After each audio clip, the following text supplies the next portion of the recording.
Ini nggak apa-apa, Amir, kan, ya? Eh, si waktu melakukan dulu ya, waktu. Waktu melakukan dulu. Apa ini? Yang putus ini? Waktu kosong deh.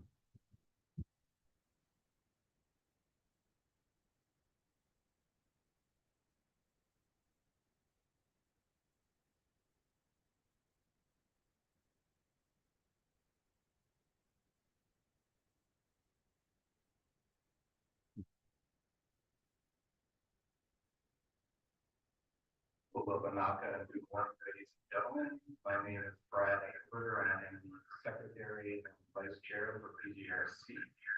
And I will also be this morning's lead leader for the first session. So first off, I want to invite everyone to the 2023 Pacific Island GIS and Remote Sensing Conference. So welcome.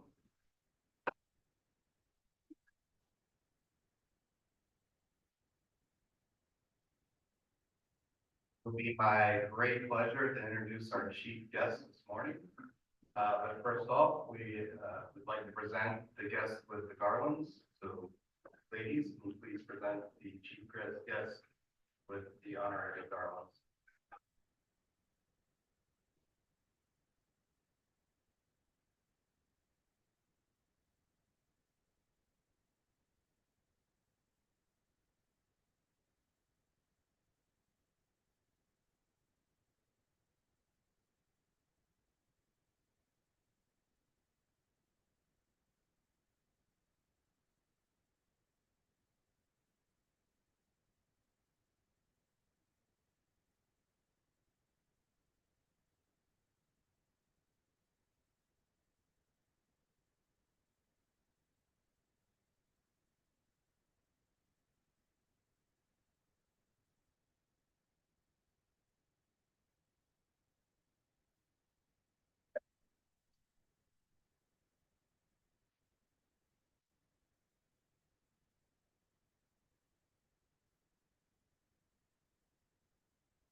It is my pleasure and great honor to introduce our first chief guest for this morning's opening ceremony, the Minister of Lands and Mineral Resources, the Honorable Kulumoni.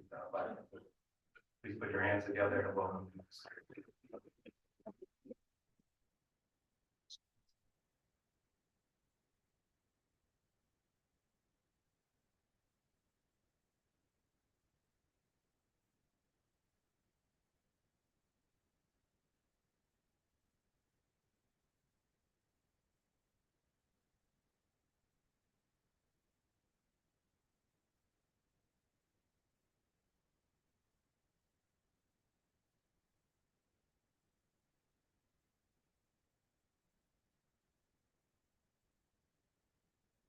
Thank you very much, ladies and gentlemen.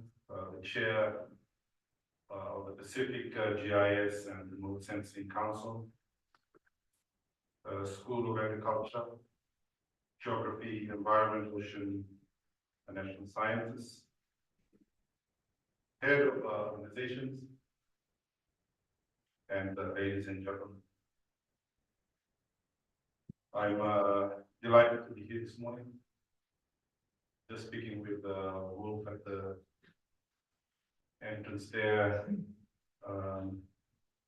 and him reminding me of who are going to be part of this event here today. Special group of people, also a very special group of people to Pacific Islands, one of the most affected part of the world, to the most challenging aspect of our global life at the moment, which is climate change. And your presence here this morning shows the dedication and brings to significance the role that GIS plays in the 21st century Pacific. Mula Vinaka to you all, those who are PG, welcome you. Those from our friends from the Pacific, and from the region. Big Bulavinaka, and I hope that VG has been a great part of your stay so far. And in your time that you have to spare, and I also invite you to visit other parts of PG, experience our Zen sunshine, which is not with us this morning, but smiles, of course. I extend my heartfelt gratitude for the opportunity to be present amongst the gathering of esteemed people, geospatial and remote sensing individuals. Your presence here not only signifies observations, but also serves as a testament to the transformative impact that GIS and remote sensing wields within our civic society and our homes. Throughout this week, your active engagement reflects the growth and interest in the field of GIS and remote sensing. And I extend sincere appreciation to the Pacific GIS and Remote Sensing Council for your unwavering support, a pivotal force propelling our society towards modernization and development. Those of you who are from here, I think last week or the week before, I was shown a TikTok by my daughter, who had a young man asking people around the streets of Suva, what do they understand about geospatial? And there were many answers, most of them not quite there, but there would have been the exact answer I would have given prior to being given this portfolio of lands and mineral resources.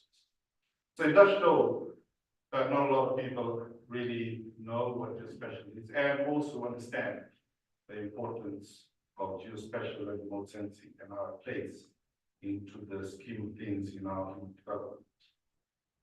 Ladies and gentlemen, today we live in a world where technology has become an indispensable tool, revolutionizing the way we perceive and interact with our environment. The Fijian government has long acknowledged the pivotal role of geospatial information and remote sensing technologies. This year's Pacific GIS and Remote Sensing User Conference centered on the theme Improving Resilience in the Pacific through GIS and Remote Sensing. The ministry steadfastly aligns with this theme, having witnessed firsthand how Fiji's GIS and remote sensing endeavors has positively impacted this nation. As the custodian of national geospatial data, Ministry of Lands and Mineral Resources has fervently supported the geospatial industry. Initiatives such as the Vanua GIS data repository system stands as a testament, and a portal crafted to centralize stakeholders' data, facilitating accessibility for analysis and informed decision-making. Quite recently, we've also engaged with the Ministry of Justice, in particular, the Ministry for the Department of the Registrar of Titles, in ensuring that we have up-to-date data survey pricing on lots that are available for sales in Fiji. Hopefully, that will be available in the next year. Additionally, the ministry's investment in satellite imagery, drones, and software technologies has fostered data collection and analysis, unlocking a myriad of benefits across government sectors, helping Ministry of Agriculture, the Department of Disaster Management in their responses to emergency, and also to census, urban planning, and climate change adaptation, amongst others. The integration of hardware, software, data, and skilled professionals in GIS and remote sensing has empowered us to capture, store, to the extent where necessary, manipulate and analyze data, fostering visionary pursuit and informed decision-making across a diverse of disciplines. Yet it is imperative to remind all participants here today the true potential of GIS and remote sensing can only materialize through our communities. As users of GIS and remote sensing in the Pacific, whether seasoned or a newbie, each bears the responsibility and holds access to tools, capabilities of transformative national change. May all participants here persist in sharing the vision of Chile, national and regional advancement, and perpetuating communities' engagement, raising awareness about our Pacific resource skill and initiative on the global stage. As Pacific Islanders, our aspirations is to progress together, hand in hand with these technologies. And PGRSC conference stands as a guiding light for all geospatial and remote sensor users, a platform that you today will continue to forge, share knowledge, and help our Pacific Island nations. I extend my best wishes for exhilarating week ahead of us. Therefore, it is my distinct pleasure to declare the 2023 Pacific GIS and Remote Sensing User Conference today officially opened. Nawaleu, thank you all.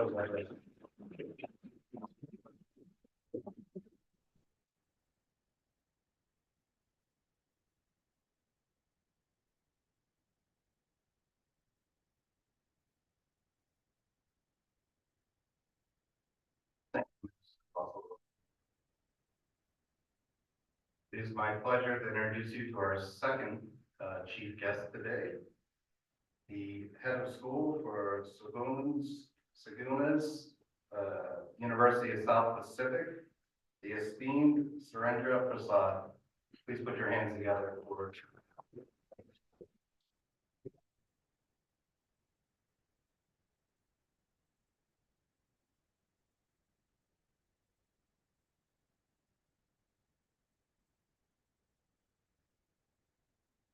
Dhaka. Chief Guest, Honorable Minister of Lands and Mineral Resources, Chair of the PGRSC, Your Excellencies, members of the Diplomatic Corps, heads of different organizations, permanent secretaries, senior government officials, distinguished invited guests, and then we have our members of the Pacific GIS Remote Sensing Sensing Council, academic staff, colleagues at USP, ladies and gentlemen. Nisambula, namaste and good morning. Mulaminaka and very warm welcome to you all back to the University of the South Pacific. I am delighted and honored to stand in front of you on behalf of Vice Chancellor, Professor Pal Alivadia. We have a very important meeting going on right now, and that is our highest governing body meeting, that is the council meeting, University of the South Pacific Council meeting, where the deliberation will be continued to the whole day and tomorrow. A hearty welcome to each one of you on behalf of USP and SEDANS. SEDANS is basically the School of Agriculture, Geography, Environment, Ocean and Natural Sciences. As a host, we are very much delighted to greet and extend warm welcome to you all delegates, participants of the PGRSC Remote Sensing User Conference 2023. I am both delighted and honored by your gracious presence to this mega event, that is PGRSC User Conference 2023, and it's one of the awaiting events which is being held and organized today and investing. It is both an honor and pleasure to extend again warm welcome to each one of you on behalf of the University of the South Pacific in this PTRSC 2023 conference. This gathering represents a pivotal moment to our shared journey towards a more resilient and sustainable Pacific future under the theme Improving Resilience in the Pacific Island through GIS and remote sensing. We stand at the crossroads of technology and resilience. The University of the South Pacific is proud to play a central role in fostering the dialogue and the collaboration necessary to address the unique challenges faced by PICS Pacific Island countries. Our commitment to advance knowledge and empowering communities align to seamlessly with overarching theme of the conference, recognizing the pivotal role of GIS remote sensing for fortifying our region against the growing challenges of our time. Pacific Island countries, with their unparalleled beauty and of course cultural richness, also bear a weight of vulnerability, including impact of climate change, natural disaster, environmental degradation, etc. The incorporation of GIS and the remote sensing technology is not only merely a choice, but the necessity of the present day to navigate these challenges. Through this conference, PDRSC conference, we aspire to build a collective understanding of how this technology can serve as a tool of the empowerment and enhancing our capacity to respond to crisis fostering sustainable development. Over the next 3 days, I'm sure that PDRSC Council, PDRSC Pacific GIS Remote Sensing Council has created a program to bring together expert practitioners and enthusiasts from various fields to share insight, exchange knowledge, and empower innovative solutions. The theme of the conference is on improving resilience, reflects our collective commitment, not only embracing these technologies, but also delivering them to strategically for the benefit of our PICS, Pacific Island country. The workshop, presentations, and collaborative sessions will offer a platform for the dynamic discussion on practical application of GIS and remote sensing in enhancing resilience. We anticipate that these interactions will not only deepen our knowledge, understanding of this technology, but will also aspire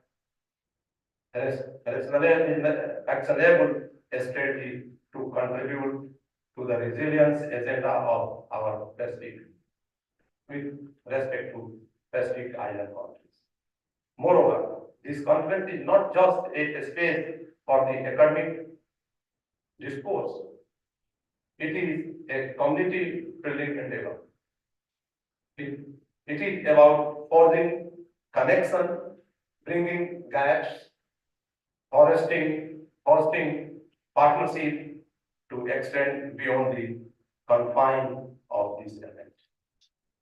The friendship and the alliance formed here are essential thread to fabric the resilience that we are thinking and having in this Pacific Island. In conclusion, let us embark on the Pacific Odyssey with enthusiasm, curiosity, and share the commitment to the building a more resilient future. May the Pacific GIS Remote Sensing PGRSC User Conference 2023 be a catalyst for positive change, innovation, and lasting collaboration. It is our hope that the PDRSC User Conference 2023 will open an excellent opportunities for collaborative research among us in general and of course the great regional university USP in particular. As a host, we look forward to know you better through this PDRSC User Conference 2023 and to continue to have our link for future through future collaborative research, and USP is always open to have partnership with them. So thank you, and let us have this journey towards the resilience continue.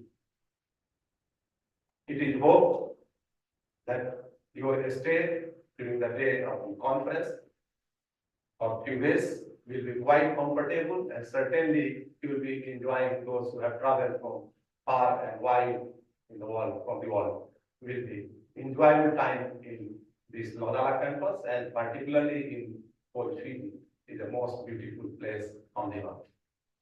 So once again, welcome to PDRSC User Conference 2023, and especially to USP Lodala campus. Thank you very much.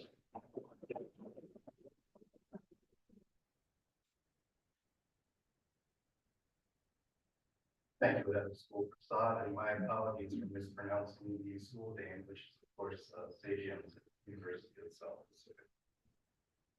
It is now my pleasure to introduce you to the third chief guest, who is the Asia Pacific Government Public Safety Lead for Esri, the esteemed Simon Hill.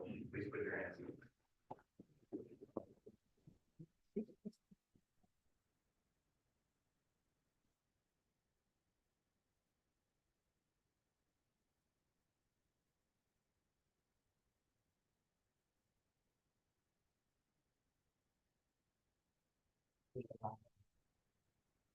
Minister, distinguished guests, ladies and gentlemen, thank you for the opportunity also to say some words as part of the opening ceremony of this important regional conference. I'm grateful to be able to share a little bit about how Esri sees the GIS and remote sensing community, especially here in the Pacific. I also want to share with you some of the work we've been doing in collaboration with Pacific partners to enable and strengthen this important regional geospatial community. I know some of you here in the room already, but for those who don't, as Brad said, my name is Simon Hill. I've been working for Esri Inc. Across the Asia Pacific for the past 6.5 years in the government and public safety arenas. So many of the topics that we've just heard about, climate action, disasters, how we approach those subjects that are near and dear to my heart. My role is to help people we have on the ground who work with our customers and partners. I work as a bridge between business needs and technology development. Personally, I promote spatial thinking and engage with senior executives in a variety of agencies on the role and value of GIS and remote sensing technology. I'm going to channel our founder and president, Jack Dangerman, when I say that our world is incredibly challenged on so many fronts. The problems we face are complex, requiring enormous political, economic, and scientific will to solve them. And the thing that I stress when I speak about this is that no single stakeholder can solve them alone. We must collaborate. We must share ideas, we must share data, and we must share analysis. In short, we must communicate across physical, technical, and political boundaries in order to overcome the barriers we face. Now, I suspect I don't need to convince anyone here in this room that leveraging location and time to make sense of the increasing amounts of data available to us today is crucial. It's what makes GIS and remote sensing professionals so important, and I'll say some more about this soon. Over the past decade or more, we've seen what I describe as the democratisation of geospatial technology. The advent of web mapping has meant that non-spatial people can create a map and interact with their data. They can solve many of their own simple problems. This is a good thing. Coupled with that, the increased variety and accessibility of commercial Earth observation data, and all of a sudden, you've got more and more people understanding the world around them better. Many people have believed, and perhaps even some of you here in this room, that this growth in the spatial sector would mean the demise of the GIS profession as we knew them. I'll contend that the opposite has been true. My observation of many different agencies is that the GIS professional, free from simple map-making tasks, is now able to focus more on complex spatial analysis and problem solving. It's been complementary rather than competitive. What it's also done is shone a spotlight on the role of the geospatial across an organisation. In many cases, it's no longer seen as a niche endeavour with its people working in a windowless back room. They are now spread across an organisation and their work is on prominent display. As this evolution has occurred, so has the need for governance and structure. Although I speak daily on the use of geospatial technology, I spend a lot of my time also extolling the virtues of first sorting out the policy, process, and data issues around its use. That's why we promote the UN's Integrated Geospatial Information Framework, for example, while we also promote the fundamental concepts of open science, open data, and open standards. Now, I know Wolf is going to discuss the agenda shortly, but I must say, having a look at it, I'm excited about what we have in store over the coming days. I'm going to get to hear from many of you and to learn from your work. One of the initiatives that Esri has recently launched, called the Pacific Geoportal, I will speak about tomorrow morning. We've been partnering with SPC to support their recent launch of Digital Earth Pacific, which Sachin will speak about later today. The Pacific Geoportal is a free regional geospatial community platform designed to provide easy access to integrated open data, free geospatial tools, and e-learning resources free to access. It's about building community and breaking down barriers. We've modelled it on our highly successful African Geoportal, and we're grateful SPC engaged with us as they progress their DEP plans. This is a significant investment from Esri to promote geospatial literacy and accessibility across the Pacific, and we're excited to see where it may go. So please come along tomorrow and learn in more detail what the Pacific Geoportal is all about, and answer this question: how will you use it? In addition, my colleagues from Eagle Technology will showcase the ArcGIS system in more detail during the day, and there'll also be some fantastic case studies from customers here in the Pacific. I want to finish with a short story. Several years ago, I saw a TED talk from Simon Sinek, where he challenged his audience to know your why. In fact, he said, people don't buy what you do, they buy why you do it. People don't buy what you do, they buy why you do it. Sadly, not every organisation has a why. They stop at what, to make money, to develop policy, etc. The reason I work at Esri is it has a why. Go and look it up on the website.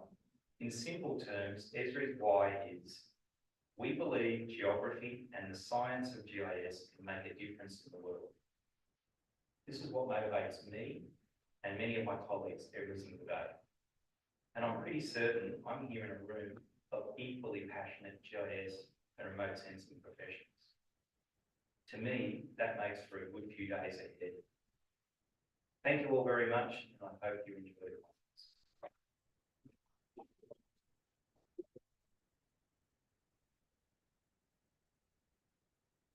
Thank you, Government and Public Safety Lead Simon Hill. It is now my pleasure and honor to introduce you to our fourth chief guest, the chair of the Pacific GIS and Remote Sensing Council, the spectacular David PD. Please put your hands together.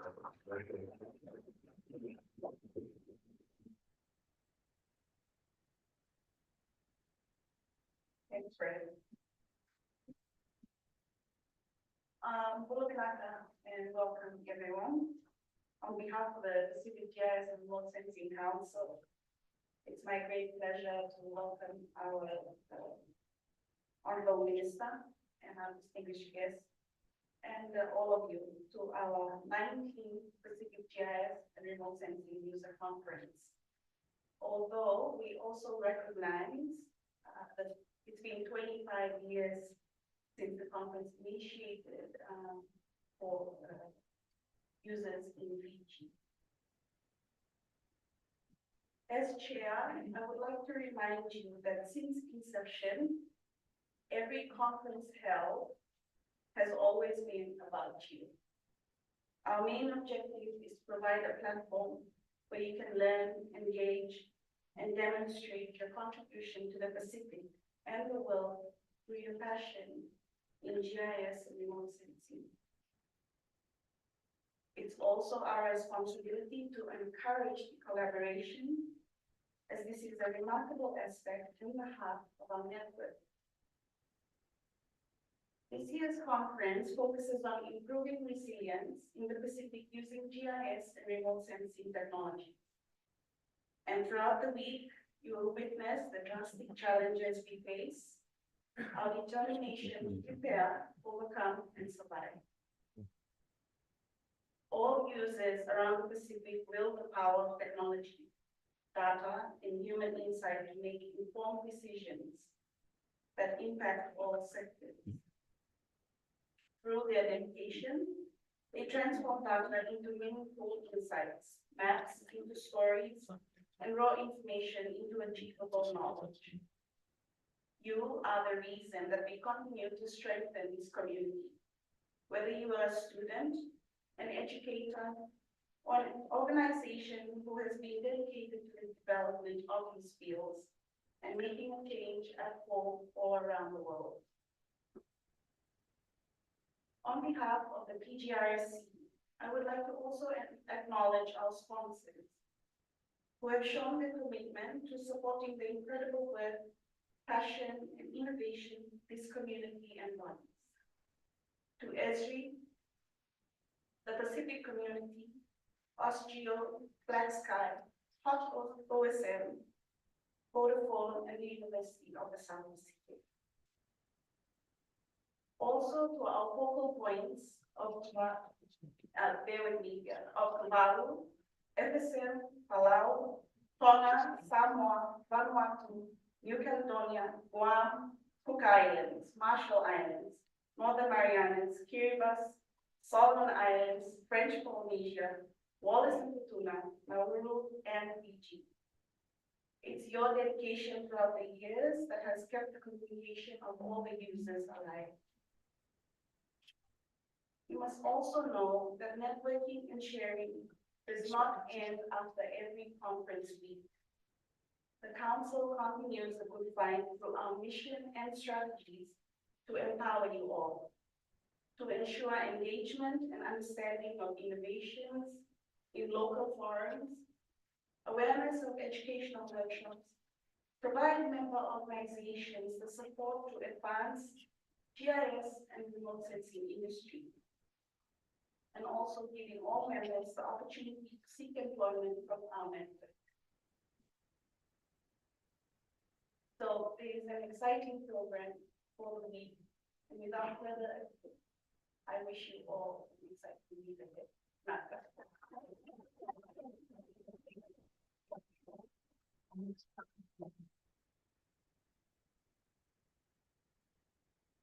Thank you once again to our four chief guests. And everyone put their hands together one more time for our.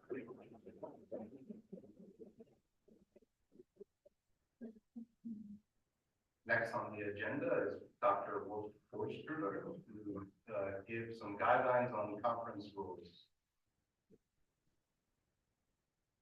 Hello, everybody. Sort of housekeeping, certain points. You will have noticed that we have no printed agenda. This has a reason.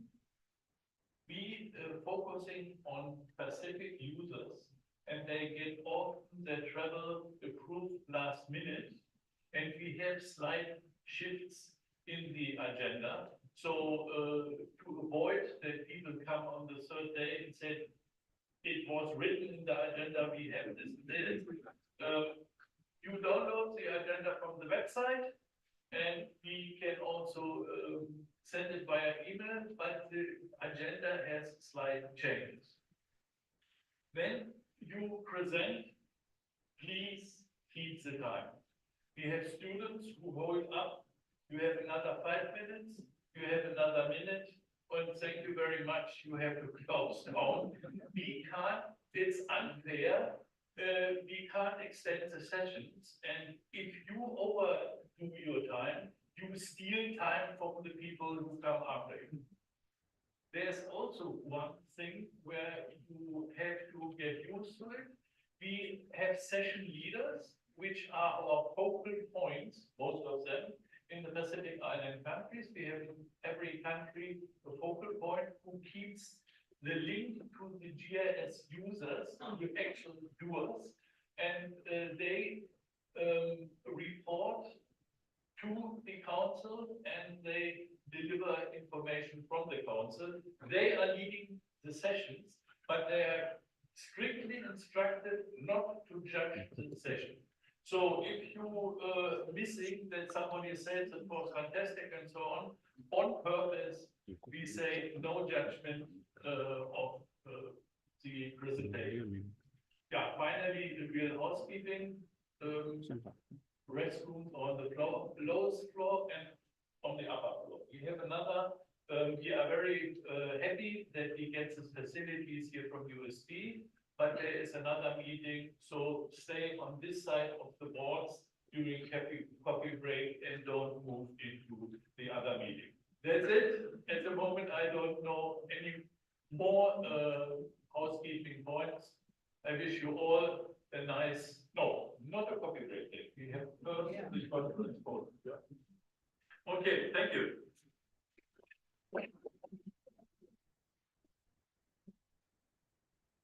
That concludes this morning's opening session and ceremony.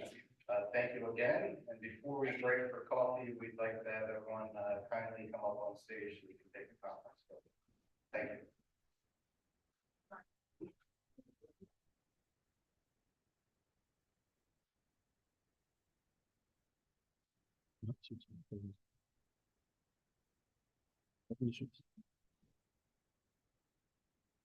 Там пикирование мы решить так.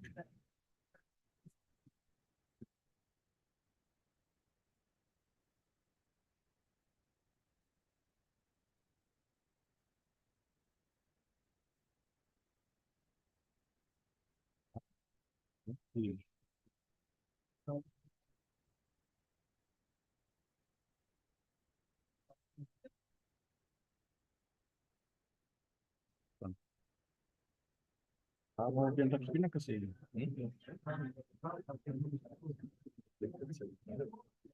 Sto pa dito mo kasi ng torta. Azin.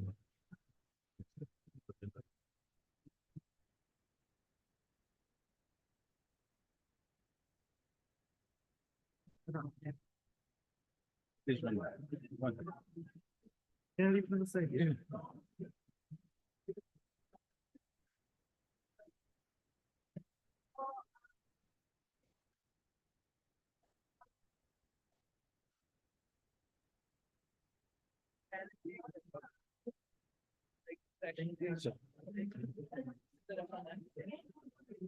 I'm giving a talk Okay. soon, and I just want to make sure that, Yeah. do you have the actual presentation? Or do you, I'm Usually, giving a talk in a little bit, and I want to just make sure that, I emailed it, and I want to make sure that it made it to, okay, you emailed it to me. to Wolf and to the conference organization. Otherwise, I have it on a jump drive. but- Yeah, we can, if you have. Well, imagine there's any changes on the agenda, there's already a change. For the session. Only one, I think so. The front of the building has the steps. One was sent by Richard. Yeah, I'm Bridget. Oh, okay, yes. Okay, you got that? The video one. No, that's for that's not McGovern. me, no. Okay.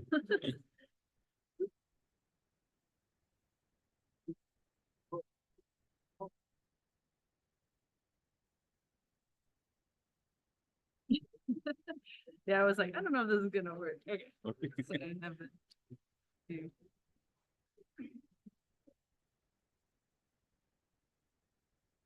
And I don't know, yeah, So you'll be presenting. yes, Yeah. So when you present, you'll be using the config info. okay, So you can move your mouse in it. okay, perfect. Yeah, that's, I think I'm at, I don't know, the schedule changed. I think I'm around 10:40 or something, sometime this morning. Okay. When I went to bed last night, I was at 2 this afternoon. Change the game. So who knows? But I thought I should get it over here. And can we just check it? Open. Because there's a lot of videos, so I want to make Okay. sure that. Or if not, I can not be shocked by it not working. You can just move along. So yeah, if you do like this view and see if it actually plays.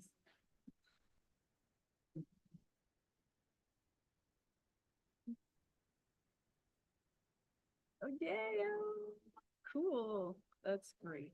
That's gonna make it more fun. Now you don't have to listen. You can just stare at Yeah. all your little things. Okay. So looks that was good. this only video? Yeah, no, there's more. You Okay. can go like this one, I think plays eventually. Actually, yeah, let's listen for a second. It should start. That one is a video too. I think it should go by itself though. Before we Okay. do anything. And that one, we'll see. Why not? This is a weird slide. Someone else made it. Oh, maybe it doesn't go. Okay, that's fine. I don't need it. Okay, let's see. Okay. So the next one should have a video. Yeah, Okay, that so that one one's is good. And then that one doesn't do anything. That one's okay, cool. Basically, it's the same thing with different color bars. All right, I think Should be the okay. rest are just images. Okay. Yeah. Cool. Sweet. Thank you. Great. So this I think should they go. have, I can tell. Come again? So thank you. Awesome. Thank you. I'm Bridget, by the way. Nice to Okay, see I'm Api and this is Api. Joe. you. Good to meet you. Thank you. Thank you. We'll see you soon. Right.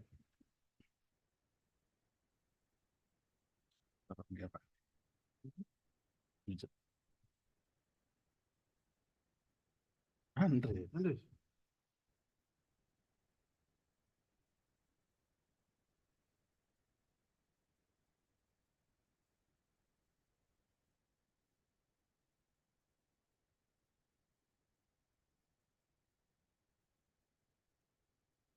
Boss.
soon.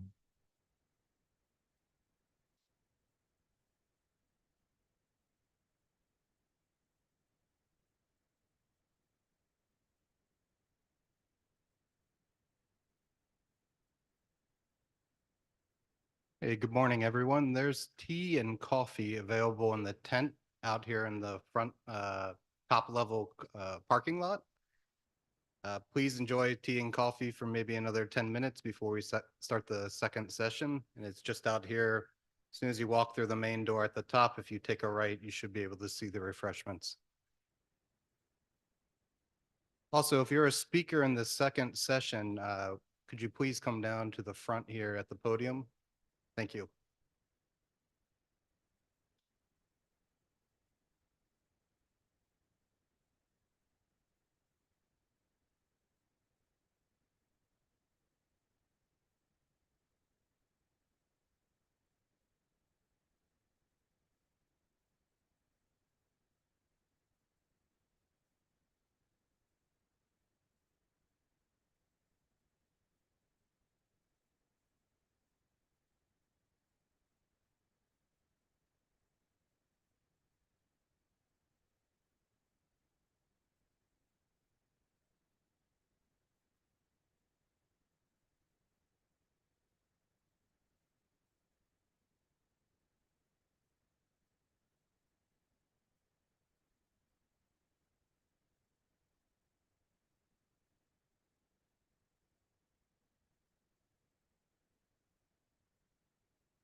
Good morning, everyone. Welcome to our second session. Just a quick announcement. Unfortunately, we cannot bring in any open cups. So if you have a cup from outside, if you can please bring it up and just put it on the table. We can have bottles or any cups that have a sealed lid that are okay to bring in. And yeah, no food inside the auditorium. And so our next speaker is Stuart Walker from ISPRS in the United States. And his title is The Role of ISPRS and the ISPRS Foundation in the Pacific. Please welcome Stuart Walker.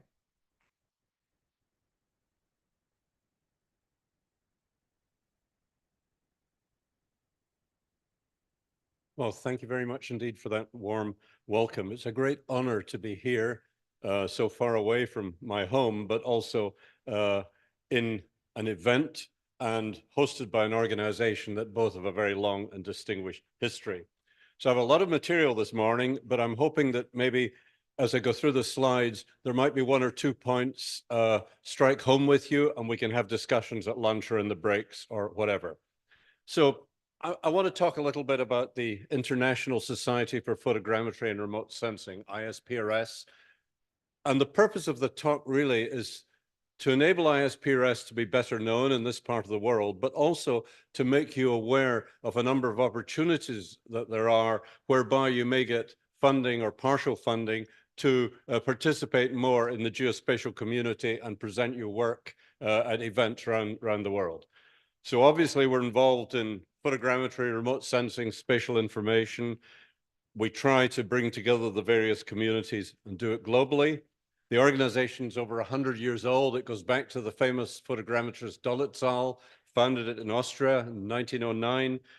Most of our members really, in a practical sense, are institutional rather than individuals.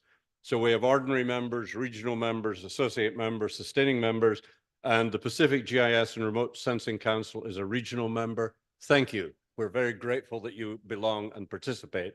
I'd like to thank Wolf for making the connection with me and for his support in preparing this presentation.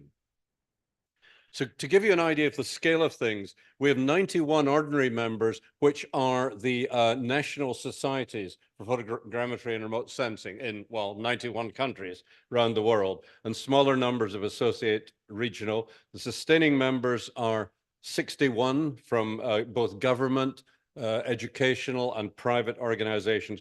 We do have a category of individual membership. It's free.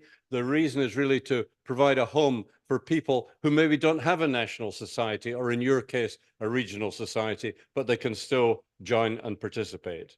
And there are some of the sustaining members, and you see the sort of names that I hope you would hope to see, like Trimble, Airbus, Leica Geosystems, part of Hexagon, and so on and so forth. So many eminent people, I'm not one of them, have represented ISPRS at this meeting. John Trinder, a doyen of ISPRS leadership, Emeritus Professor, University of New South Wales in 2004. Clive Fraser, possibly the world's best known close range photogrammetrist out of Melbourne. He's a big fan of long range swimming, which is why I got here before him. The past president of ISPRS, Professor Christian Heipke from Hanover, he participated in 2021, and Cici Zlatanova, professor at New South Wales again, she participated in 2019 and 2021, and her name will come up again. So I'm the treasurer. I'm not an academic. I'm not an eminent professor. I spent most of my career on the supplier side, many years of it with Leica Geosystems before it was Hexagon. In fact, even before it was Leica Geosystems. I do edit a magazine called LiDAR Magazine, and we can talk about LiDAR in the breaks if you want to. But summing up, I'd say I'm an expert in photogrammetric technologies that are no longer used. So if anyone's turned on by analog and analytical stereo plotters, we can get to know each other. The organization, I'm not going to go into detail, you don't need it. Suffice it to say that ISPRS is run by a small group in the middle called Council. The president is from the Czech Republic, the Secretary General from China, the Congress Director from Canada, the past president, Germany. The vice president is not only a well-known academic, he's also a big wheel in the French National Mapping Agency from Paris, and then myself. And as treasurer, I'm overlooked by a financial commission. Most of the work is done by 5 technical commissions, and I'm going to bring that up in a larger font in a moment. And as part of those commissions, there are around 60 working groups, and that's where the research work gets done. And this is an unfortunate map. This was a map designed to just to say greetings to you from the ISPRS leadership, but lo and behold, it splits the Pacific Ocean in 2, so maybe it's not exactly very politically correct, so let's move on. There are the 5 commissions. There's very much a trend towards the commissions being run by people in 2 different countries. And there are working groups report up to those commissions that do research in focused areas. And I think we have over 60 working groups. Some are members of just 1 commission. And there's a small number of working groups are what we call intercommissional, reporting to 2. So pretty widely spread, and there's a lot going on.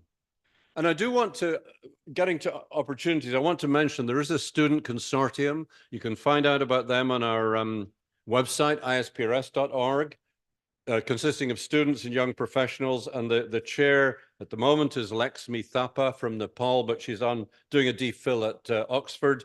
And I just brought some pictures. They run summer schools. They win awards. They're an absolutely fantastic group of people, and they do other stuff.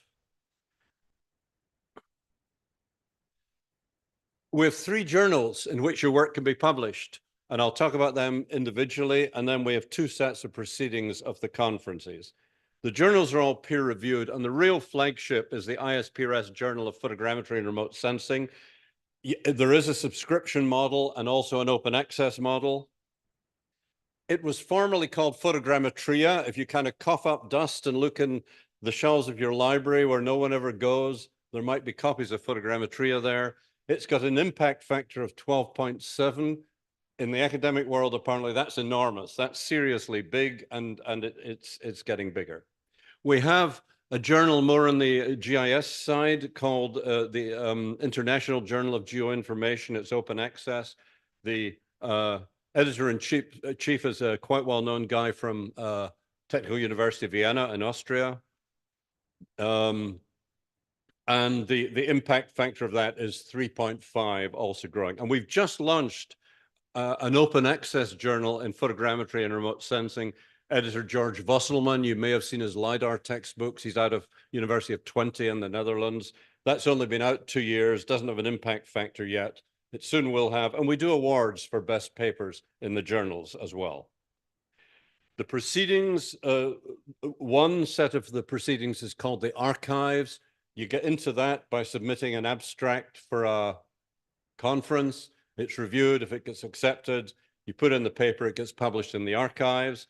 The other one is called the annals. It's newer, and you have to have a full paper go through what they call a double-blind review, which I guess means 2 people see it, but they don't know who the authors are. And if they like it, it gets into the annals, it gets given at the conference, and so on and so forth.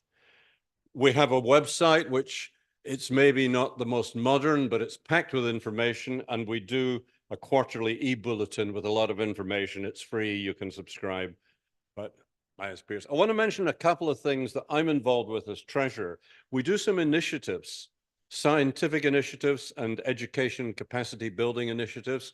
We give out money in chunks of about 10,000 Swiss francs to groups who make a proposal and want to develop things. And these are, I had a problem understanding it. They're a little bit different from conventional research. They tend to develop things like educational materials or benchmarks or data sets that you can use in your work to develop more things.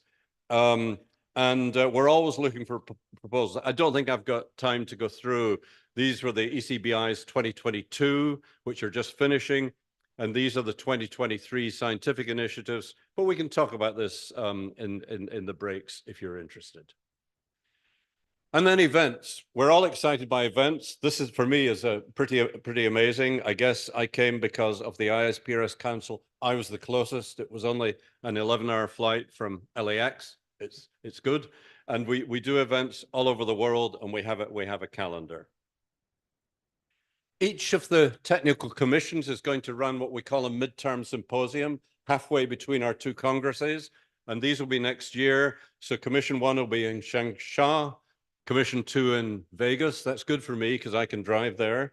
Commission 3 is in Belém in Brazil. Commission 4, I guess is real close for you, is in Perth in Western Australia, and Commission 5 in the Philippines. So those are next year. Opportunities there, not only to present work, but also perhaps to go and get to know more people and really make the case for what's going on in this part of the world.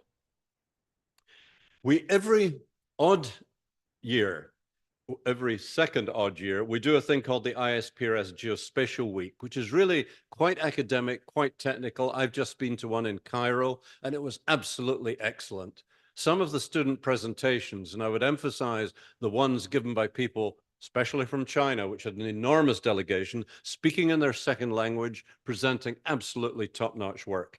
The next one will be in Dubai. It's being absolutely superbly organized, and I'd recommend that one. And then we do a congress every 4 years. Countries compete to give it. The next one's going to be in Toronto.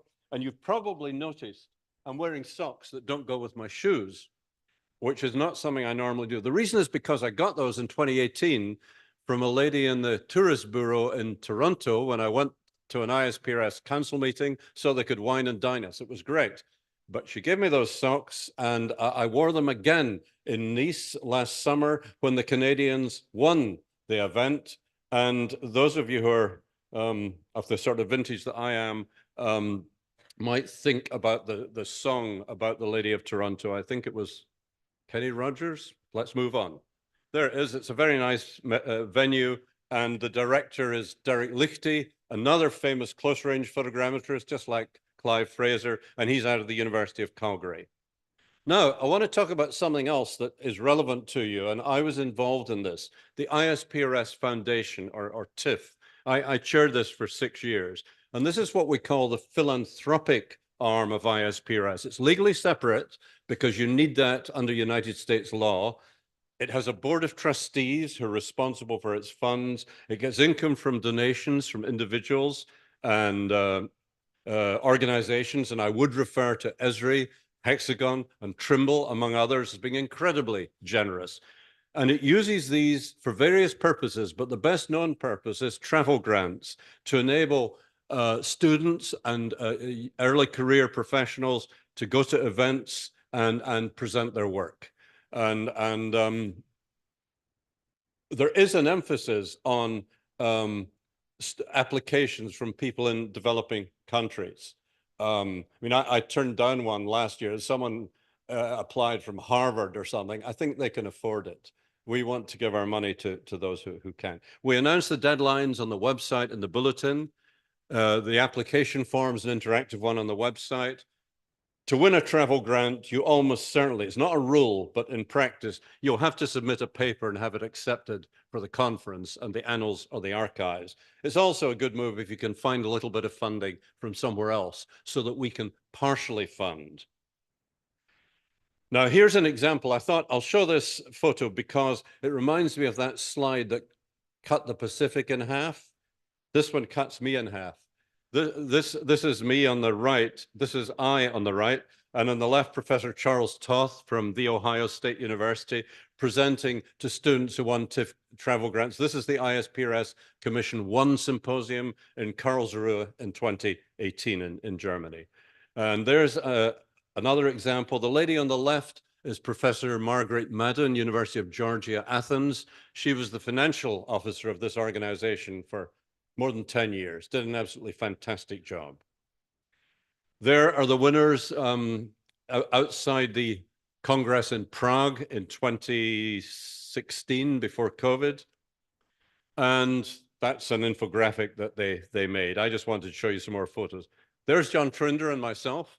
I managed to get a sponsor to pay for us to have a reception in Nice, and we were able to have all the students who won the awards, the president of ISPRS and one or two other people to come, and it was held on a kind of rooftop outside the convention center with a view over the hills behind the Mediterranean. And it was absolutely fantastic, and the students were just so happy. It's something that you know, as I come to the end of my career, I get such a good feeling from is making awards to students who deserve those awards, and in so doing, enabling them to attend events and present what they're doing. And we have them sign an affidavit to say that they received the money. The way it works, we'd really like all students to have bank accounts, but they don't. So what tends to happen is that I think I went to Cairo with about $10,000 in banknotes, you know, and a thing around my tummy. And we go there and they sign their forms. We give them we give them the money, and they go and do what they do with it. And that particular one was in Nice, and that's Marguerite giving out some of the awards. And yes, they have to fill in and sign the form. This is in Cairo. Some of the winners at the Geospatial Week in September this year. We didn't plan for them riding camels. It was more about presenting their papers, but it's okay. We're a broad church. And there are some examples. And once again, I got this feeling that they were just delighted. And time's up, and that is great, because after this photo, I'm done. So there we are. We can do these things for you, and we have events. I hope that I'll meet some of you at some of those events. Please take advantage of the opportunities that ISPRS offers. We thank you for being a member, and try and get out to some of the events so that people will know more about your work. Thank you for this opportunity. Great. Hello. Are there any questions? Person? No. Okay. Thank you again.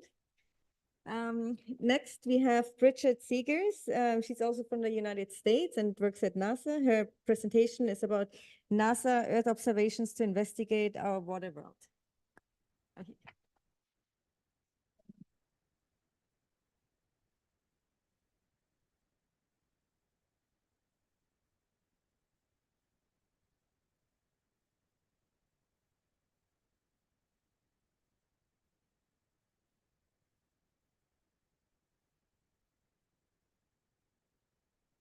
Awesome. So hello, I'm Bridget Seegers. Yeah, I'm visiting from NASA Goddard, which is the NASA campus outside of Washington, D.C. I'm going to give a very broad talk about NASA Earth Science, a lot of different projects that are going on there. Hopefully it's an inspirational talk to see all the different things that are happening with NASA data. Also, I realized I didn't even put in my own slides about what I'm doing with NASA data. So if anyone here wants to talk about water quality and harmful algal blooms, that's what I do with NASA data, which is not in this talk because this is a lot of colleagues' data and what they're doing. So you can talk to me anytime about harmful algal blooms. Yeah, so the first thing about NASA is a lot of people don't think about NASA as a place that studies planet Earth. A lot of people think about NASA looking out in space, but we actually have a lot of resources focused.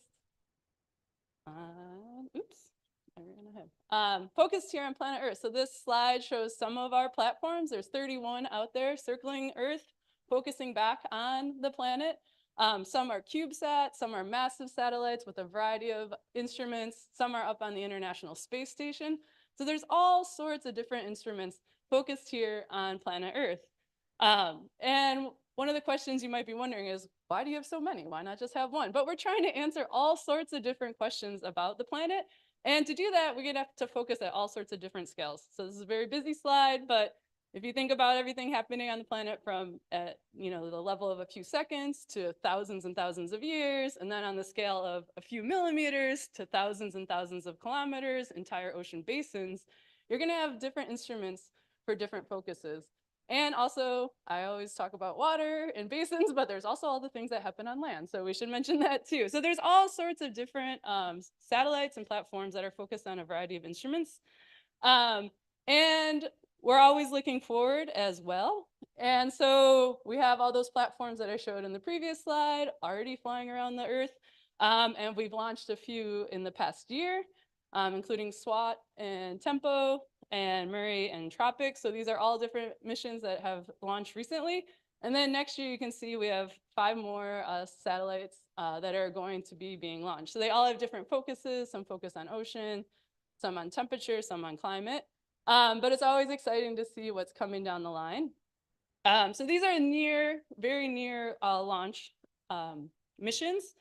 And then the next step into the future is something we're calling the Earth System Observatory. So this is 5 massive NASA missions focused on different aspects of the Earth, including like clouds and precipitation, a focus on aerosols, mass change, so a lot about land and changes there. And then the big one for our area is the Earth surface and ecosystem. So this is going to do a lot of coastal work, a lot of ocean work, and then also a combination of terrestrial. So this is an effort that's underway right now. And the first of these satellites are expected to be launched in 2027 or 2028. So this is all about just the platforms that we have out there, the ones that are coming. You can start to imagine that is a huge amount of data. And that's what I'm most excited to talk to you about today, is what are people actually doing with the NASA data. Oops, I am doing this backwards. All right, so I'm going to talk about a lot of different examples of NASA data from things at the global scale all the way down to the very local level. And again, this is just to get you thinking about, maybe how this data might be useful to you. All right, so one big thing that people are looking at with our NASA data is sea level change. So the globe that's going around and around is showing trends in sea level over the past 22 years. So where you see the oranges and yellows and reds, that's where we're seeing an increase, which is what we expect with climate change. But you can also see there's areas that are in the blues, which means there's a decrease. So, we're seeing very interesting observations, and, that leads to different types of questions. And then on the right, that's the corresponding change in glaciers over the years. So the ice melt. So again, this is a combination of all sorts of different NASA platforms that people have put together to create products like this.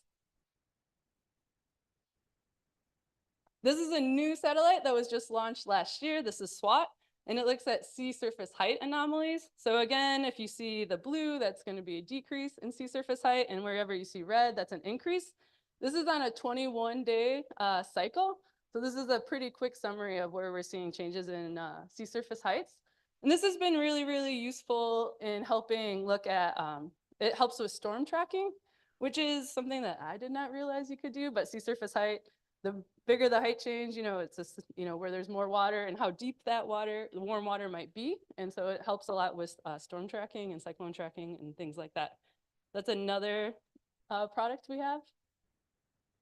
This is sea surface salinity. So again, it's a very dynamic system out there. You can look at the global scale and see where there's changes and what's going on. And then the map on the right, again, brings it down into a regional area. And you can see the bright red spots, that's where we have the highest salinity. And those dots actually are a cyclone path. And so they're relating where the salinity levels and the impacts of the storms as they come through, which have a lot of local impacts. And they're also starting to use salinity as a variable in creating and predicting storm tracks. So it's giving that type of feedback as well. All right, so this is biology. So this is what I love the most. And so this is a global image of chlorophyll. So again, we have satellites that are focused on life in the ocean, the phytoplankton. And you can see, again, as we all know, the ocean is this very dynamic system. And we've been keeping track of this since the mid-90s. So you can really start to understand changes in these populations, which have impact on climate, because the phytoplankton suck in a lot of carbon dioxide, release some, sometimes it sinks out. So it's very important if we're going to understand what's going on with climate.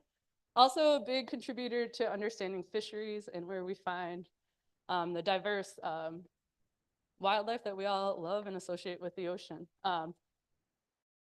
We study harmful algal blooms, so that's what I'm into. And then you can see the images on the right.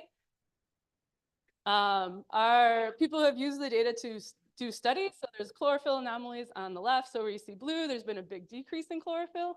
And on the right is the corresponding sea surface temperature. So again, you can look at these big regions. You can see we've had some decreases in chlorophyll tied to these warming areas. And in the Pacific area in the south there, that little long rectangle box,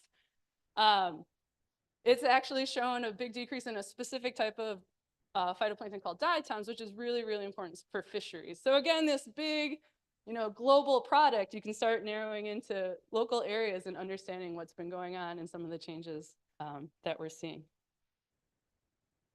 Sorry, the screen down here just turned into me and it's very distracting. It used to match that, but no. All right, so moving on. Stuck.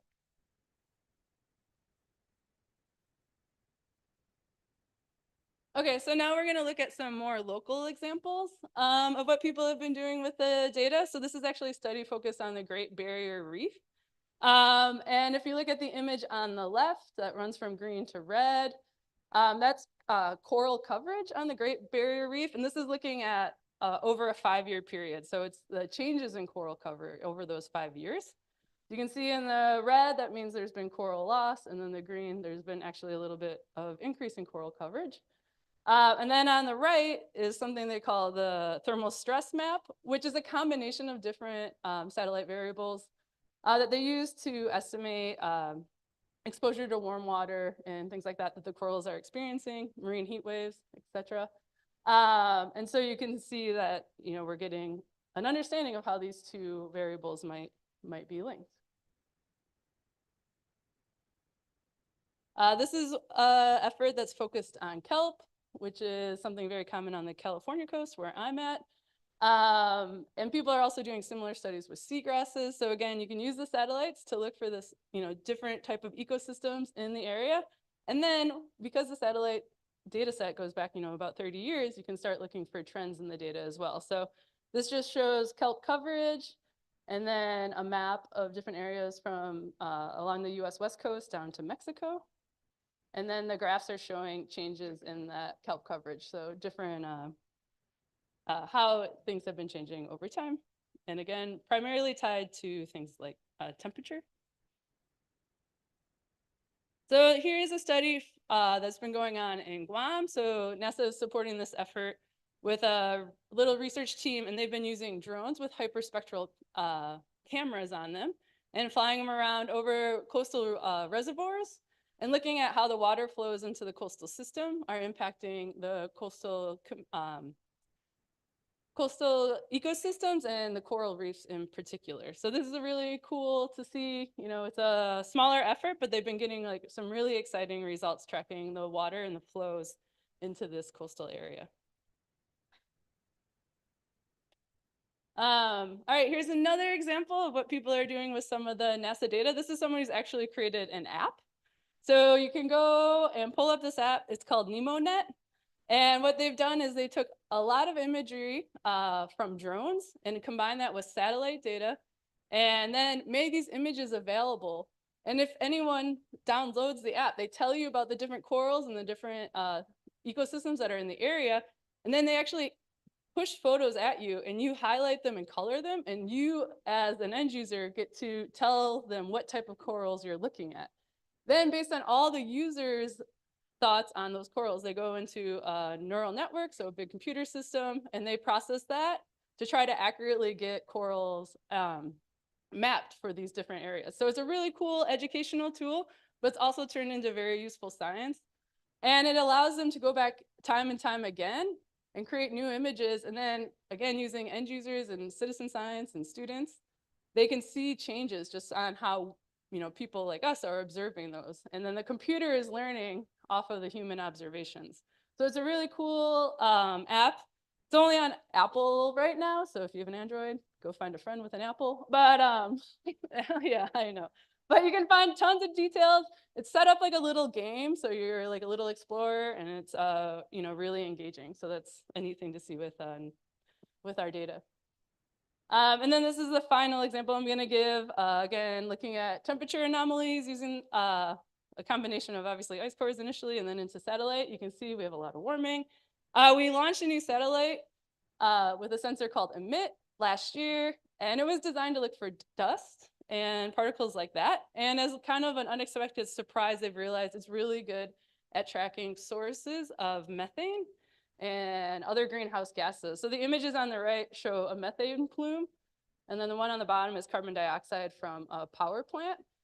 So it can really track these sources that even though it's one specific area, some of these major sources of greenhouse gases are big contributors to the overall equation that we need to address. So this is something that people have been looking at as well to help figure out solutions to the climate problem. So this is really cool. This is something that wasn't expected to be a result of the sensor once we put it up in space. And then different scientists were just looking at it and said, hey, I'm getting these signals. I wonder what they can be from. So it's really amazing with like just data exploration, things that can come out of looking at some of our Earth science.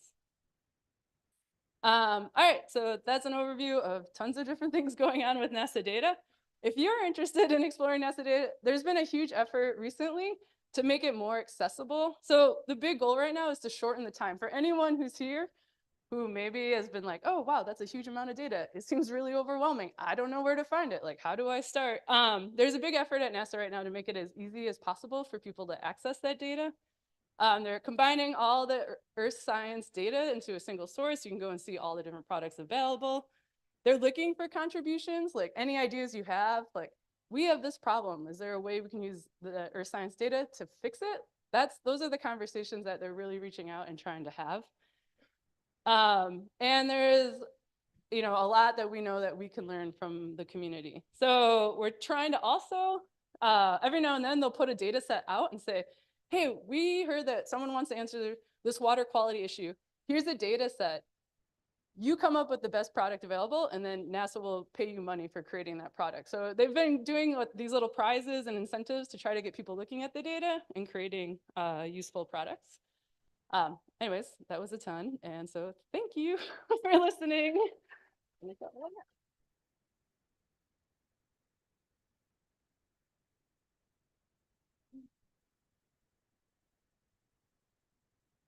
Do we have any questions? Go ahead. Thank you for that presentation. It's great to see all the different applications and data that are available. I was just curious, what new satellite are you most excited for that's getting ready to be launched? All right. The satellite I'm most excited for, there is a satellite being launched in February called PACE, which the P stands for plankton. So that's my favorite thing. It's a really exciting satellite. It's going to be launched. It's focused not only on plankton for inland waters and oceans, but also has a special focus on aerosols. So that's supposed to help a lot with better understanding what's in our atmosphere and climate. And the neat thing about PACE is that it's going to, most of our data right now that we gather for oceans, it takes 8 measurements in what we call the visible, which we can only really get chlorophyll, which is why you see those beautiful images. So PACE in that same, instead of having 8, is going to have over 150 measurements in that same spectrum. So we should be able to tell all the different types of phytoplankton apart, at least at like kind of a broad area, which will have really big implications in better understanding our climate and also fisheries and things like that. So yeah, lots of exciting data. So much data. Yeah. Yeah. Any other questions?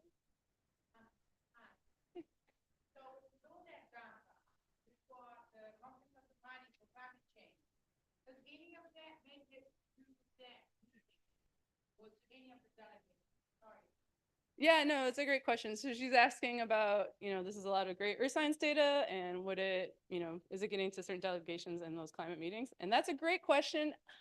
I am not sure. I know NASA is at those meetings. We have a lot of, NASA headquarters representation presenting our Earth science, but I'm not sure. Yeah, it's a great question. Hopefully.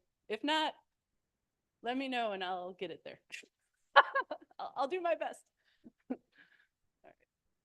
Any other questions? Thanks again. Yeah. Can we give another round of applause?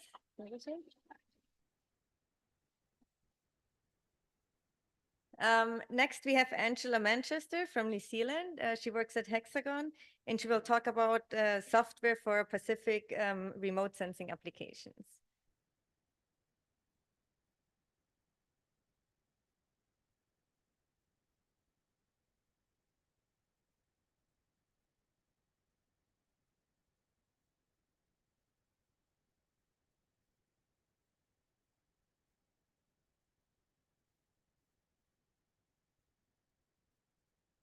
Cool. Hi, I'm Angela Manchester.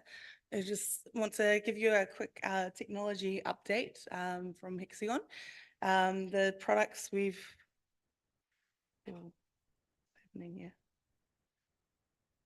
Oh, my screen's just gone. Okay, quick updates on our technology, and really I'm focusing on our core products, remote sensing. So a quick run through of capture, processing, and image server.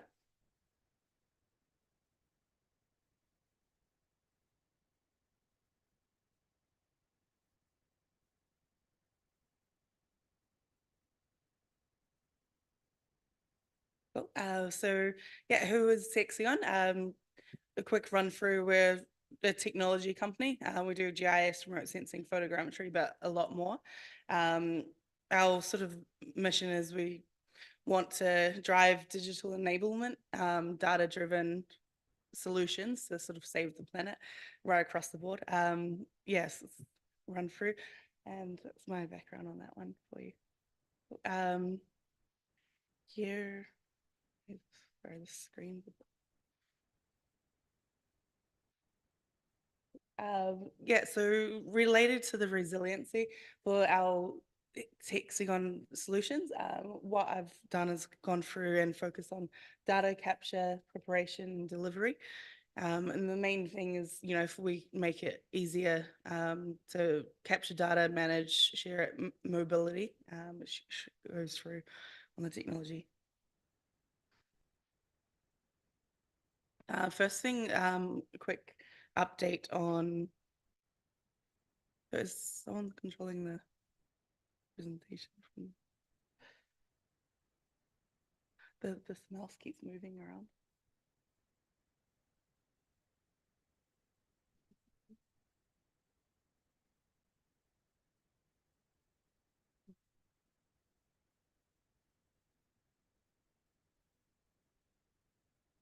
Yeah. This one.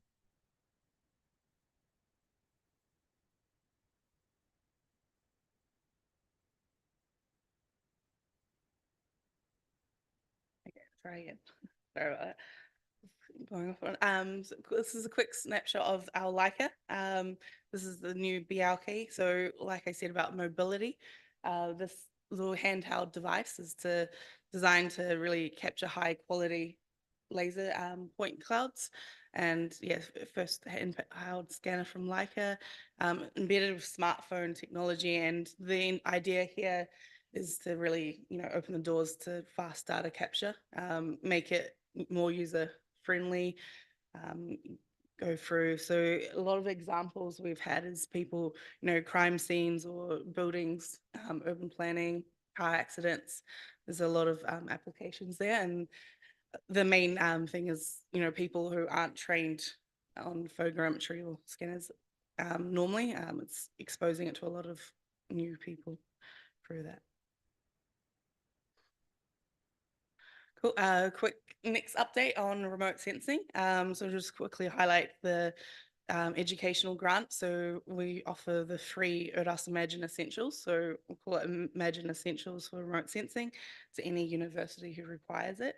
I'll go through more of this on our workshop on Friday, but that's sort of where I wanted to highlight, to get the remote sensing technology out there and awareness for the universities. We can offer that through. Quick update on Spatial Modeler. So this is where our core development focus in for I.T.S Imagine and GeoMedia.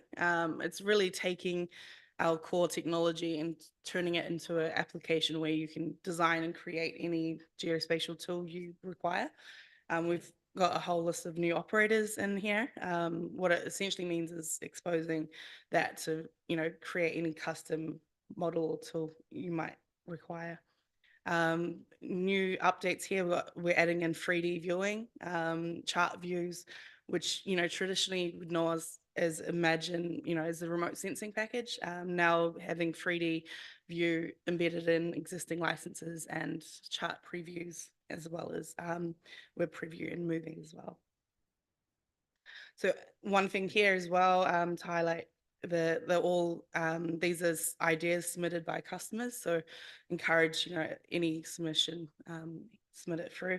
This is one quick example, scale independent feature transform. What this is showing is the output of unreferenced, no metadata information image. It was being able to locate exactly where it is spatially from a reference image with different spatial resolutions, different band numbers, and was able to go through and find common points of location and geolocate an image. So this, people who've old data historically, been able to remove a lot of that manual editing from that. A quick snapshot of the chart preview. So this is really embedded in the same viewer, no add-on, no extra platform there. The chart preview to really help, analyze remote sensing, especially in image classifications, land cover types. As you dynamically change a setting, you could update the chart and it'll update the statistics naturally through that.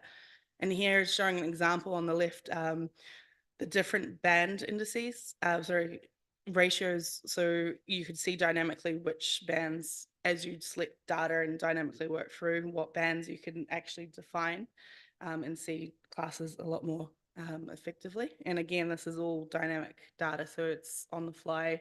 You don't need to generate data sets from that. 3D preview, so this is from our Luciad acquisition. So within our software now in the standard viewer, we've got a quick 3D preview, so it's not an extra purchase or add-on. And the main thing is to really leverage that data and how do you portray that to users more effectively. We're going quite large on machine learning. So here we're Google partners. We incorporate Google TensorFlows, and part of that is ability to import deep learning models from Google TensorFlow, and that we'll see is, you should be able to improve remote sensing output a lot more effectively from that. We've made quite a large improvement on DSM extractions, going through on that, as well as SAR imagery before and after from that. This is a quick update with the partnership with Google Earth. So this here, the embedded Google Earth operators now, with our partnership, we can leverage Google's data archive, so they're petabytes of imagery. You can dynamically link in and process that data with spatial model. The main driver here is, well, you don't need to be hosting or storing that data. You pull off the API and it pulls in the data set as required. So we're able to complete complex spatial models on the fly, on the demand, as it's needed. Following from the desktop image preparation, go on to image compression web delivery. We have a lot of new updates. We're showing geocompressor, where a lot of issues now, people are moving to the cloud and so forth. Our ECW format can compress 25:1. So the idea here is, if you're doing large imagery mosaics on the web, so to save files, storage and time. And with our new version, I presented previously in other years about our Luciad acquisition. This release, we're merging Luciad back in technology with I.T.S Apollo. So it's the best of both worlds from that. Again, it's just to really try to leverage the technology on there to make it useful to show. And here's a quick run view of going 3D digital twins on the Apollo capabilities. Part of the feature on Apollo is the Catalog Explorer. So this was from Luciad acquisition. The main point I wanted to get across here is the ability to, take data from point of capture, pre-process it, and then the question is, how do we deliver that data? Because when talking about resiliency on this conference, right, the ability to mobilize and not be tied down to desktop or servers, that's quite important. So web enabling the data sets being quite crucial on that. We've also released, similar to our own ECW format we own, we now developed a Hexagon Smarts point cloud format. So this is a new point cloud format. It's highly compressed. It saves data storage time, and we also obviously support the standard OGC formats as well, and OG3 tiles from Luciad. One update from that as well is the ability to actually add in and view your own panoramics as well. And then from that as well. So that's a quick update on that. Do you have any questions? No.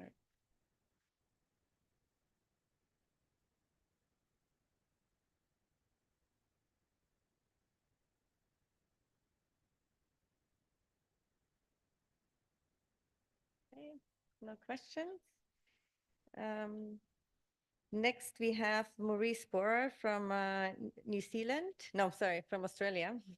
And he's from Black Sky, and he's going to talk about disrupting new space with real-time dynamic monitoring, emergency response imaging.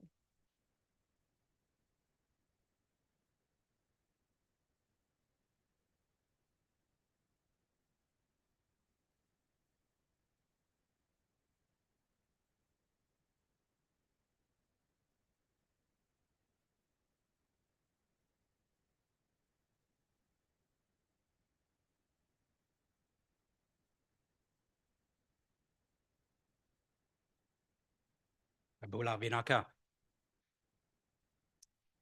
It's a pleasure to be here. Thank you very much for giving Black Sky the opportunity to present its capability.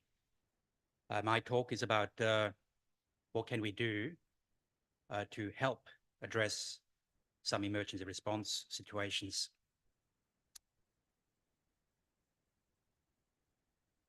I want to start with this animation.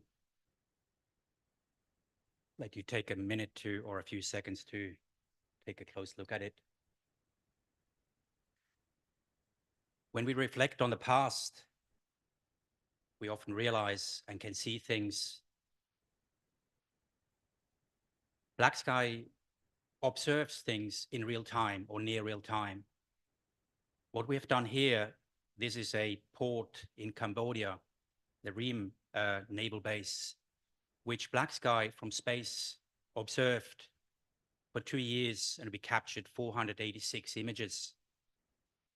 When we look at this in hindsight or in real time, we realize that Cambodia renovated, so they said, their air base, or naval base, I should say, and built a very large pier, a pier which stretched up to 300 meters, which allowed, with the help of Chinese funding, to potentially allow Chinese naval vessels, military vessels, to dock in our region.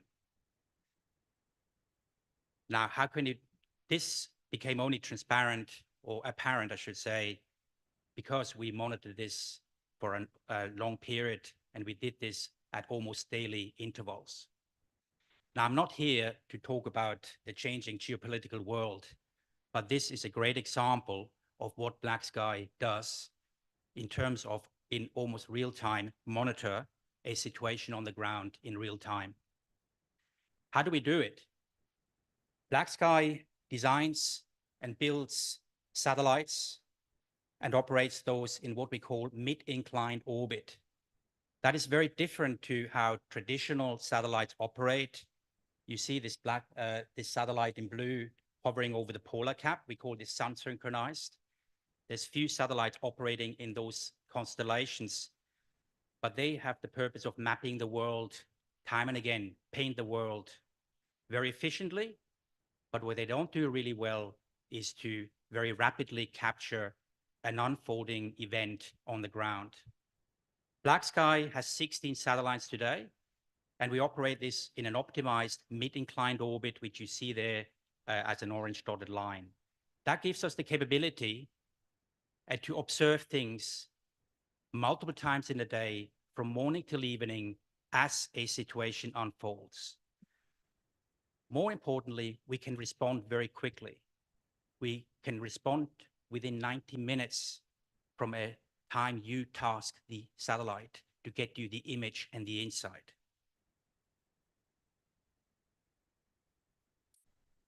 Not only do we have an infrastructure in space, but we extend that capability to you as a user. You have the ability to point and click on the map. Where, when, and how often do you want our satellites to capture the information you need? This is through a web-based portal with no human in the loop. There is nobody at BlackSky. There does not need to be a reseller. There's no emails, no phone calls. We provide you that access autonomously through that interface, which you control. We then give you complete transparency, how many satellites are available to take your order. As you can see there, we have a whole range of satellites waiting to take your order, and a whole range of satellites which are able to capture information multiple times a day. Furthermore, we give you insight into the weather. Now, BlackSky captures optical imagery, and yes, clouds for us, we cannot see through clouds, but we enable you to check what the weather is during the day or the day you want to capture the image, to set expectations. Now, before I came here on Friday, I placed a task over a number of islands in the region and captured those, or BlackSky managed to capture those the day after on Saturday. This one over Samoa, virtually cloud-free, was captured at 9 a.m. in the morning.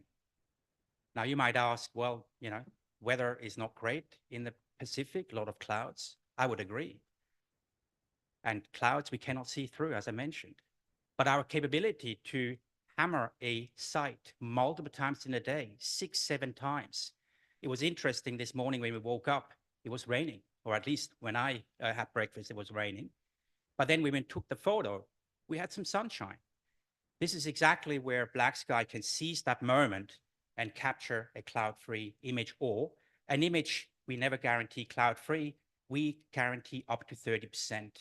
But the chance that we can capture a good shot like this one is very high. Similarly, I captured something over Vanuatu. Again, put in as an order on Friday late afternoon, captured on Saturday morning at 8:38.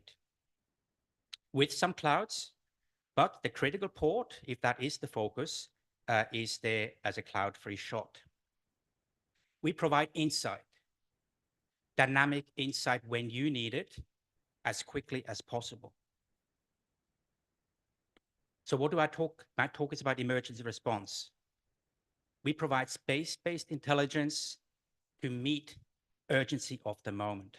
A few examples: wildfires. We supported the New South Wales government earlier this year. And of course, wildfires, or bushfires, we call it in Australia, happen throughout the summer. But here is an example, capturing an event as it unfolds. We try to respond to emerging fires as they happen, to give the first responders in the field an instant insight, captured within 1 hour and 41 minutes from the moment you tasked it. Besides monitoring real-time events, it's also important to assess damage once a fire has raged through it. Do that 24/7. Not only do we do optical imagery during the day, we also have the ability to capture nighttime imagery. Light sources. Has a town or a village been blanked out, or rather lost energy and electricity? Or how do grass fires and fires spread through the night? Multiple times at night, we're able to monitor the progress. Disasters often come with massive destruction of infrastructure. This example here shows a critical crossing in Western Australia called the Fitzroy Crossing, a major transportation link between Western Australia and South Australia. The entire bridge was collapsed because of severe floods. Black Sky was one of the first, if not the first satellite company capturing that event, or rather that destruction. But again, it's also about monitoring recovery. We have continued to capture that location to then monitor the reconstruction efforts. And that image on the right was captured just a week ago, showing the completion of the new bridge. Another example, Northern Territory government, also affected regularly by floods and fire. On the left, we have a base map, a static base map, which is important to have base maps, often at very high resolution. But a base map is like buying a car. The moment you drive that car out of the showroom, it loses value. So we're here to complement base maps with current imagery.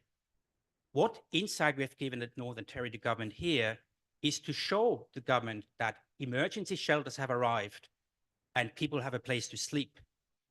So these red arrows show to tents which have been set up after the event. Black Sky also has what we call an events engine, where we capture real-time news feeds from around the world, reporting events as they happen. If an event has a location identifier, like a town name, a road name, an island, we can geolocate that event. Here you see a few events flooding in on the left, but then geolocated on the map on the right. Flood events, bridges damaged, etc., are events which we can geolocate, or in this case, we could geolocate to then potentially tip and cue, task our satellite to take an image and allow the first responder in the field to assess the situation. Now, Black Sky can offer more than our own imagery. We know where our capability starts and where it ends. We're very good in capturing very rapidly and multiple times.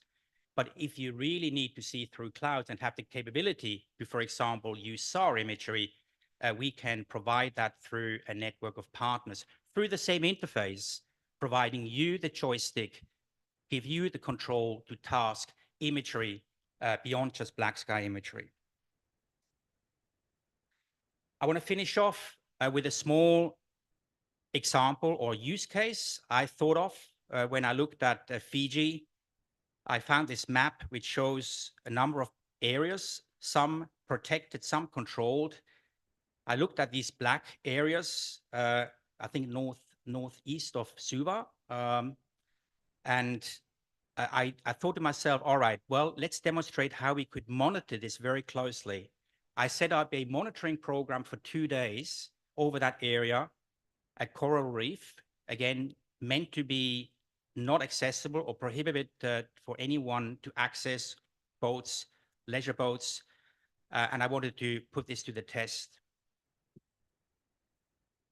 Black Sky was able, within 2 days and 18 hours, to capture 14 images, demonstrating that dawn to dusk capability, and also resulting, I'm pleased to say, a virtually cloud-free image over the reef. You can see there on the right-hand side, not all images were cloud-free, but plenty were at an acceptable cloud-free level. So if we prolong this over weeks or months, you as a government, you as a commercial user could monitor easily, affordably, critical areas. Who is Black Sky? We're an American company, highly specialized in the defense, hence my first example. But the capability extends into the commercial business, emergency, mining, and many other sectors. Again, we are a listed company, founded in 2014, started with 1 satellite. Today we have 16. Our satellites operate in the low Earth orbit, which is that new space segment, has become a lot more affordable for us to build and launch these satellites, but we extend that capability to you and make access to space, make access to satellite imagery easier, quicker, and more affordable. I also want to thank the local partners we have in the region, specifically Blue Sham, I know Remy will also talk today. We are serious about this region. I look after all of Oceania. Again, it's been a pleasure to be here and talk to you. I'm here today and tomorrow. Feel free to come to me and ask me any questions. And I'd like to open the floor for a few questions, please.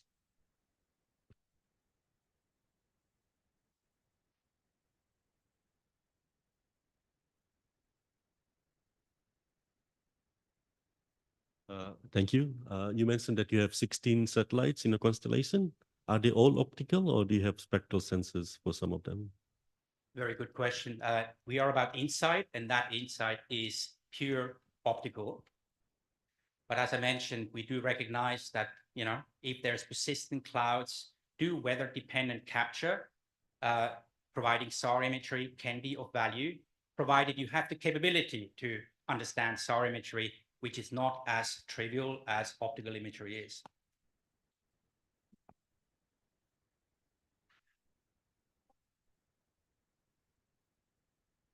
Very good question. Yes, our archive goes back as when we launched our first satellite. We're not about wide area mapping. Our archive, if you look at it, is all about strategic locations. That could be ports, that could be emergency, disaster locations, could be airports, could be mine sites. When you look at our map, we almost disclose where the secrets are or the economic value of a country, because it's like mushrooms popping up all around Australia, around the world. And it gives you as a user insight where other people find interest or are interested in to take a closer look at. I think there's another question. Yep. Hi. My question is, how many square kilometer can you cover with your satellites? Excellent, excellent. Again, you may remember some of the screenshots I showed. The footprint is a rectangle. Typically, our footprint, and come back to the mention of strategic locations, strategic point locations. Our footprint is about 30 square kilometers, or a rectangle of 5 times 6 kilometers. So relatively small, but we really want to focus on a targeted location where an event unfolded.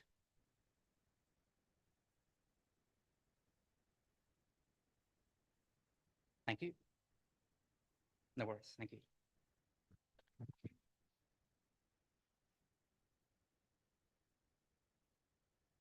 Next, we have Sachin Singh from Fiji. He works at USP, and his talk is about Digital Earth Pacific, utilizing regional scale Earth observations for monitoring terrestrial and coastal systems.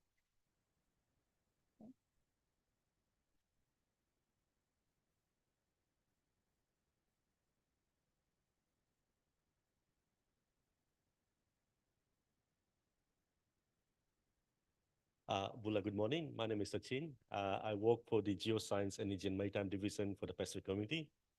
For those of you who don't know, Pacific Community is a regional organization owned and managed by about 22 member countries in the Pacific region.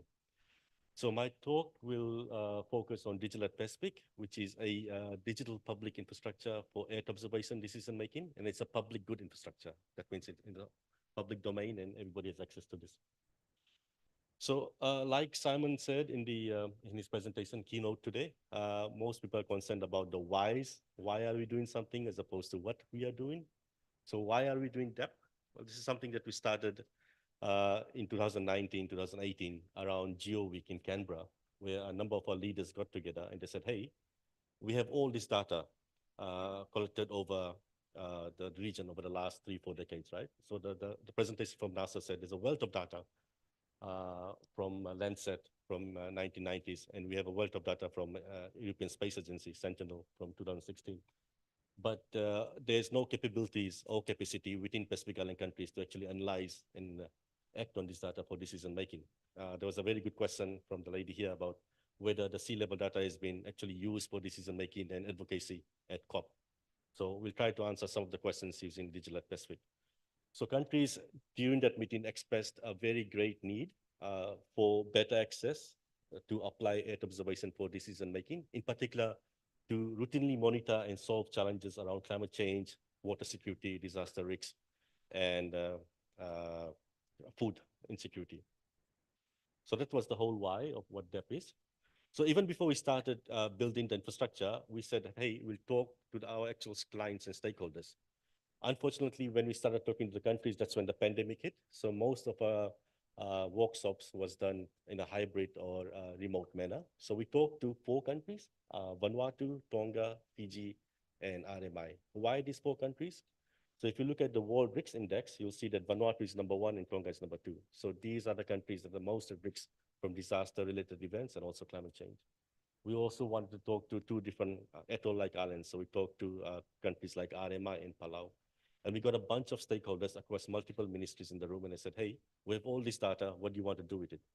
So they came back over the period of a couple of weeks, they came up with this list, their wish list, for example, for what they want to apply atom observation for. So we divided it into multiple tiers. So tier 1, tier 2, and tier 1 you can see around coastline change, because climate is a very big issue for us in the Pacific, land cover change, agro sensors, and vegetation indices, for example, detecting early onset of diseases on crops. Tier 2 was mostly around like lagoon health, hazard impact mapping for floods, illegal fishing, vessel tracking, and also satellite derived bathymetry. So we start to build a data cube based on work done by other programs in the region, such as Digital Africa and Australia, where we have these open data sources going back decades from Sentinel, Landsat, and MODIS. We put them in an easy-to-use format that we call analysis-ready data. So there's a lot of tools and processes that we do to make sure that the data that we have in the cube is analysis-ready. And then we do some kind of analytics on it, and we derive special products that goes into reports and maps and other information services for decision making. So Digital at Pacific is trying to replicate the success of other initiatives like this in the Pacific, in the region, in the globe, sorry. So it started with Digital Australia from 2015, then 2018 onwards, we have Digital Africa, and then the South Americas are starting their own platform, and the Digital Pacific started in 2019. So what is the value of this kind of programs? So if you look at this report that came out in the last 2 years from Digital Africa, they said that the investment of $7 million a year contributes about $2.3 billion to the economy. So most of the funding that contributes is going to the Earth observation industry as a whole, and agriculture, and also illegal mining, which is a very big problem in Africa. So using open data and open tools, they're able to detect issues around those areas. So once we knew what we're trying to do and what are the problems and challenges we're trying to solve, we started building the infrastructure. And it's basically a geospatial cloud native platform that we built for the region, developed for the region, taking into account the challenges of the region that takes decades of open data, puts them into an open source platform infrastructure, and enables access to it in a very open standard way of doing things. So we have all the multispectral data or climate models that we go feeds into Digital Pacific infrastructure platform for analytics, and then we have the product out. So it's all running on open source components using things like Jupyter and Kubernetes. So once we have the infrastructure in place, we did a lot of prototypes, but then we said that let's shift focus to regional scale products, right? So if you want to solve challenges around food security, drought, or climate, we have to think of things in a regional scale. So we launched Digital Pacific a few months ago in Lumia at our CRJ Council, and we have 3 regional products at the moment that's online and available for use. So we have 22 years of coastline change, going back to year 2000. That covers about 34 kilometers of our 22 member countries. Now we think of Pacific Islands as, so this is what the coastlines look like as a snapshot. And we think of Pacific Island countries as very small islands and atolls, right? But it actually accounts to 10% of global coastlines. So if you look at all the ocean-facing islands, continents in the globe, and you just measure ours, it's about 10% of the global coastlines that we monitor over 22 years. We have 7 years of mangrove data, which illustrates the canopy density and also mangrove health using Sentinel-2, so that's why we can only go back to 7 years. And then we have 20 years of water observation for space from Landsat that goes back 20 years. And to do this, we have analyzed petabytes of data at scale, and I'll talk about some of the facts and figures later in the processing environment. And if we did this on premises, it would cost us about 450,000 million USD and buy all the commercial images. But because we're doing it at scale, we're able to do it at $30,000 a year, computing infrastructure cost. So coastlines and change. I mentioned here that we go back to 22 years, but that's the better product. We are still working on the 30-year-old coastline change that goes back to 1990. And for every single islands and atolls, we're able to demonstrate change. So we think of coastlines as very small, but even if you look at a very small country like Tonga, it has 169 islands and atolls. So we have to do our analysis across all islands and atolls. So it's a very comprehensive task. And then we're able to demonstrate some really interesting facts and figures that can be used for decision making. So this is in Karisoa in PNG, and we're able to demonstrate just over the last 22 years about 300 meters, 240 meters of coastlines decreasing. But then we have very severe cases too. So this is like Isabel Islands in Solomons, where you can see we have a half a kilometer loss of the Hetata Island from 2000 to 2022. So the lines in Dhaka, the darker lines are the older years, and the lighter lines are recent years. And if you look at some on the top, you can see there was basically 2 islands, and now it's been split into 2. So we think of coastline processes as a very long-term change process, but these changes has happened only in the last 10, 15 years. And then you can see there was a particular island in the middle where there's only black lines that have disappeared. So again, we are able to demonstrate this kind of changes on a regional scale across all the islands and atolls. So this information can be used by countries to actually go and make a case for the advocacy at the COP environment and other places. How do we do this? We use Landsat, 30 meters, and then we use a global tidal model to have a tidal cutoff. And then we have an annual median mask, and then we have various water indexes. We tried to replicate what Geoscience Australia was doing for Digital Australia, but because they're only focused on one continent, it doesn't play well with us in terms of scale, because we have this challenges with scale, but on the invest side of things, so we're dealing with very small islands and atolls as opposed to a very big landmass. So we had to experiment with and develop a lot of methodologies to make sure that we are able to do this kind of analysis for very small islands and atolls. One of the questions we get asked is like, hey, you guys are using 30 meters, and how you're able to derive very refined coastlines for like these small islands and atolls, because 30 meters is not good enough for small islands. So we use a lot of subpixel extraction using a methodology developed by Dr. Robbie Taylor Bishop. It's basically a Martin squares algorithm. So which means that we're able to, in spite of the 30 meter resolution, which you'll see, it's like all jaggy if we just use the raw images, the low extraction, we're able to use some of these AI methodologies to have a higher fidelity of coastlines being extracted. So there's a really well published science behind the methodology. We have also water observations for space. This is again a very complicated product that uses remote sensing spatial analysis across all the bands to come up with flood-prone areas and also dry and wet water bodies. So you can see on the left is 2016 in PNG. That's when the El Nino drought happened, and then you have 2021 on the right. And if you zoom, I mean, if you use your slider, you can see the differences. So the use case of this product is that you can detect drought, and you can also detect areas that are prone to flooding in the past. And this is mangroves. This was a project developed by the Pacific Geoportal, Esri, that used our mangroves data to create a visualization. Does it play? Okay. To demonstrate how the mangroves recovered after TC Winston in Reki. The mangrove health recovered over time.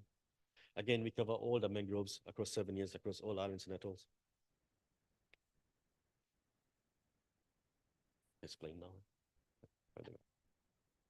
Okay, so those are the regional products, but we are also working with countries to co-create different products.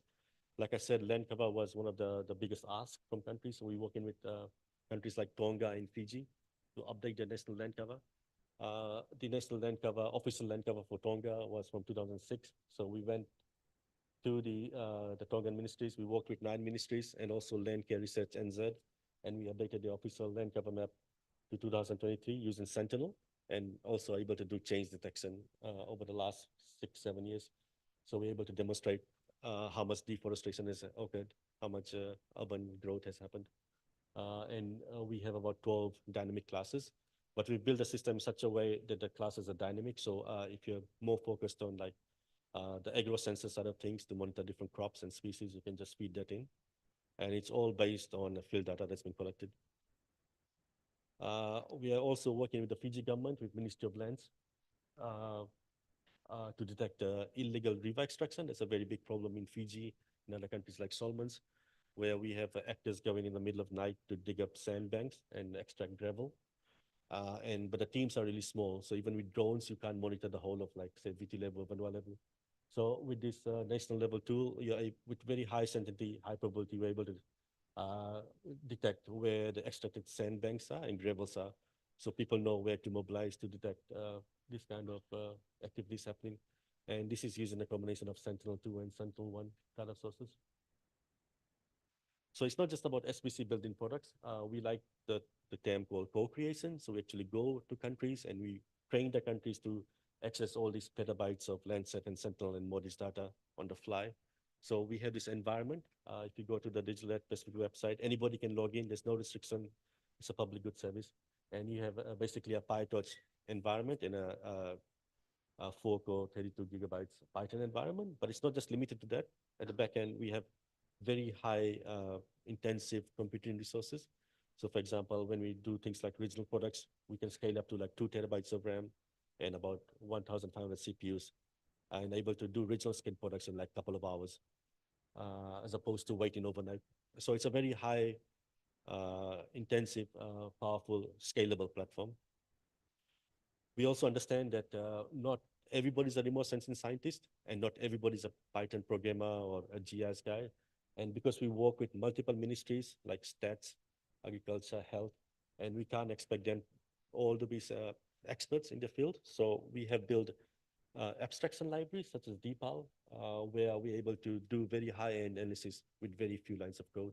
So with 3 lines of code, you can say, okay, I want to work in this particular ward in Solomons, and I want to do this kind of analysis. Like, for example, disease detection, NDVI, Enhanced Vegetation Index, or water security. And we are able to generate not just the outputs across multiple years with few lines of code, 3 or 4 lines of code, but we're also able to do analytics.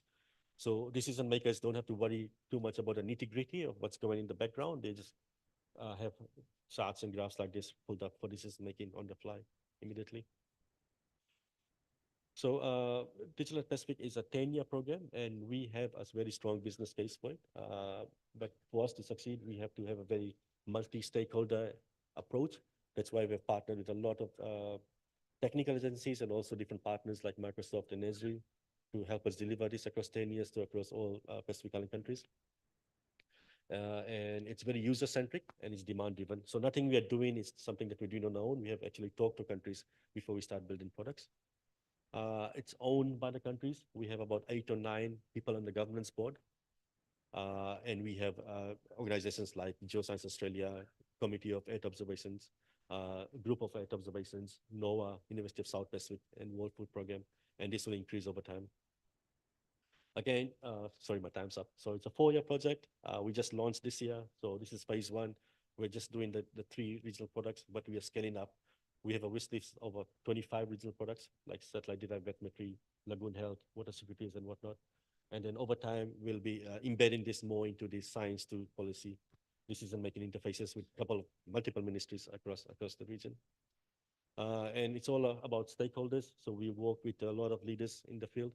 So for example, we have a lot of really good champions in the region already who are actually using Digital Pacific for the day-to-day work, for disaster response, for illegal river extraction, for land cover change, for agriculture and whatnot. And you are all welcome to be part of one of the champions as part of your company or organization. So please come and talk to me or email us if you want to be more embedded into using Digital Pacific for Earth observation.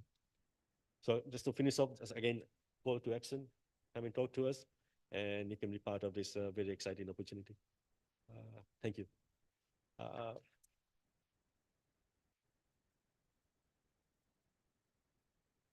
just to mention all the products that I've demonstrated, it's all on the website. So it's all open access. So anybody can go and explore for your member countries. Thank you. Any questions, please?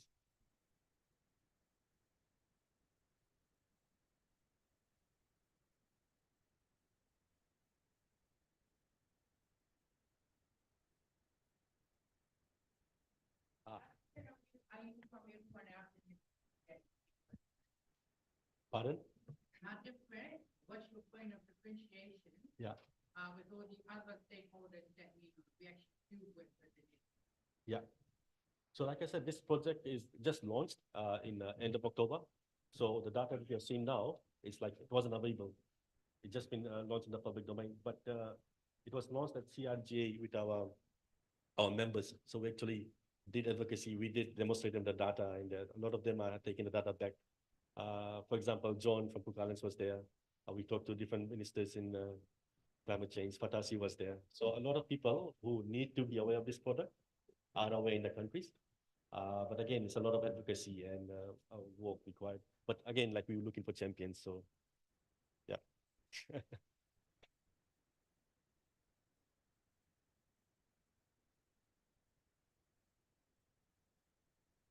Thank you so much to Sachin and all the other presenters in the session.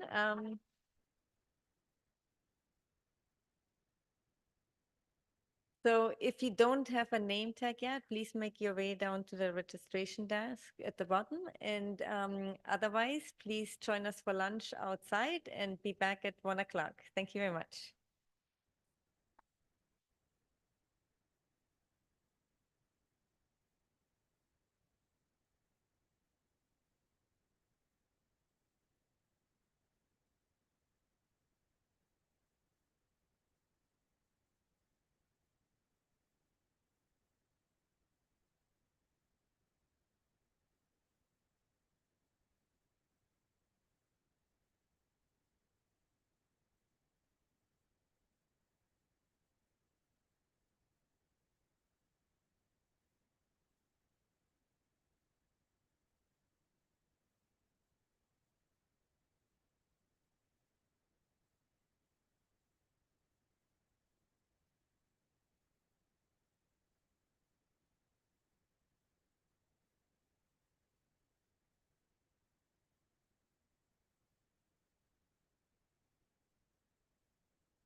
Can we kindly ask everyone to take their seats? We're about to start with our third session for today. Thank you.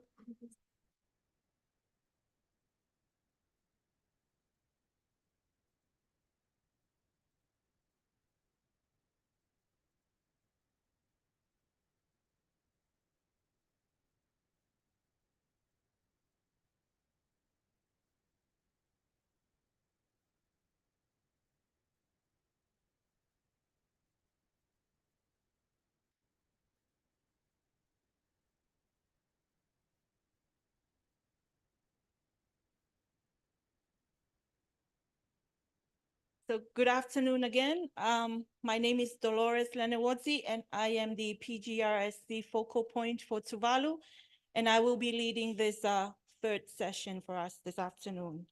So the third session will be focusing on remote sensing data and UAV. And without further ado, can I kindly invite our first speaker, Mr. Remy Andrioli from Blue Cham, New Caledonia, who will be presenting on Earth observation for Pacific Island countries, a question of resolution. Let's welcome him. Thank you. Bula everyone. I hope you're good after the lunch. I'm really happy to be here in Fiji to talk about Earth observation for Pacific Island, and I ask a question of resolution.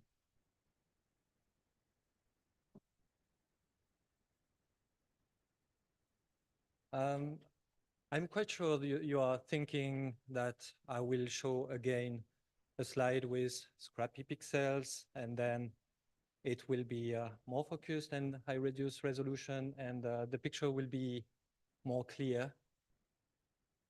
And you're right, I did it. I did it because since 20 years, when we are talking about Earth observation, discussion are catched by the question of resolution. We always need the best resolution. That's for 20 years, the sole question that we had. But do we really always need the best resolution for Earth observation imagery? So that's the content of my talk today. And it's a bit more complex. There were a good presentation last year made by Dr. Wolf Forschutter talking about rainwater harvest using rooftop in Pacific Island countries. In that case, we are measuring the rooftop from imagery. So in that case, resolution matter.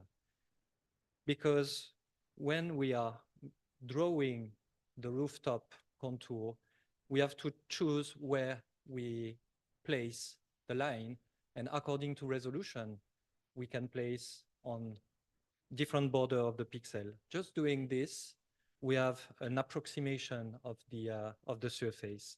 So for this kind of rooftop, using 50 centimeter imagery, we have an error about 60 square meters, which is about 10% of error. If we use 30 centimeters imagery, the error fall to 3%. And in using 15 centimeters imagery, the error will fall less than 1%. So when the question is measuring something, resolution matters. That's why we increase the resolution of satellite imagery, and now we are able with MAXA constellation to provide with 15 centimeters imagery, which are processed using artificial intelligence and with a process dedicated for Pacific Island landscape. So the artificial intelligence process had been trained with imagery from the region to produce very high resolution from satellite imagery.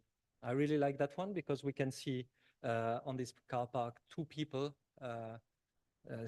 discussing, and one of the car have this door open. So that's the kind of resolution now we we can achieve. And that's a really good source of data for measuring and very high precision mapping. That's other example of 15 centimeters resolution taken from satellites. But do we need this kind of resolution for measuring precise object? When it comes to a lake, for example, we can use Sentinel data, but with Sentinel data, the 10 meters resolution as well is a bit coarse. And when we have to draw the contours of the lake, where we are placing the contours. So we also process with artificial intelligence, this 10 meters Sentinel-2 data to provide imagery at 2.5 meters. And it's much more easy using that kind of data to draw the contour of the lake and create some content and mapping from this imagery. We are always talking about pixel resolution when we are talking about resolution, but that's not the only resolution dimension of a satellite imagery.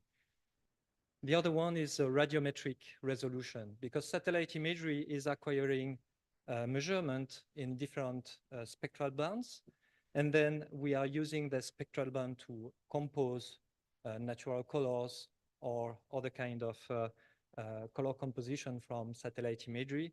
That's a dimension that cares when we want to extract features or characteristic from object on the ground. And we define the radiometric resolution with the number of bands. So all the satellites are not equal. Each satellite have their own capabilities and number of spectral bands. And there is another dimension that is important for radiometric resolution. This is the separability of each bands. As an example, on the top, this is worldview 2 image spectral resolution, where the bands are well separated. And on the bottom, we have a satellite where there is an overlap, and that may cause some blur in the picture. So the band separability is very important when it comes to automation of process and to do some specific analytics. As an example here, we use superspectral imagery to derive lithology and alteration of rocks for mining companies and geologic mappings. And this is the number of bands using combination of visible, near infrared, and middle infrared that allows to derive such kind of analytics. In the near future, at the end of this year, beginning of next year, new hyperspectral satellite will be launched. So these capabilities will provide more than 200 bands from satellite imagery in order to automate such kind of analytics for geology, but also for vegetation, agriculture, as an example. So that's an example of pixel imagery that provides this hyperspectral capability, and it will be available next year for the Pacific region. And the last resolution dimension is the temporal resolution, which is, I think, one of the most important resolution components for satellite imagery. I know that you are always facing a question every day, and you want answer as fast as possible. That's always the case. We want to have the information when we need it in a timely manner. And that's a part of the temporal resolution. We saw this morning the Black Sky presentation from Maurice, and Black Sky is providing a really new and very interesting temporal characteristic to help us in the Pacific region in providing either very high frequency of revisit.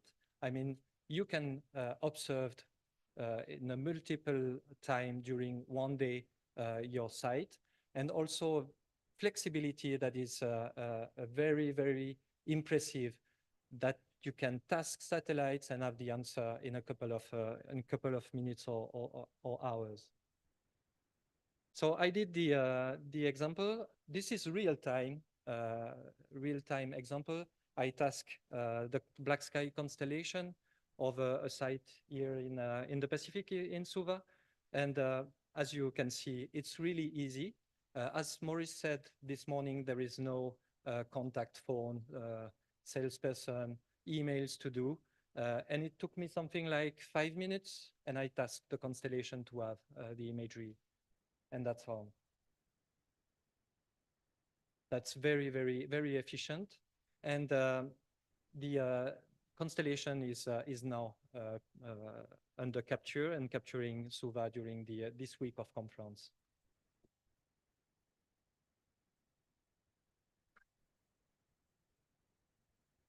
Another important aspect of this flexibility is that we can have access to the feasibility.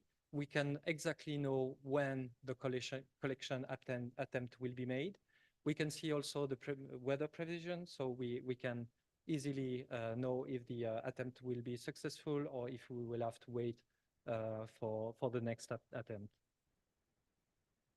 So that's example. We did a couple of collection thanks to Maurice over the Pacific countries, and this is a beautiful image collected yesterday over Tonga, and it took us something like a couple of minutes, and we already have the imagery. So that's very, very efficient, and that's a capability which is very new for the Pacific. We did it also for French Polynesia monitoring, so we are able to focus on one area and do multiple attempts and observation during a specific time window in order to assess and monitor, for example, boats and human presence in specific areas. So that's very important when it came to conservation, to know all the lagoon and the coast are used. Another example I had last month, because that's always a last minute request and we want the answer now. I had mining companies asking for an imagery and they wanted to add that imagery fast, and Black Sky has the ability to provide that kind of imagery. And it took me a couple of hours to task and then to provide the answer to the end user. Also, Black Sky provide the ability to have an observation from the sunset until the night and have nighttime imagery. That's an example of Port Moresby. And that can be used for utilities, but also, and it's, I think, important to mention, to see the light of boats in the EEZ, for example, to assess presence of boats. And we also work on a digital platform because Earth observation can be complex. And Maurice said also that it's better to avoid multiple contact and salesperson. So we are developing a platform called Quenelo, deployed over more than 10 countries in the Pacific, and provide with turnkey solution and Earth observation directly inside to make that the use of Earth observation easy. So I will stop my talk now. I think I'm on time. I still have 2 minutes, so I can talk about my company, which is in the Pacific since 2007. And if you have any question about our platform or Maxar imagery, Black Sky, or Copernicus, do not hesitate to reach me. Thank you.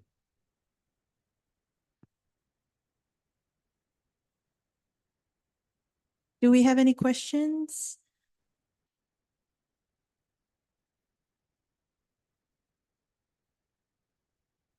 Thank you, Remy, for that presentation. Just had a question about the temporal resolution of the hyperspectral satellite. What is the rotation that it'll plan its revisits? The hyperspectral constellation will start next year with the first satellite. So it will be a 5-meter resolution, and they will increase the constellation regularly starting from next year to reach 1-day revisit. Nice. Okay, thank you. Any other?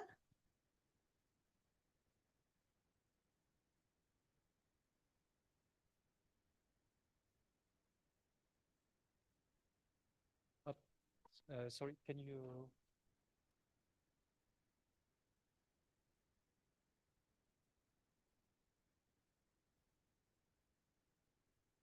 I say concerning the I.T.S spectral images, have you already used the Pleiad constellation?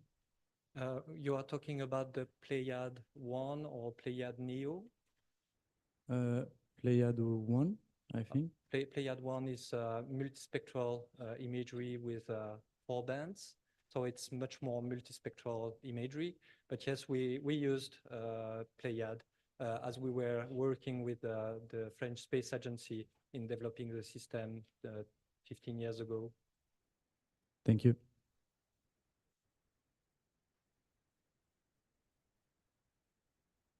All right, another round of applause for our presenter. Thank you. Our next presenter is Mr. Simon Morris, who will be presenting on new generation sensors for VTOL drones.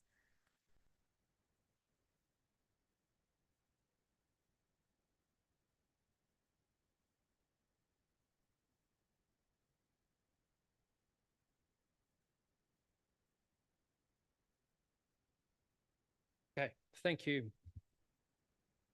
Let's have to tip up a little. Hear me okay? Thank you for the introduction.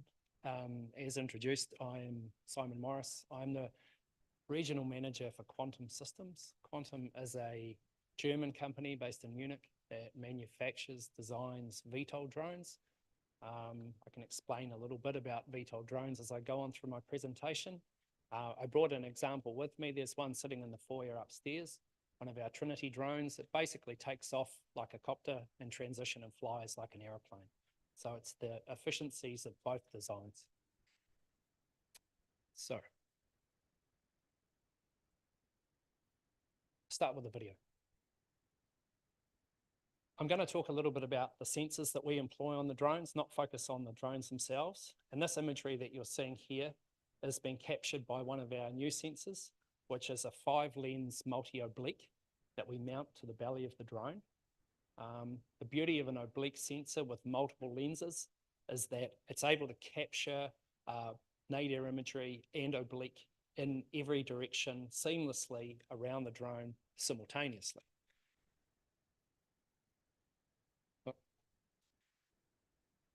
Here you can see an example of one of the sensors being clicked off or onto the Trinity, just a toolless interchange on the belly of the drone. And here is an example of the oblique.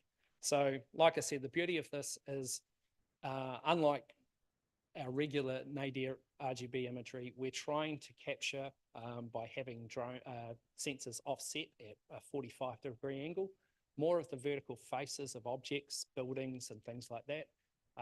We have been developing this technology in conjunction with partners so that we can make a more efficient capture of urban type environments where we're collecting the faces of buildings to integrate into 3D models and things of that nature. You can see there it's a combined 130 megapixel output. That's the sum of the 5 sensors on board.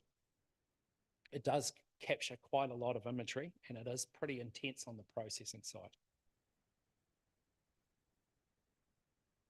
There's just some specifications about the sensor itself here. I won't labor this, but you can see some of them, and I think these presentations will be available later. So I make it freely available to download. Plenty of information there and a little bit about how it works. You can see the construction of the layout of the lenses themselves and the way that they're offset in order to capture out in the directions like I mentioned. There's always overlap of 3 sensors simultaneously, and it creates a very large image footprint. Here's a little example of some imagery that was actually processed by Esri's drone to map. It is a facility in Germany where they do a disaster management testing. Half the village is collapsed and set up like an earthquake site. It's kind of a recovery practice zone, if you like. And you can see this is the mesh created from the point cloud data, but you can see that the faces and the facades of the buildings and things are very nicely filled, even down to the detail in the trees in a model like this. So in terms of capture, it's quite efficient, fewer passes, more images, but a lot of those images are looking at the sides of the buildings in order to recreate them with a higher degree of accuracy and fidelity. Okay, moving quickly through some different sensors here. So I'm also going to talk about our LiDAR payload, and in particular, a case study that we performed in Africa just under a couple of years ago, where it was a risk management exercise, joint public-private operation that was commissioned by a mining company. You can see there's a tailings dam. Sorry, this is in Ghana. There's a tailings dam for the mining operation up in the center of the image there, and at the base of it is a dam. They wanted to model what would happen in the unlikely and unfortunate eventuality, or I shouldn't call it eventuality, the unlikely event of a dam failure and what it would do to the environment, and in particular several villages that happen to be downstream of this location. So working with our partners in the region, we dispatched a crew with one drone and one LiDAR to see if we could map this in order to gain a digital surface model that had the vegetation classified off of it, so that we could get a true terrain model in order to model what the water would do. So a little bit of the detail there. 20 flights performed in the course of a week. Each flight capturing around 300 to 350 hectares. The drone flies at 18 meters per second or 65 kilometers an hour. We moved around to 6 different distinct takeoff locations, performed 5 flights a day, and managed to capture 6,500 hectares or 65 square kilometers. So the environment was pretty tough. The temperature was very hot, was in the region of 45 degrees most days. The data was underpinned by RTK GPS for accuracy, and we took control points afterwards in order to, or audit points if you like, really, to measure the accuracy of the data, and that'll come along later. So after first capture, in the processing and alignment software, this is what the initial point cloud looks like after the trajectory is adjusted. So you can see it's just classified for height. There's an auto classification process to identify what's ground and everything else, which in this case is tropical rainforest with 3 layers of canopy. And then from there, we can turn off the classified vegetation in order to get a surface model. That surface model and all of its tiles was merged together in GIS, and we were able to create a large single digital surface model with the vegetation removed. And you can start to see from the height classification where that natural water course runs down south of the dam area. Contours were created from this, and then they were thinned out dramatically. Then the village locations and the points of interest were overlaid, and from this they were able to do a full risk assessment of who would potentially be harmed or impacted by the water flow coming down from the dam.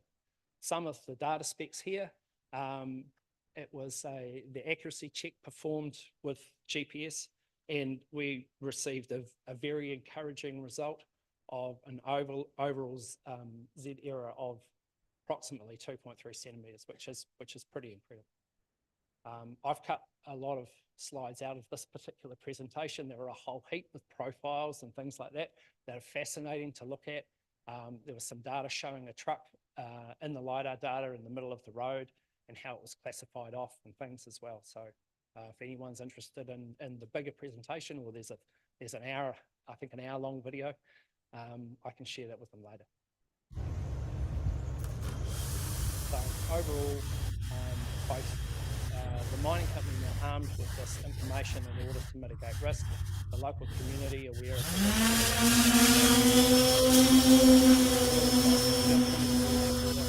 we're pretty flawlessly. We hold this up as one of our best endeavours to date. The scale of the area to capture with a single drone was pretty staggering. All right. Okay, so there was one more thing I wanted to talk about, and it turns out to be topical in terms of a question about resolution.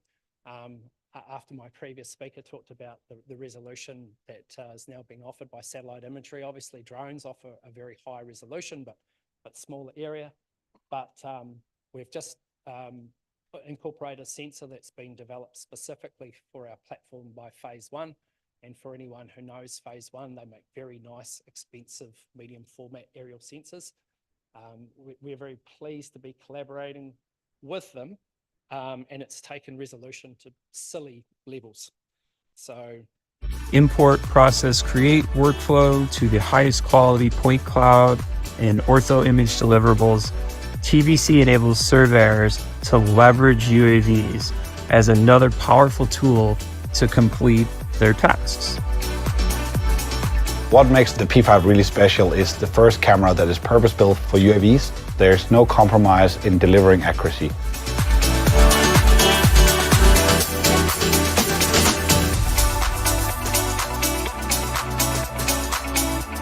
I wanted to mute the voiceover from the man from Trimble, but it was a collaborative effort amongst our three companies. Trimble Business Centre, who already worked with Phase 1, were on board from the beginning because they're able to process the native Phase 1 imagery.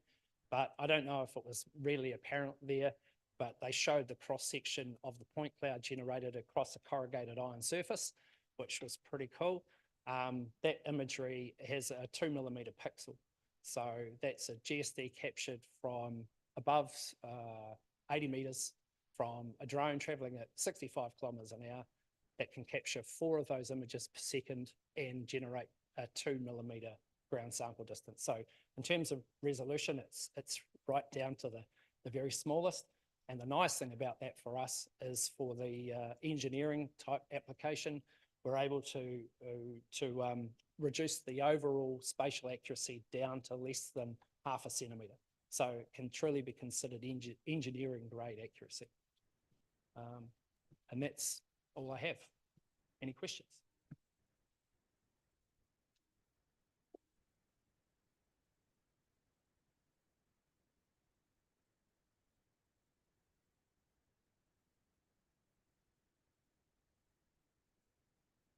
Hi, Paul Peterson from Landcare Research in New Zealand. Just wondering, how do you think that Trinity would perform if you're looking to capture imagery over very steep country with a lot of relief? Yeah, it's a really good question. Being based in New Zealand, I know the challenges of flying it there. One of the things we strive to do as a manufacturer is basically uprate everything in terms of wind tolerance and climb performance and things like that. It's always going to be challenging in mountainous terrain because the wind is so unpredictable. The way that we operate is always run parallel to terrain.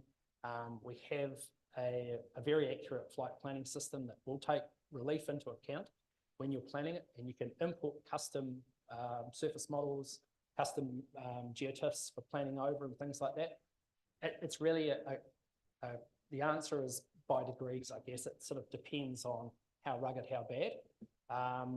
I would be cautious about sticking it into the Southern Alps at high altitude. I was thinking more about Rarotonga. Okay.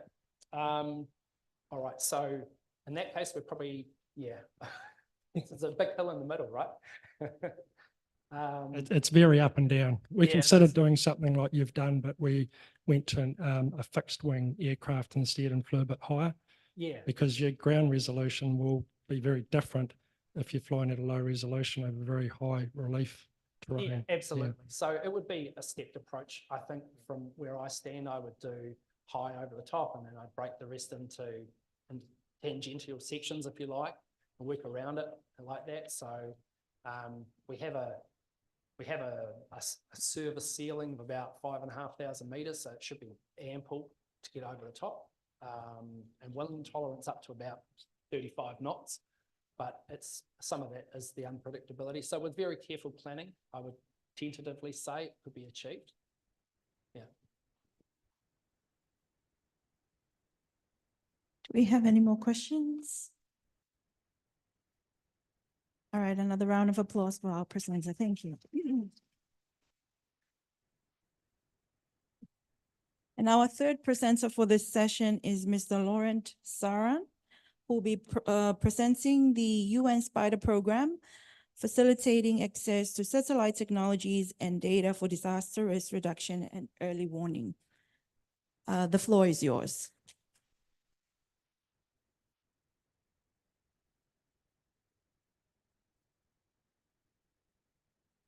Thank you very much. Okay, so I'll discuss a bit about this UN program. I am sure you will all wonder where does the acronym come from. I'll try to clarify that too. But first, where I come from, it's the UN Office for Outer Space Affairs. And usually when I'm at the conference, I ask the audience, how many of you know that the UN has an Office for Outer Space Affairs? And it's usually about 10–20% only. Probably the same here. But it's one of the small offices in the UN, yes, but we have a number of mandates related to coordinating and working with member states and other organizations on space-related activities. We are the Secretariat of the UN's Committee on Peaceful Uses of Outer Space. It has about 106 member states right now. We implement a number of programs. One is on space applications, which covers a lot of different areas of sustainable development. We have a UN internal coordination mechanism, UN Space. This is between the agencies between the entities of the UN system. There's a UN register of all objects launched into space. Every member state reports to us when they launch anything, any satellite rockets, and those are captured in this registry. It's a public source of information. Then, of course, we have the UN SPIDER program with offices in 3 countries. I'll talk a lot more about that. We also are the Secretariat for an International Committee on Global Navigation Satellite Systems. And then, of course, there's now a Space Mission Planning Advisory Group because there's a lot of different missions planned, as you heard already in the morning, by different states, and it requires a lot more coordination than in the past. The UN Office for Outer Space Affairs is, of course, working in different domains related to applications of space, technologies for sustainable development. And you can see a number of initiatives within the office. Again, I will focus more on the disaster management related ones, but we can talk more also in private about the other different activities. What's important to mention, and I always like to use this pair of slides, that's 1957. We had 1 satellite up there. But 60 years later, that was the situation. There's a lot of satellites, about 9,000, but probably a lot more now. This is again an image, like a visualization from 2017. There's been hundreds, if not thousands, of satellites launched since then. Of course, some of them are Earth observation, others are telecommunications, navigation satellites, as you know. But there's a wide variety of resources, of data, of information coming from these assets in space. And our job is to kind of make sense and try to connect the user communities, facilitate access to these technologies as best as we can, especially in countries that are not necessarily space actors themselves, or not yet. Now, combined with that complexity of the space environment, we also have the facts on the ground that the natural hazards have been, in a way, worsening in the last 2 decades. And you see some statistics there. I won't go in detail through all of them, but as you can see, there's a lot more disasters, there's a lot more people affected, a lot more economic loss, and especially in some areas, flooding, storms, the numbers are much increasing, and obviously these are all related to the climate change crisis we are facing. So what can we do? Of course, the UN has been discussing this for a long time, and in 2006, a General Assembly resolution, so all the 193 member states of the UN agreed to establish a new platform for space-based information for disaster management and emergency response, and that's where this UN SPIDER acronym comes from. And the mandate is easy: ensure that all countries have access to and develop capacity to use all types of space-based information and technologies to support that full disaster management cycle. It's not only about response or about preparedness, it's the full cycle and how these technologies could be better used. We have done a lot in these years since we were established. We visited about 55 countries, mostly low, middle income, small island developing states, providing advisory support, consulting with the users on the ground and with the authorities about what they need and what can we do to help. Of course, a number of countries were sponsored also with data and participation to conferences. Some of you are here thanks to the sponsorship we provided for you to be able to attend this, and the workshops we'll organize towards the end of the week. And of course, we also provided a lot of emergency support when the situation required it. Our resources, our funding comes from few member states. You see them listed there. They are not in alphabetical order, in order of amount of support we received. And there's also a limited amount of funding we get from the UN regular budget. We have been in the region. I wanted to put up these web pages that you can find on our portal. We have been here, but 10, 12 years ago. And our engagement now and our wish is to also re-engage and try to be more connected to the community here in the Pacific Islands and see if there's anything missing, if there's anything we can do to support. So you see some information about the advisory missions we had officially in the region in the past. We work a lot with a number of centers of excellence around the world, space agencies, universities, regional geospatial centers to implement the mandate of the program. Because we are a small team, we rely a lot on the capacity of in-kind contributions of these different institutions around the world to kind of reach out more. And I want to stress again that here we are talking not only about Earth observation. When we talk about space technologies, we also look at the navigation, satellite systems, and satellite telecommunications, and trying to facilitate access to all these technologies for that disaster management cycle. We do have a knowledge portal, and you have the link there.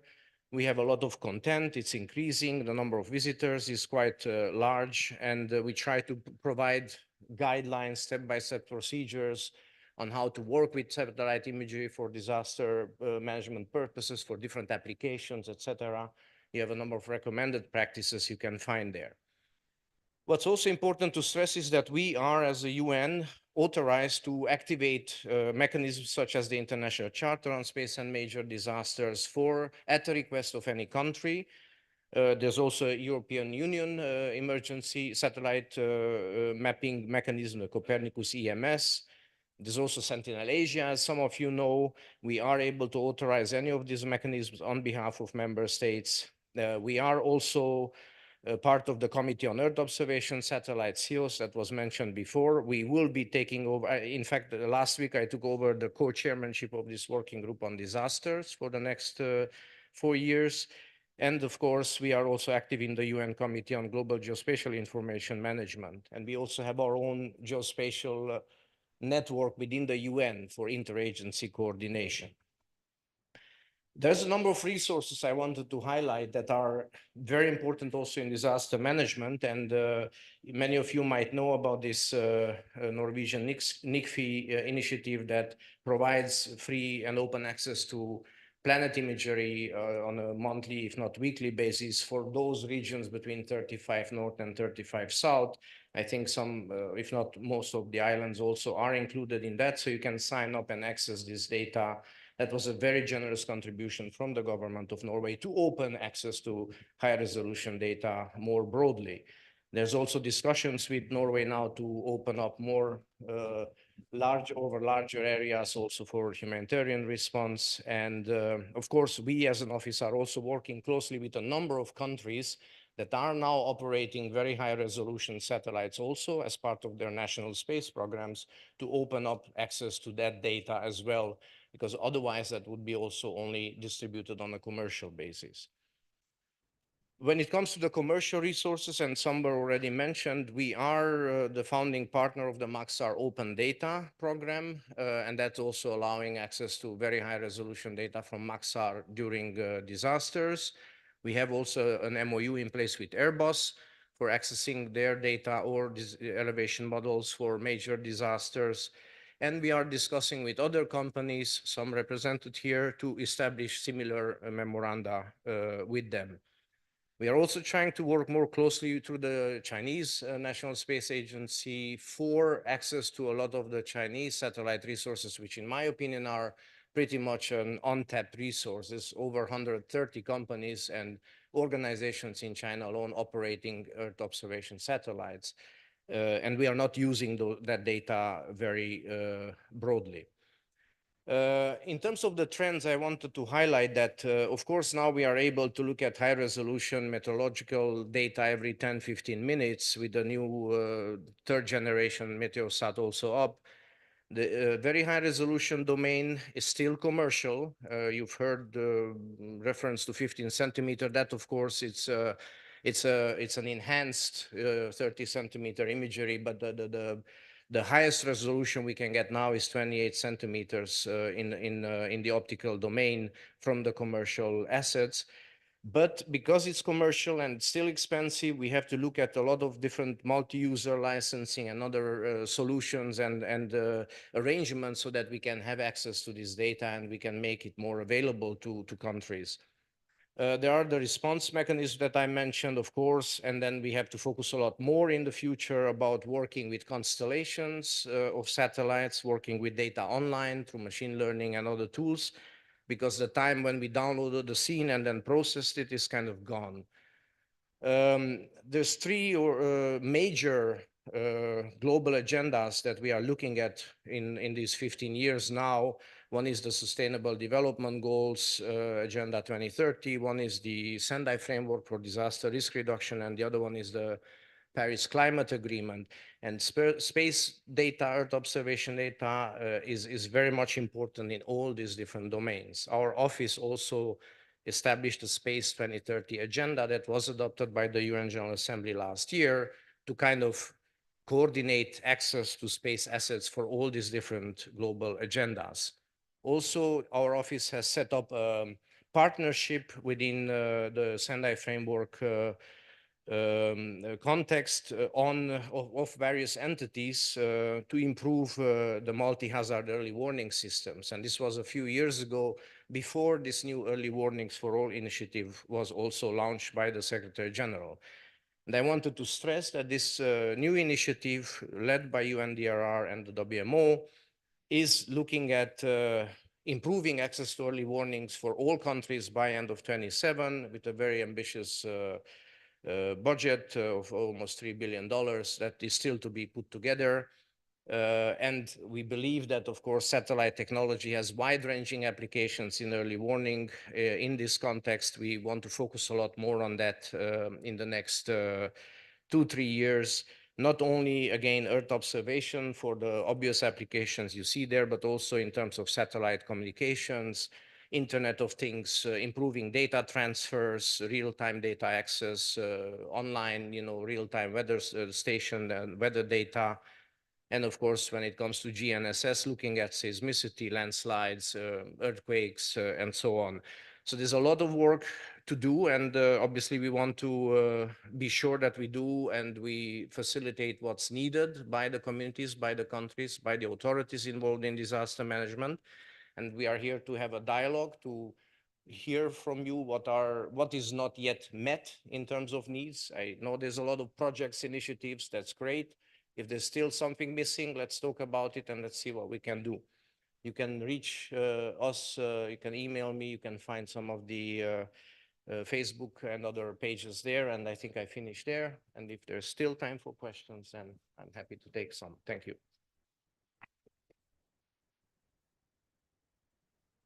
Do we have questions for Mr. Saran?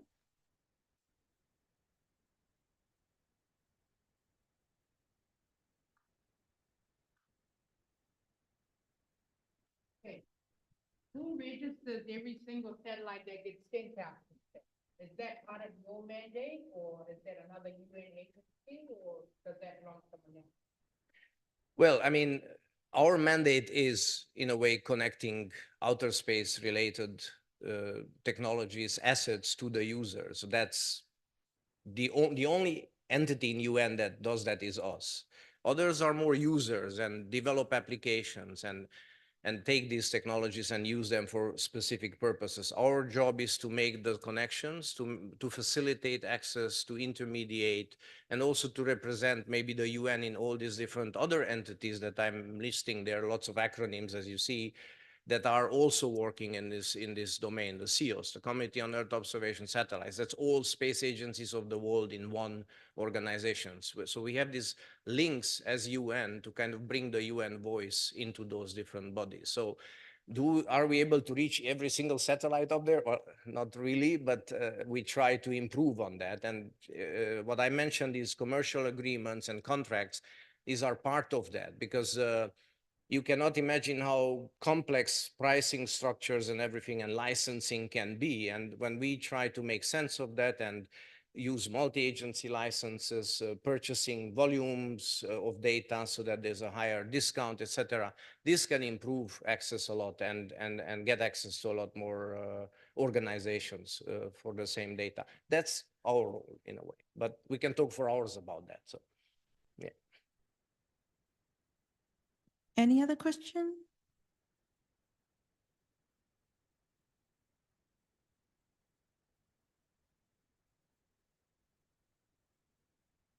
Currently, which satellite provides the most high resolution digital elevation model that is freely available or that is in to be purchased or it is on commercial? Can you highlight on that? Well, that's another discussion we can have for a long time. I think if you can afford it, colleagues in Maxar, I know, can develop 0.5 meter resolution using the optical data. Probably, of course, you can do much better with LiDAR, but now we are talking about satellites.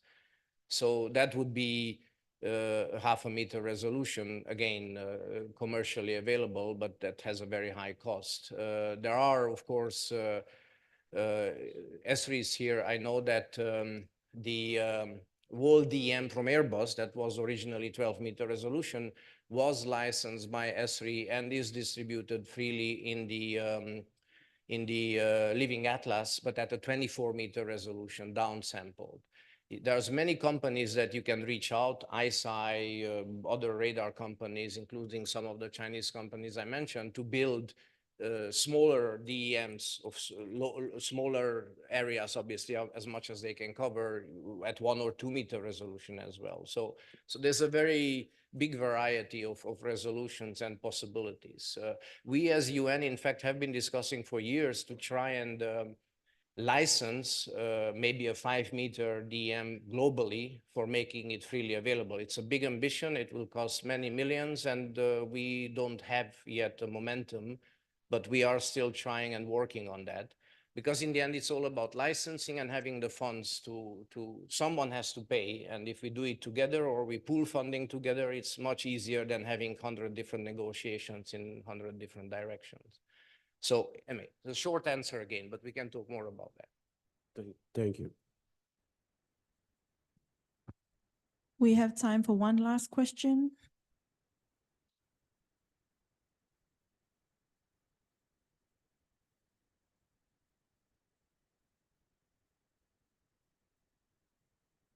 Thank you for your presentation. Just one question. Does all those satellites has impact to our environment or no? Sorry?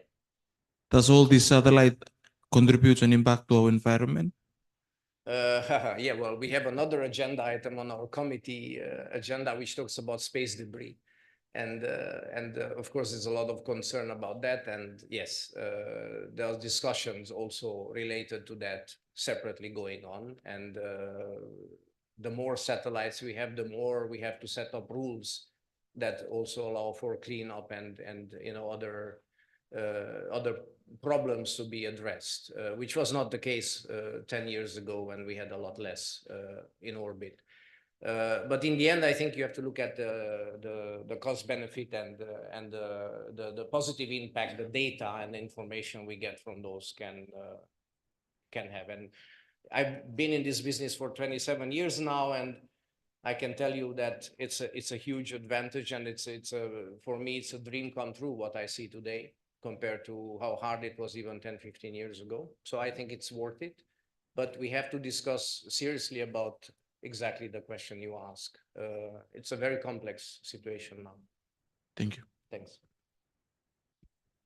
Thank you very much, but I'm available for other questions. So thank you.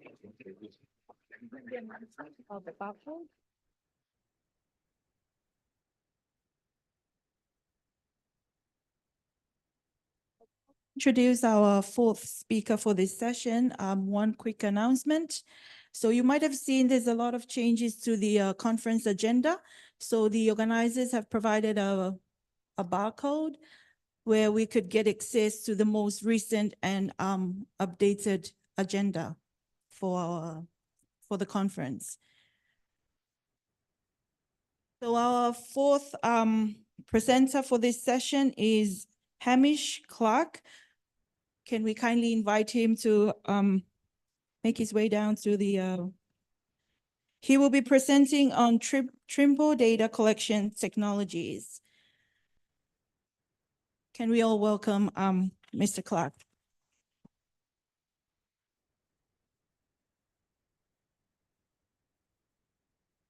Thank you very much. As introduced, my name is Hamish Clark. I'm a representative of I.T.S, New Zealand. And oh, it's all disappeared on me. Where does the presentation go? Perfect. Thank you. Yes, I'm a representative of I.T.S, New Zealand. I've been in this role for 2 years now, but I've been working in the construction and survey industry for the last 12 years. In my role, I'm an account manager for the South Island of New Zealand, as well as the Pacific Islands, excluding New Caledonia. A bit of background on I.T.S. Once upon a time, it was a company called Geosystems, which was started in 1985. After a restructure in 2014, the company was split into 3 individual companies. I.T.S, which looks after GPS, kind of geospatial survey and mapping. SciTech, which covers earth moving and civil construction, and Building Point, which covers high-rise construction. We are actually under an umbrella of a company called UPG out of Australia, which is Ultimate Positioning Group. UPG is the largest Trimble distributor in the world. And as you can see, we have over 300 staff across Australia and New Zealand, including ex-Trimble employees who are involved still in Trimble Business Centre development. Trimble itself has over 12,000 employees worldwide, with an office in Christchurch being the main hub for this part of the globe. That office holds over 400 staff, and within that office, Trimble Access, which is the main geospatial survey software, is developed, as well as Trimble TerraFlex, which is our main GIS survey software.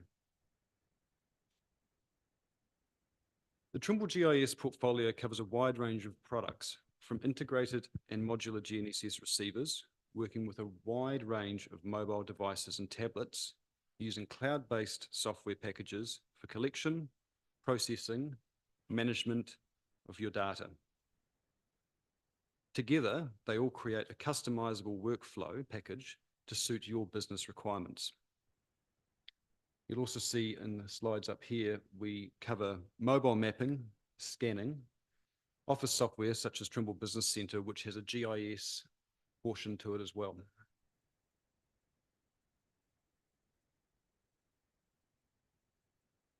The Trimble GIS portfolio offers a start to finish package. Select your handheld device. This could be what we've got up here, a TDC 600 or a TDC 650. It could also be a smartphone that you already have, Android device. From there, choose field software. Here we have Trimble TerraFlex. This can be run on multiple devices. They don't have to be a Trimble device. It can be a tablet that you already have. You can also operate third-party software such as the Esri portfolio. If high accuracy GNSS data is required, add an external device, such as the two we've shown here. These allow for additional satellite constellations to be tracked, as well as post-processing of data. After you've finished collecting data within TerraFlex, you can view it within Trimble Connect. This is a cloud-based service open to anybody, and you can collaborate with multiple users within the project.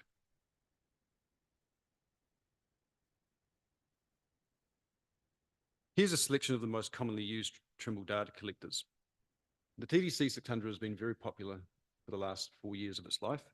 It is a rugged device that can be run as a standalone down to 1.5 meters with east bass corrections. Or if high accuracy work is required, you can add an antenna like we saw before with the DA2 or an R2. The TDC 650 is an all-in-one rugged handheld GNSS receiver.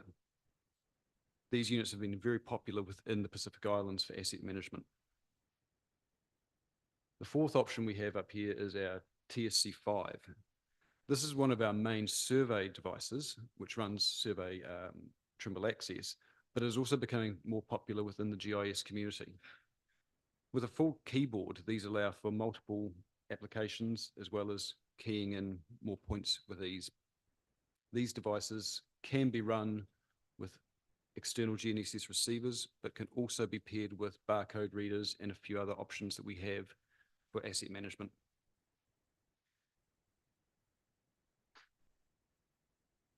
Here's a selection of a few of our GNSS external receivers.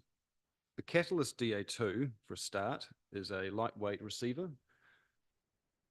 As you can see, it can be customizable from 2 to 100 centimeters in accuracy, but I'll cover that a bit later on. The Trimble R2, which can either use virtual base network corrections or can be paired with a base rover system and run full radio corrections. And then the third option, which has only just been introduced into the GIS portfolio for Trimble, is our R12i, which is a full 30-degree tilt compensated GNSS receiver. This can be run with Trimble TerraFlex and allows for not having to plumb a pole anymore to collect high accuracy GNSS data. It's very popular in New Zealand currently for coastal surveying. People can go along in boats and just put the pole into the ground or under the water and collect data.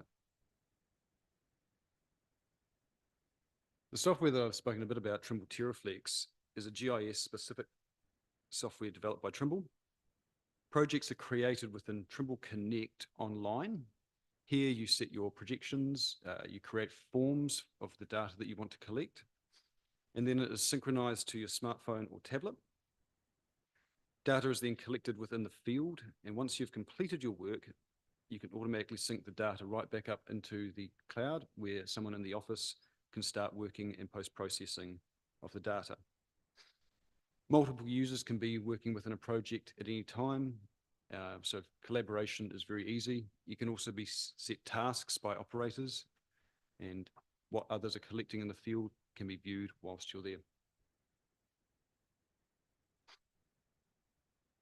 Bit more about the Catalyst DA2. This is the latest GNSS hardware for the GIS and survey sector. The DA2 is a cheap receiver that offers subscriptions for accuracy levels. This gives users the flexibility to collect data at the accuracies they desire. These units do not have to be paired with a Trimble-specific device. They can connect to Bluetooth and can be paired with Android devices and iOS devices or Trimble data collectors if you want. Adding the DA2 to your smartphone or tablet is a cost-effective way to gain high accuracy data with a variety of field software options. This is a little bit about the software licensing options we have. As you can see, you can choose from 60 centimeters, 30 centimeters, 10 centimeters, or all the way down to 1 centimeter accuracy. We also offer an on-demand package, which is at the end. Now, the way these work is you can purchase a 10-hour or 100-hour pack, and you operate 1 hour at a time. So for high accuracy data collection, these are a good way to operate. and they can also be paired with any of the other subscriptions that we have up there. In the past, high accuracy GNSS data would have had to be used by stationary base stations set up to log data, and then an additional GNSS receiver would communicate to this via radio. From there, the data would need to be post-processed in Office software. But now we have Trimble RTX, correction hub, that you can achieve high accuracy GNSS data without the need for additional equipment. Here is a video that will kind of give you a bit of an overview on this.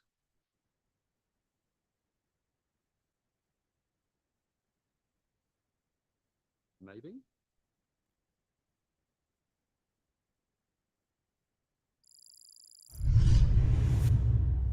The Trimble RTX correction service set new performance standards for precise point positioning technology starting in 2011.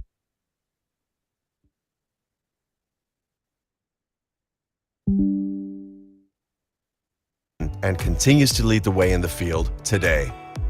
Trimble RTX corrections are designed to deliver RTK-level precision by resolving biases for your rover in real time. The service corrects small inaccuracies that occur on the satellite clock to mitigate clock error. It addresses the effects of satellite orbits being perturbed by the gravitational forces of Earth, Moon, and Sun to resolve the orbit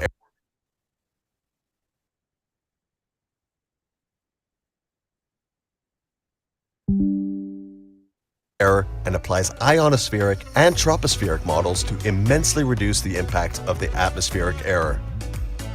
Trimble RTX corrections are generated by using satellite measurements from a global, real-time reference station network which tracks all GNSS constellations. These stations receive raw data and relay them to the cloud server to create models and compute high-accuracy, real-time corrections. The reference station network provides redundancy, and if one fails, you will continue to receive high-accuracy GNSS corrections built on the remaining network. Trimble RTX also provides certainty in your measurements, as baselines to the reference stations are calculated to your point simultaneously rather than relying on a single baseline from a traditional base station. With continuously evolving global constellation systems, we have more satellites available to use for your real-time correction stream than ever before. Utilizing all modern constellations and tracking more satellites means that obstructions that limit signal availability or decrease signal quality have less impact on the overall performance.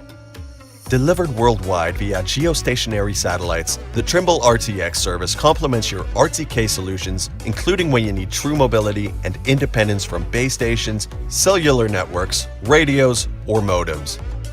Trimble RTX correction service can help you accelerate your operations, protect productivity, and simplify workflow.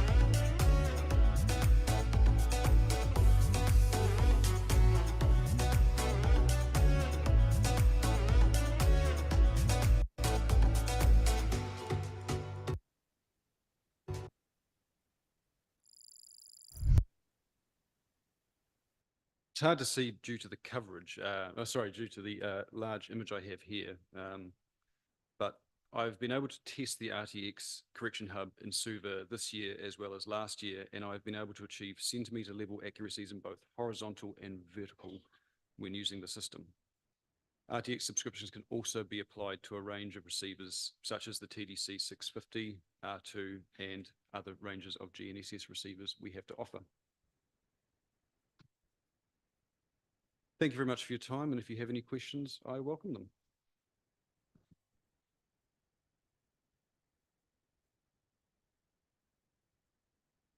We will open the floor for questions. Hi.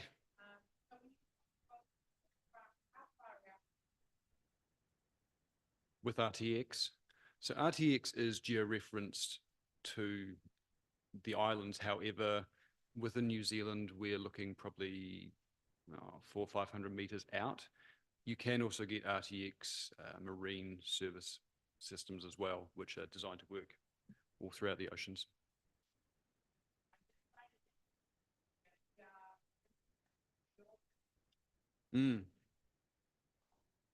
Yes. Yep.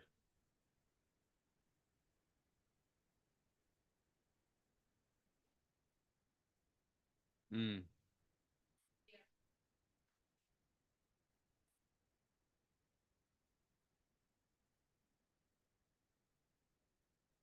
Yeah, there probably could be. For what we have here today, the GIS side of it with our products is the subscription base is for on land, but as stated, there are marine level RTX subscriptions as well that can be applied to data collectors.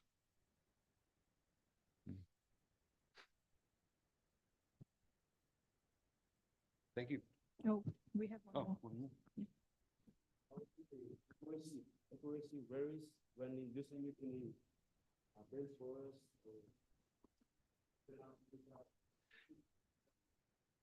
Yes, good question. So the RTX satellite works via data streaming to the satellite. So if you're in dense forest, the data stream is not going to be as strong, so you might lose it within there. Obviously, like all GPS, it's best to be used in open areas. But then some of our other receivers, like the R12i, have under canopy style multi-constellation configurations, which allow for less differential within the GPS. But RTX itself is more a line of sight with the sky for the streaming.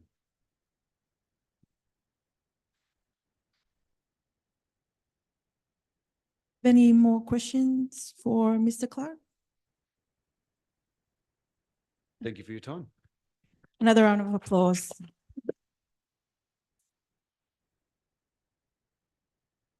Can I kindly invite our last presenter for this session?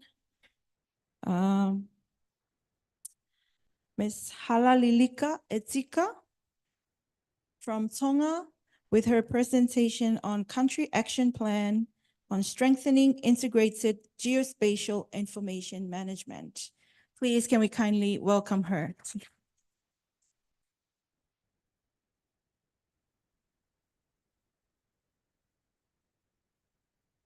Thank you.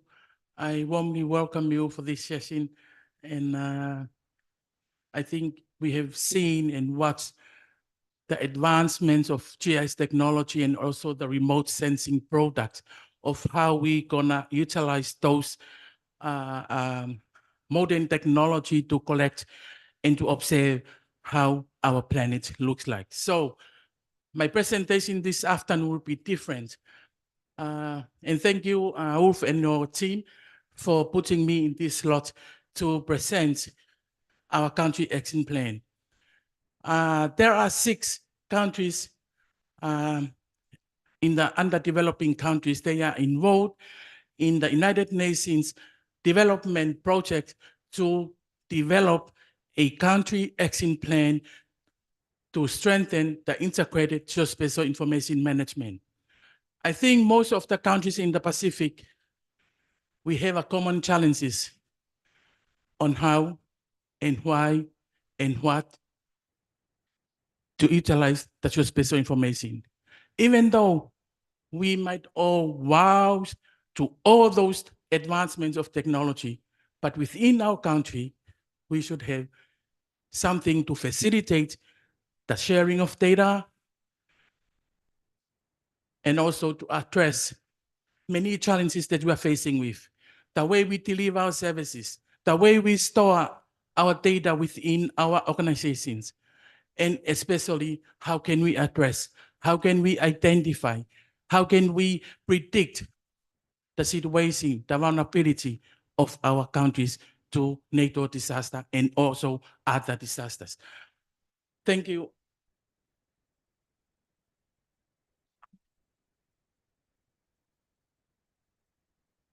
Please stand on my presentation. Maybe I've done enough. I'm done.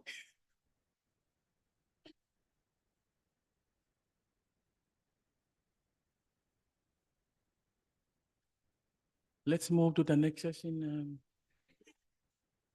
Ulf?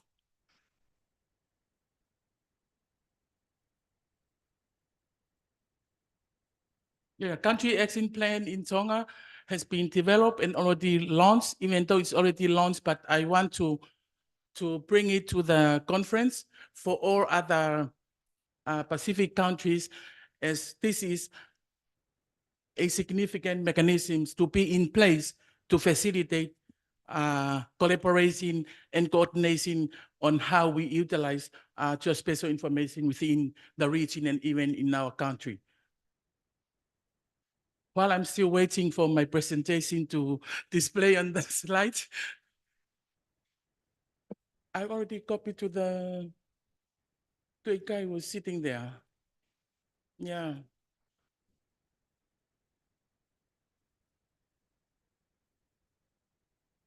Maybe my presentation was unprepared and that's why.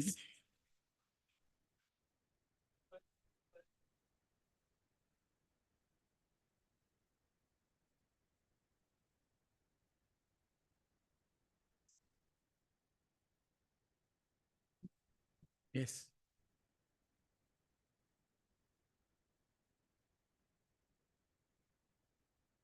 Sorry if you can't find it, let's move to the next session.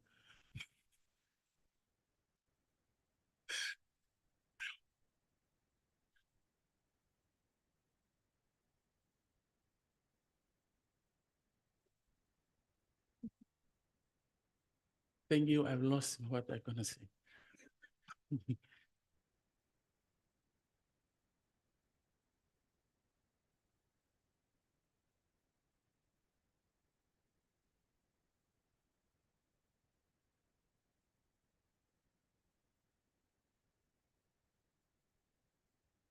Final.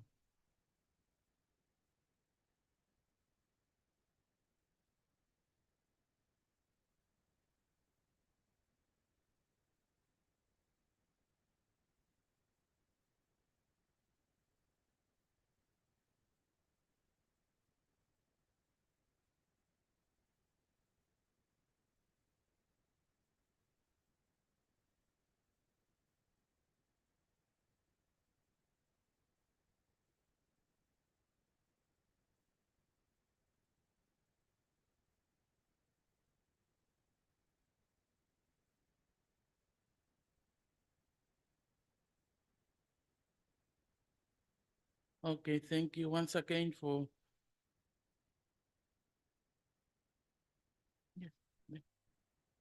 Thank you. This is the cover page of our documents, the National Integrated Geospatial Information Management.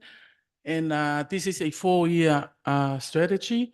And so now we are still implementing this country action plan.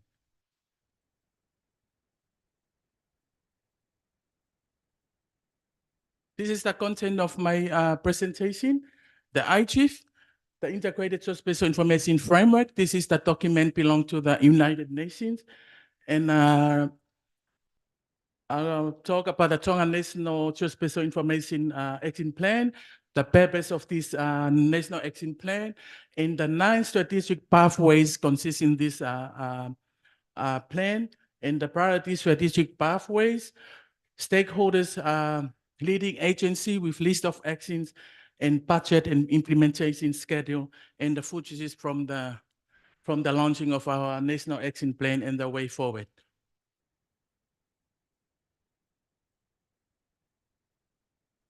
Maybe I won't talk more about this, but this the Integrated Geospatial Information Framework is available online on the UN.org. But I just bring it to see why we developed this country action plan. It was based on this international integrated framework. And so in this IGIF, in this framework, it is a basis or a reference of, or it's a mechanism for us to develop and to strengthen our national action plan. The Integrated Geospatial Information Framework envisions that all governments will achieve the sustainable social, economic, and environmental development. The IGIF vision for this is to be efficiently use the geospatial information by all countries to make sure that all countries will effectively measure, monitor, and achieve the sustainable development goals.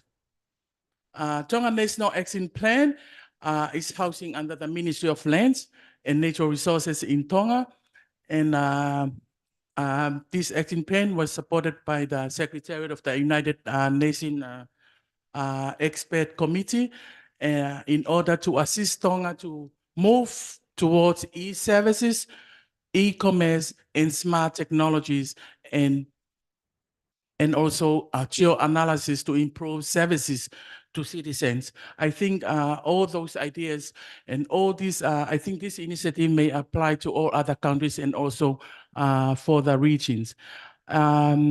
Also on climate change and disaster management, this country action plan will facilitate the collaboration and coordination when the events happening and at post-disaster. As I mentioned earlier, the purpose of this country action plan is to strengthen geospatial information management in Tonga, not only in Tonga, if any other countries in the Pacific would like to be involved or have any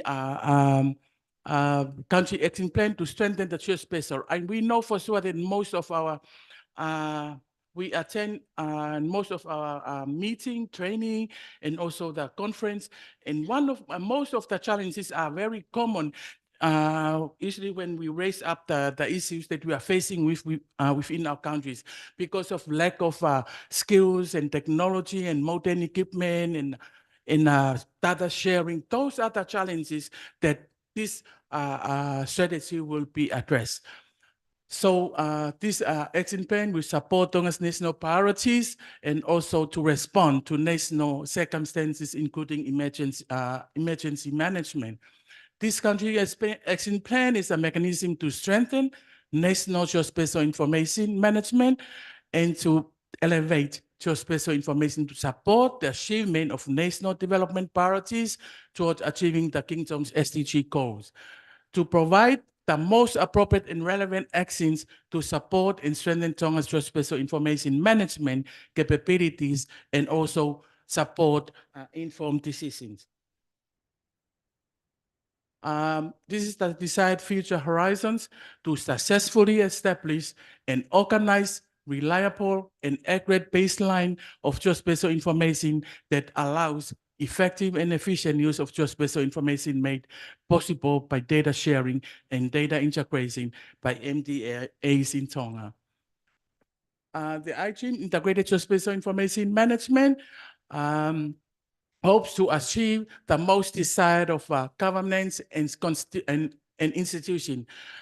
In this documents or this strategy, it contains 9 strategic pathways. The first one is governance and institutions. This pathways looks at how can we enhance the work processing of using this technology more efficiently, and also how can we update and exchange of spatial data, and also accountable and excellent administrative institution and multilateral coordinated collaboration to sustain knowledge and access to data. I think this pathways is one of the most important and one of the priority pathways in this action plan, because we need to make sure that the work processes on how to collaborate using the geospatial is in place. And the second one, we have prioritized, even though we utilize technology, but we need to have a legal and policy, a legislation and a policy in place to strengthen of utilization of the geospatial information, and also to standardize our geospatial data, and also promoting the environment on coordination and collaboration, including data sharing, exchange, dissemination, and use. I think this is the most important pathways on strengthening us to share data. That's the main challenges that we are facing with when we are using geospatial. The modern technology is some organizations, they just deal with that data and they don't want to share data. But how can we visualize the situation, the actual situation of our country if we don't share our data? Every organization, they have their own data. They deal with their own data, but they don't want to share their data. And that's why this action plan is in place for us to facilitate the collaboration and coordination and engagement of the communities and all stakeholders. The data is the third strategic pathways in this action plan. I think know for sure that most of us here from other Pacific countries, we can't access to the real-time warning system and even the smart transportation, online web GIS. Some of us, we can do the work. We can develop our own web services. But who authorizes it? That's the main problem. Sometimes we attend a training at a regional level, and you share with us your atlas or your web services for us to update from our countries. But we can't. Why? Because of data sharing. That's why we need to have a mechanism in place so that we know what's our appropriate process, what can ease our work to share our data. That's why I present this country action plan for us to look as an example for us for the for all of the Pacific Islands. As Fiji, they are still maybe they almost they're about to complete their country action plan. And then the fourth priority pathways is to improve the human capabilities, capacities, and education. We know for sure we have seen the advancement of technology, but most of us here, we don't know how to operate, how to deploy all those modern devices. I think only few of us here, and also the companies who have been presented to us, the advancement of the technology, but us from the government and private sectors, we need to build our capacity and our capabilities on geospatial information management. These are the 9 strategic pathways, but the 4 highlighted in pink, those are the 4 priorities that we have prioritized because due to the assessment and the needs from different stakeholders. They need to have governance. Also, they need to have a policy and legislation in place and also they need that data. I think most of us, I'm just talking from Tonga, all the data is in everywhere. And so we need to integrate to see how the country looks like. What's the situation of the water? What's the situation of the housing? How are they located? What are the distribution of the houses of the communities? Also, the capacity and the capability.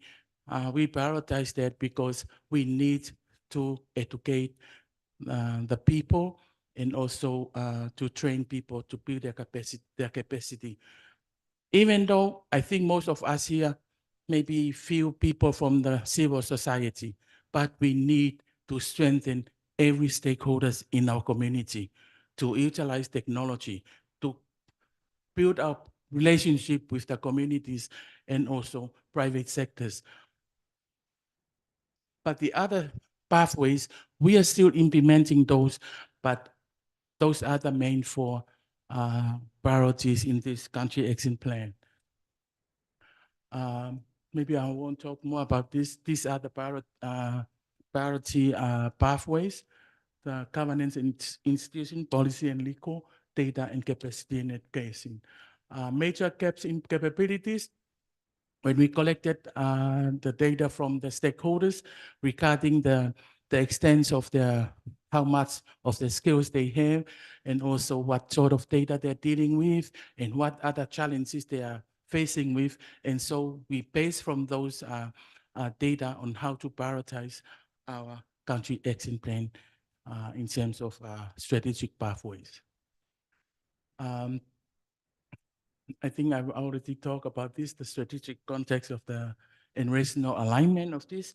A country action plan is aligned with our Tonga strategic development framework and also aligned to the 2030 agenda. The budget estimate, this country action plan, there's a leading agency for each pathways, and also there are list of stakeholders or organizations they have to implement each pathways towards achieving the SDG. This is the budget.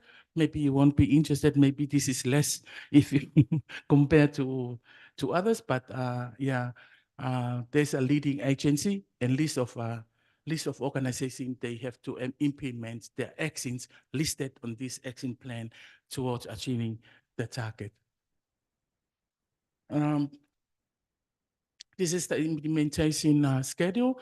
As I mentioned, this is a 4-year plan.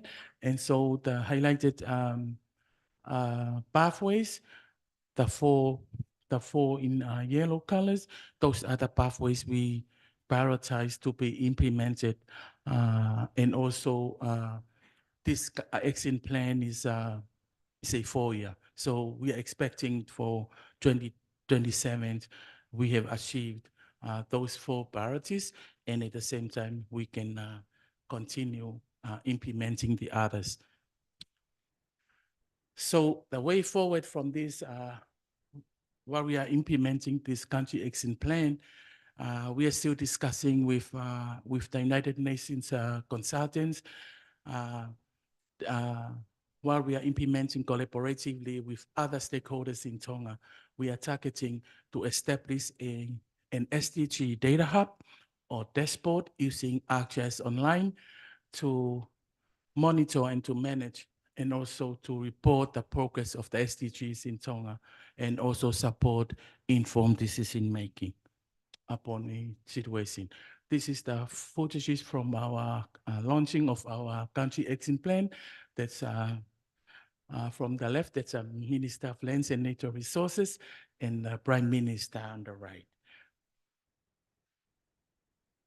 These development partners in Tonga, from Japan and also New Zealand and Australia, they were participated in the launching of this action plan, and those other participants. Thanks for listening.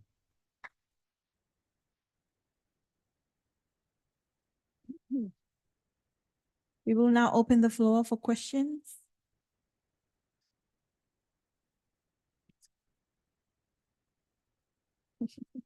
No questions? Thank you. Oh, we have one question.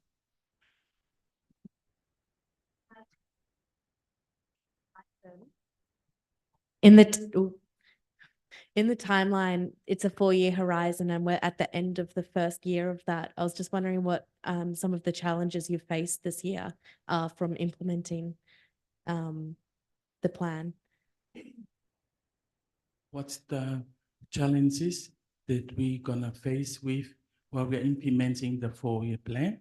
Or Yeah, it says the first year was 2023. So are there challenges you've already faced? And what have they been so far? yeah, we just launched this action plan in September this year. So we just started implementing this action plan, and so far we haven't. The challenges that we are facing with, I think it is clear for all of us, the lack of funding. We have seen the modern technology that we've seen here to utilize on capturing data. That's why we prioritize data, because for now we have out-of-date data, so we need to update those data. So we are approaching now the cyclone season in Tonga, so we need to update our relevant data which is related to disaster. Thank you. Thank you. Hope I answer your question. Yes, you did. There's more, but maybe I'll come with it later. Any other?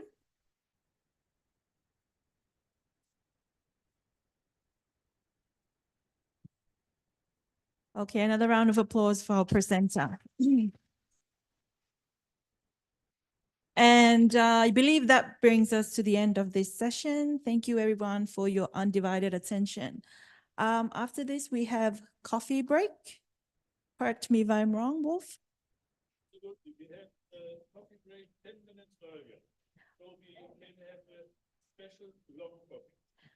There you go. We'll have a special long coffee break. Enjoy your break. Thank you.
Matt, can you hear me?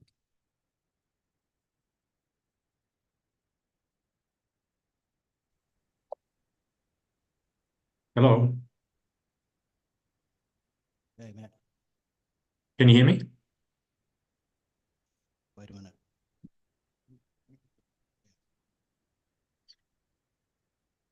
Okay, hi, Matt. G'day. Perfect. Can you hear me? Yeah, so we're just ready to start. Brilliant. Shall I mute my microphone until the end? The sound's a bit soft, actually. I can't hear you very well. Probably, yeah. Okay. Okay, thank you.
Bulavinaka, or as we say here in Aotearoa,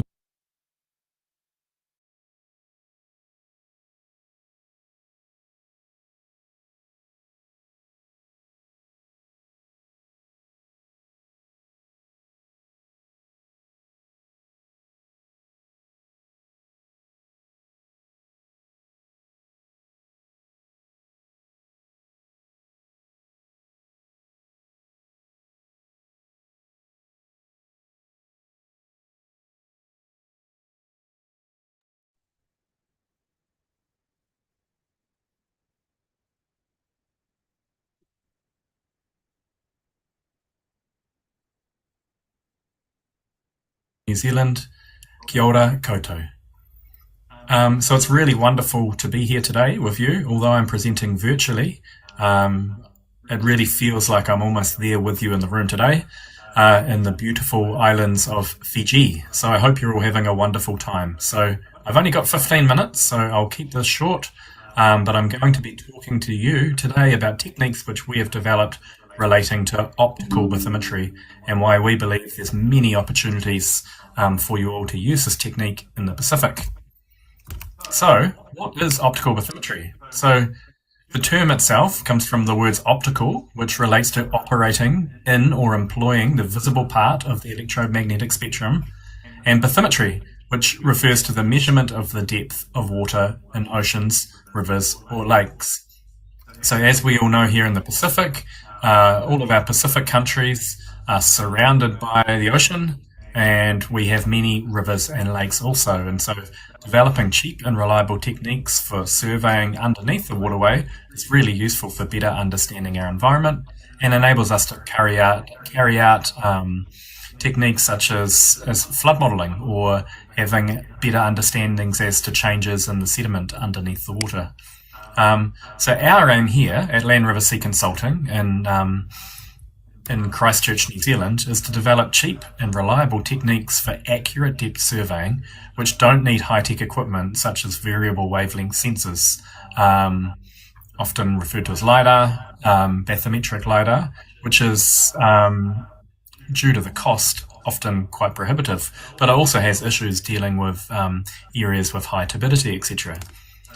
So here at our company, we've been working on developing techniques for converting aerial imagery alone into bathymetric DEMs since about 2016. So the term DEM, if you're not aware, refers to a digital elevation model, or essentially an underwater map, underwater survey of the bed level.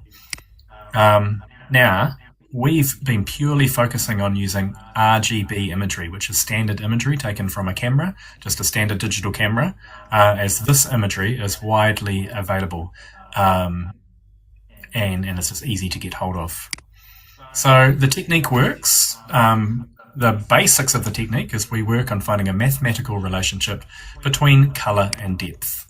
Sometimes we can find simple relationships between two variables. So a digital photograph has one way of mixing the colours is using red, green and blue, or RGB. So sometimes we can use maybe just R and G or G and B to find a linear relationship between depth. However, what we've found in recent years is that using advanced machine learning and data science techniques, we can employ these techniques to get a much better relationship specific to a waterway. So we don't only use information on colour, we also use spatial characteristics such as the change down a river and the location in relation to the banks or the channel width, for example, like is the point closer to the channel edge or is it in the middle? Is it close to the shore or is it further offshore? So some of these additional variables can help the computer get a much better relationship between the colour, the location and the depth. So here's just an example. Now this was the very first example where I attempted to use some machine learning. So up until I had surveyed this river in 2017, we had been using standard regression analysis techniques, been carrying these out manually within Microsoft Excel. And my technique had worked on every river up until then. However, on this river, that grey line there shows you our regression analysis, our result from our technique, and the blue dots are the survey depths. Now we had another one here, so this one did a little bit better, but it doesn't seem to be going below 2 meters. And it's definitely not picking up these deep points here on the right hand side of this channel, nor is it picking up the significant point here which goes down to 3 meters deep. So to cut a long story short, I trialed some machine learning techniques, and immediately, as soon as we employed machine learning, amazingly, even though looking at the image below there's not much variation in color and depth, the computer was able to find minute changes in color and correlate that with the depth. So how are we going about this in New Zealand? I'm working quite closely with an organisation here called NIWA, who've got some quite cool toys to play with. So they've got a remote controlled jet boat in which we are putting a echo sounder, and we're connecting that to our GPS equipment so that we get a really excellent spatial information. So we know the precise X and Y coordinates as well as a vertical reading for the water level at the time of the depth sounding. So I'm just going to show you an example. This is a wee flyover video, a wee promo video which we've made here. So this is just showing the outputs, one of our most recent surveys. Now this optical bathymetry survey was carried out on the Oreti River, which is in Southland, right down the bottom of the South Island in New Zealand. So what's being shown on the screen here, light blue is shallow water and dark blue is deep.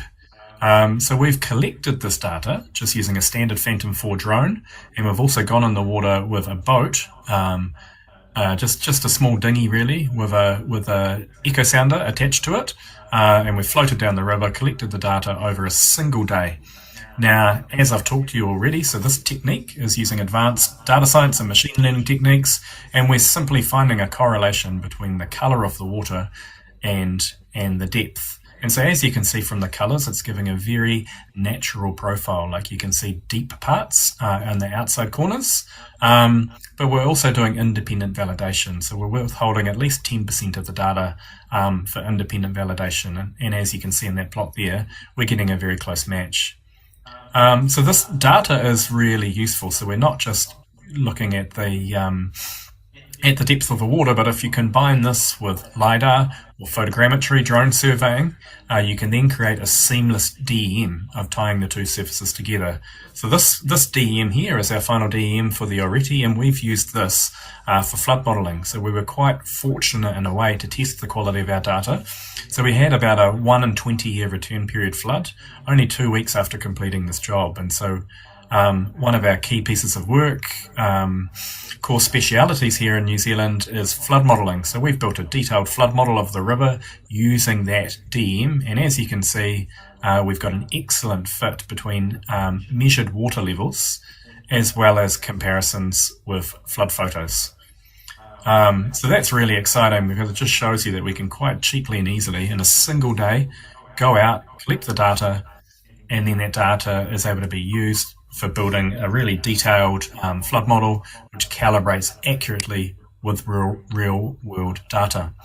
So another example here, I'm going to have to fly through these examples a little bit just because we're short of time. I've only got 15 minutes. But this one here is in a lake in central Canterbury in Aotearoa, New Zealand.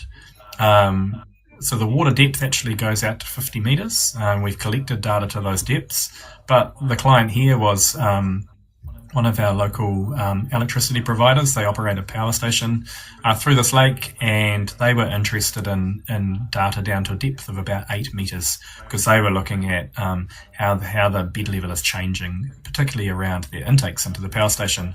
So we've collected the data with a DJI matrice, and then NIWA's used one of their it's essentially a remote control boat, but this one is a catamaran equipped with an echo sounder. So there's no reason why you have to use this equipment. You can go out there with just a standard boat. However, it just makes it much easier because you can stand on the shore. And then here is an example of our outputs. And so we have independent validation in our software which we've developed. And so we can see that comparing our final data, predicted data with the surveyed data, we have a mean absolute error of only 0.1, R-squared coefficient of 0.99, Now maximum error of 1.3 meters. So there is a little bit of error. You can see in some places it deviates. So we're not going to lie and pretend this is a perfect technique and it's going to give you perfectly accurate outputs in every situation. But as you can see from this validation, it's still giving a very good result. Now here's just a couple more locations. So I won't go into it now, but we did actually try this again going out to 50 meters, and we were able to show we're still able to get a really good correlation.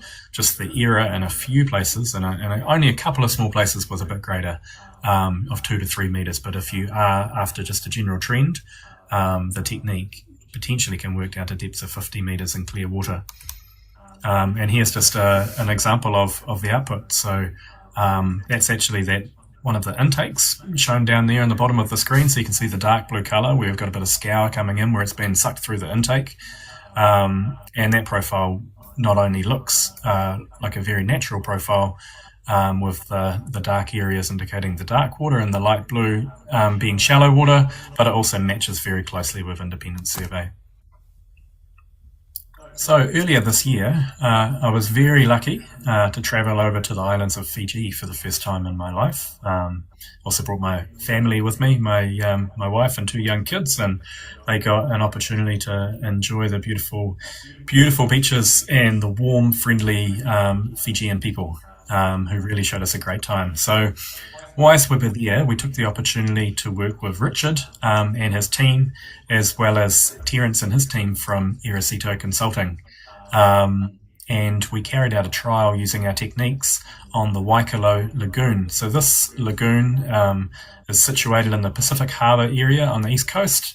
It's about 45 minutes from Suva, where you all are sitting right now. So I've just got a few photos here, which is showing the quality and the clarity of the water. So reasonably brown water, not completely, not perfectly clear, but it was reasonably clear. And it hadn't been raining in the last couple of days, well, not heavily anyway, so there wasn't too much sediment in the water. But we have carried out surveys in quite highly sediment-laden water in New Zealand and have found it is able to work, but has a little bit more uncertainty. So here's just a picture right down near the coast. So you can quite see, in that area at least, you can see quite visible differences in the colours between the depth of the water, different colours in areas of different depth. So when we were collecting the data, we hired just a small boat locally, and there's the crew from I.T.S Consultants carrying out a depth survey. So we attached an echo sounder to the side of the boat and just cruised around the lagoon slowly over about half an hour, and then we also took the opportunity to go out into the open water along the coast, seeing we had the drone there. Richard's staff, Felix, was there with his drone carrying out the drone survey, and I was there overseeing the job, and the I.T.S Consultants were operating the boat, collecting the depth calibration data. So the data collection itself was probably all up about 1 hour for this area. And the drone we used was just a simple Phantom 4 Pro, which was able to get really crisp and clear images, overlapping images, and then we convert that into an ortho photo. So we also put down ground control around the perimeter of the site to make sure that it tied in perfectly with the echo sounder results. And here's just a visualization of the results. So this is looking down the lagoon towards the sea, and here's one from the other direction showing the differences in depth. So again, I haven't got a legend on there, I see, but light blue is shallow and dark blue is deep. And then using our independent validation workflow, you can see we got a really good fit. We haven't spent as much time on this job because it's not a commercial job. We do have smoothing algorithms, etc., which we can run additionally, which smooth the data out and usually gets an even closer fit with the actual survey data. But you can see we're able to get in that data, we can get a really good fit. So just one final example for you all is an example of us utilizing some satellite data. So obviously, if we want to do this over a really large area, then data collection can be cost prohibitive. But these days, with very high resolution commercial satellite sensors available, we can actually get imagery down to a resolution of about 0.3 of a meter from international satellites, and you just pay per square kilometre to obtain that data. So we've trialled this technique on an area here in Otatahi, Christchurch, on the Avon River estuary. And so here's just an example of the satellite imagery, which we have obtained. And then here is a visualization, again, light blue being shallow, dark blue being deep, of the output. So that data was collected. We just used a kayak, attached the echo sounder to the side of the kayak, and we paddled around the estuary over about half an hour, and then ran our technique and was able to get quite a high quality digital elevation model of depth. So that's it from me. Vinaka Vakalevu. Thank you very much. If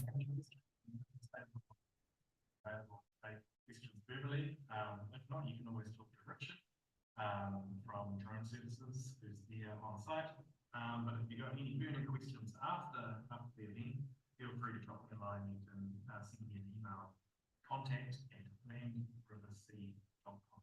Thank you very much, and I look forward to talking with you, and really hope to make the next Sunday soon and have more opportunities to trial these techniques in Fiji as well as the Greater Pacific area. Thank you, Matthew. Please give another round of applause to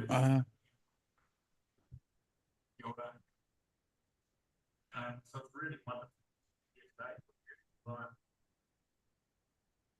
Thank you. Thank you, Matthew. Any question to Matthew Gardner regarding, I think in the Pacific, there are several numbers of projects undertaking regarding the water resource management. We are happy that this is the model of how we use UAV and satellite imagery on building a model of underwater elevation. Any question to Matthew? Thank you, Matthew. I think maybe there's no question. And thank you for your comprehensive presentation. Thank you very much, Vinaka. So,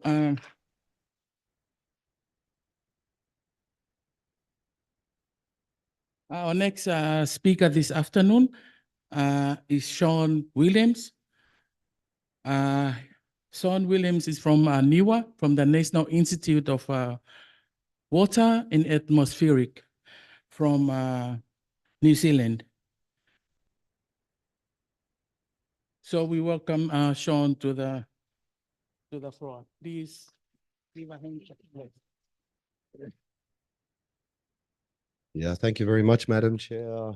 Great to see you all. I see what Matt did there. He's my fellow Cantabrian, doing the whole remote thing. Good to see you, Matt. Nevertheless, I know the dogs, sorry, we call this the dog session, the session between afternoon tea and, of course, the main session this evening, which I was advised by Lika to really wrap it up. So I've got my timer going. And essentially, consistent with my colleague and friend, Mrs. Halalilika, there's been some outstanding talks this morning. I have to admit, I've learned so much. There's some really cool stuff happening. I guess the older and the grayer and the bolder I get, the less technically inclined I am. So what I'm going to do is focus more on how a lot of the cool information that the teams that I work with are creating, and focus more on how it's actually being applied in the decision support context. It's going to be a very lightweight talk, focusing on three key case studies.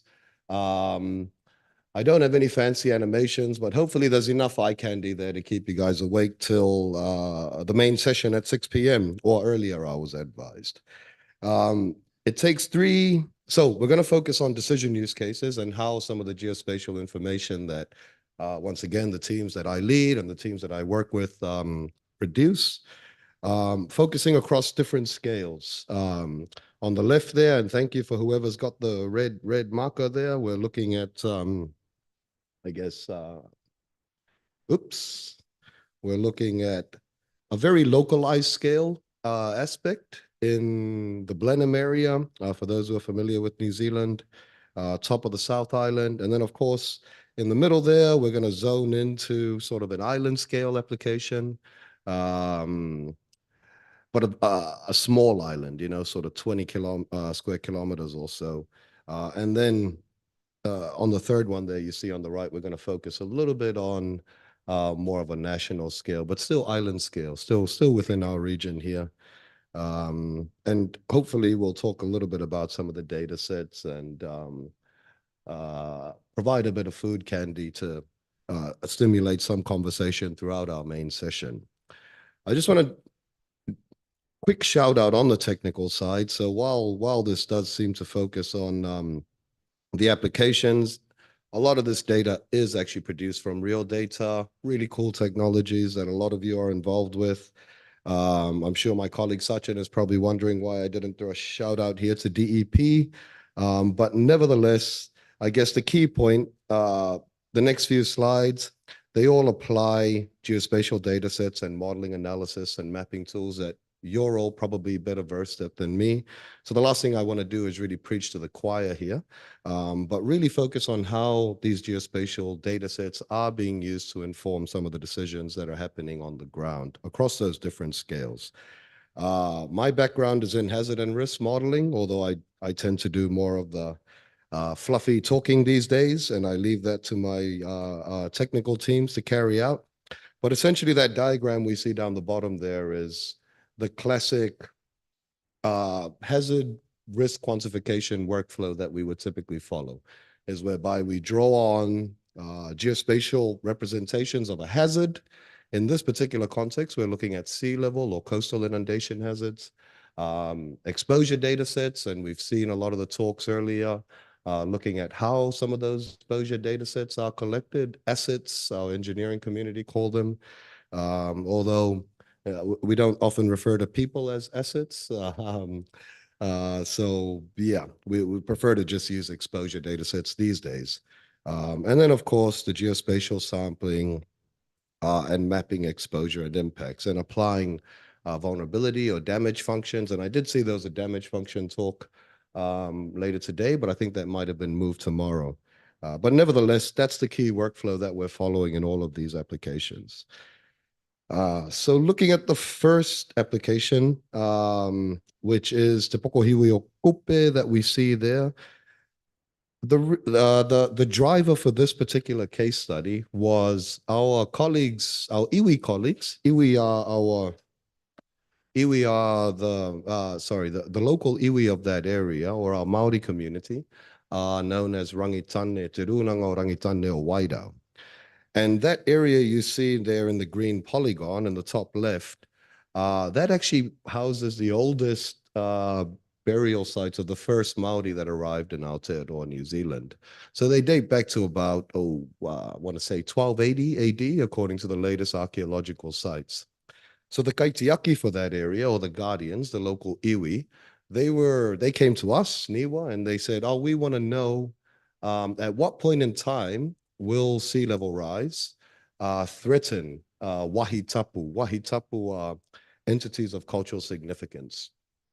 And of course, to help inform their conversation and their ongoing dialogue on when to begin the rescue or the relocation process for the ancestors that are buried out there, but of course, all the archaeological artifacts.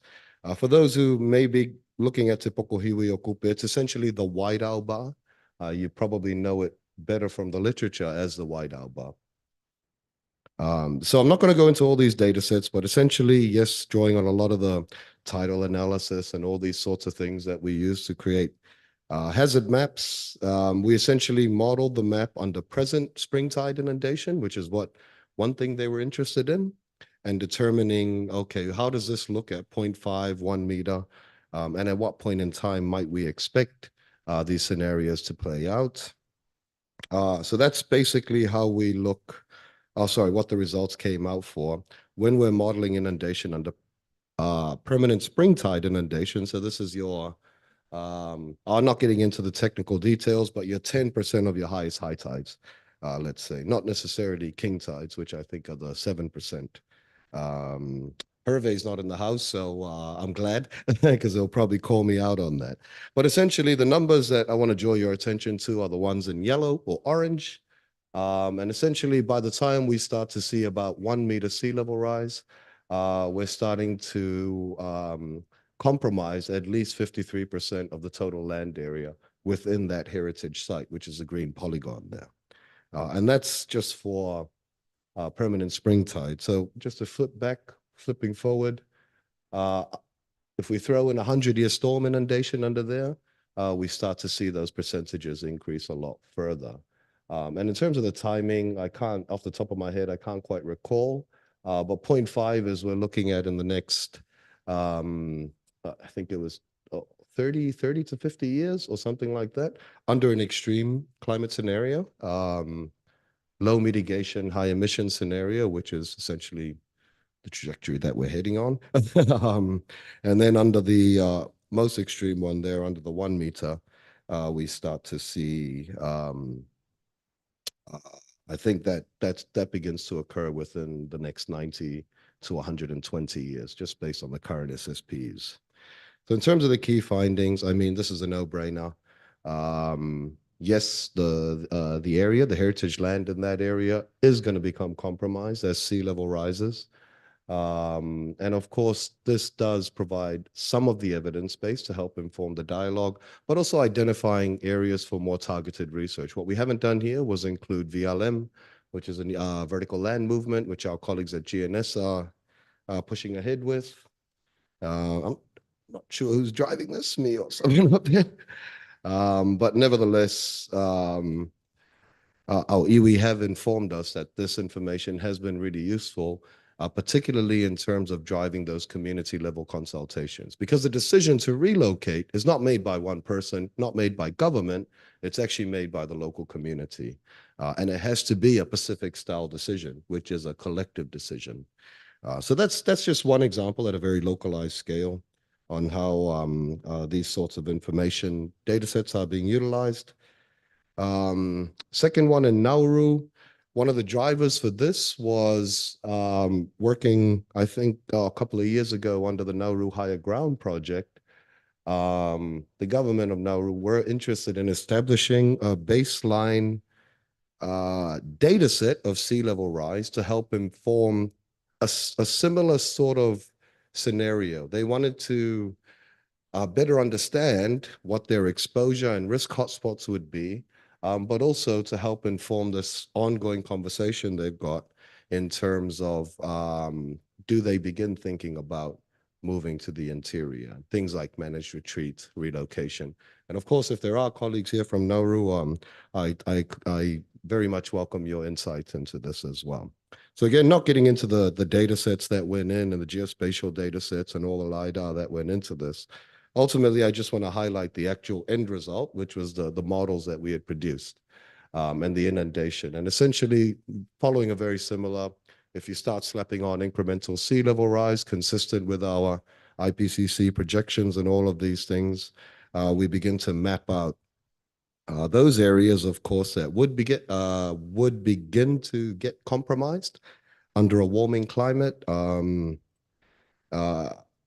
of course to help inform that dialogue on, well, what do we do next? And of course, these sorts of data sets are actually quite powerful in terms of current events that are happening. The COP28. Well, thank you. 5 minutes. Yeah. So these sorts of things, you begin to see those areas that do get compromised. You start to get some of these exposure metrics and statistics that, of course, decision makers are after, depending on which sector you're making a decision for. Key findings, again, we did this for a range of assets, but ultimately it comes back to that bottom point. These sorts of geospatial end products do provide the evidence base to help inform some of those ongoing decisions. And again, I realize it's a technical audience, so preaching to the choir here. So the final one in less than 3 minutes, obviously my timer hasn't been working on me, relates to an ongoing project which is funded by the New Zealand Ministry for Foreign Affairs and Trade, working in collaboration with our colleagues at SBC. Again, Sachin, DEP is up there, especially with your LULC maps that you're producing. Polygons rasterized, that's perfect because we can begin incorporating that as an additional exposure data set in addition to the Pikrafi buildings and these sorts of things. But I'm not going to steal my colleague Jim, young James from NIWA's talk. I think he's going to give a talk on Wednesday.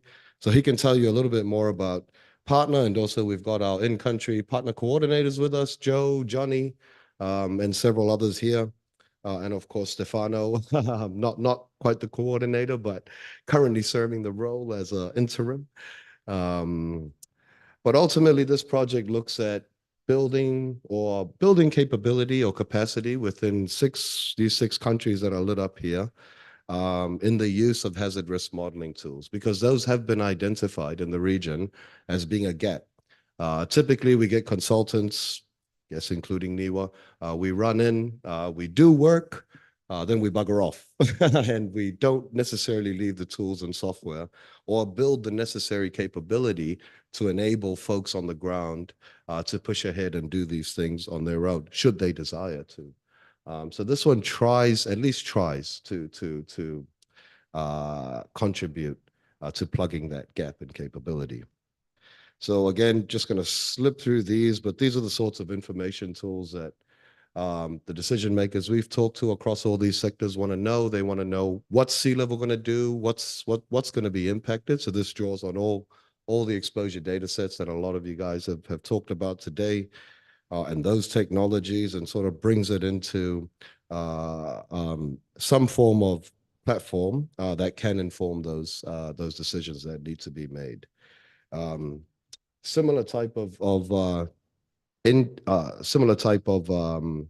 applications, ultimately this is all to inform the evidence base. In this particular case, it's to help contribute also to things like donor investments. There's a lot of big money floating around the region. We've got DFAT, Weather Ready coming on board that was announced at the PMC. So there's a lot of money floating around. And what's often missing is the adequate evidence base to support why that investment needs to be made in this particular resilience or this particular adaptation context. So again, thank you very much for your time. I felt like that was fast, but I think I've gone over time. Thank you very much for your patience.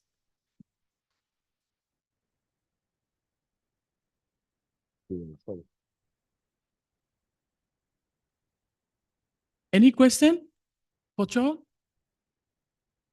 Thank you, John. I think, thank you, John, for introducing the critical tool of riskscape. And I am sure that most countries here in the Pacific, sorry, you have a question? Oh. I think most of us, we are vulnerable to flooding, especially our exposure data. We have lots of exposure data, and so it's very important to know how to use many tools or this significant tool to model the exposure data, and we can plan the relocation if it's vulnerable to disasters. Thank you, John. We go next to our next presenter is Newton Mahuri. Newton will be presenting on modeling the floodplain vegetation and responses to surface water availability using remotely sensed data in Southeast Australia. Welcome, Newton.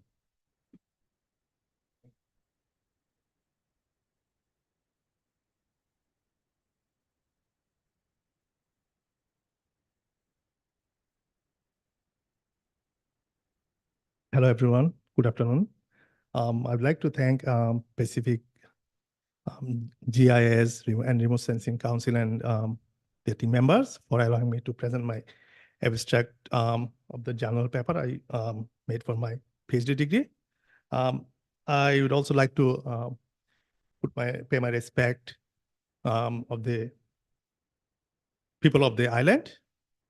I'm Newton, and I'm doing my PhD at University of Southern Queensland, and this is my last semester. And my supervisors, Professor Armando and Professor Tech, they guided me to prepare this journal paper.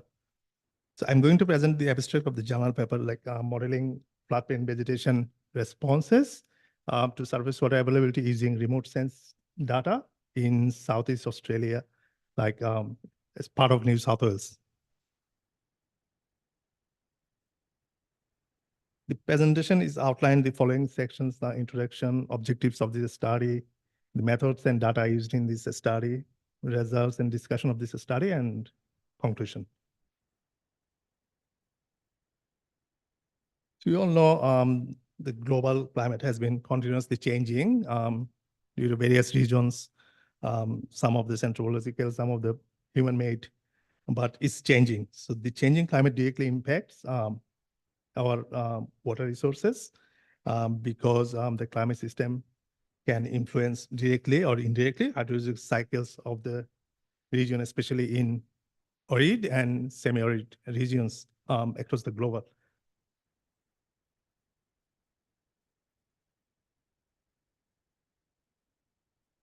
So the main variables in the climate, so we can say temperature and precipitation. So changes temperatures directly impacts to increase evaporation and transpiration rates. Also, the pattern of precipitation changes can directly influence the surface runoff and the water for groundwater recharge. So as you know, like Australia is actually water-prone country. So we need to use water more precisely for our vegetation.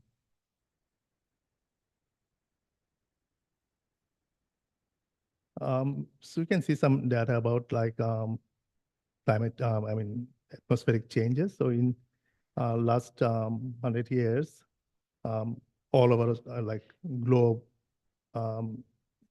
we found like 0.85 degrees centigrade temperature increased according to IPCC fifth assessment report.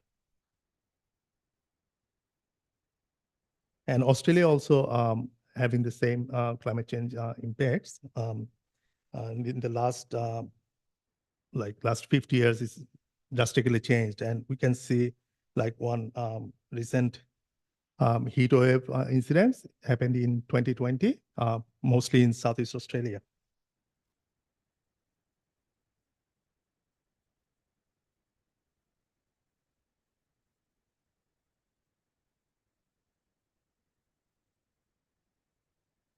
So the main objectives of this study to understand different floodplain vegetation types and their relation to water availability at catchment level, and to build some regression models for the relationships between different vegetation types and their responses with surface water availability.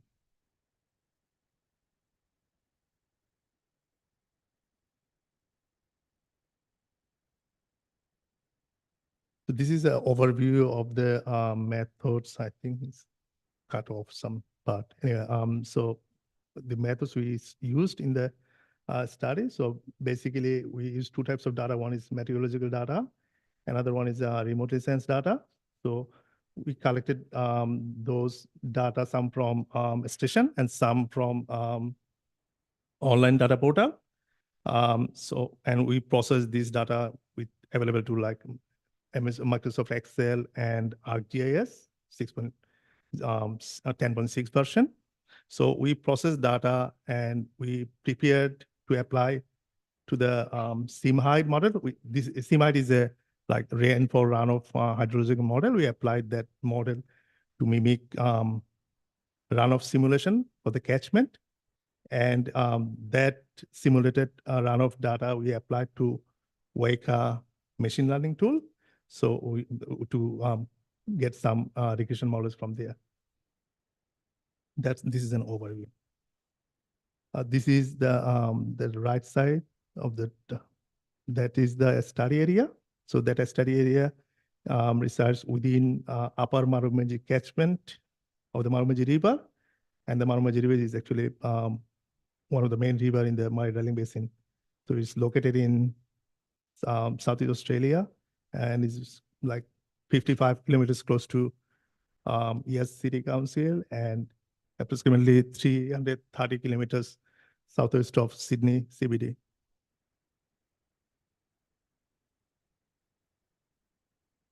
So this is the data we collected. I put some images so then actually interact with this GIS interested people. So we use the daily time series of data for the hydrogen model.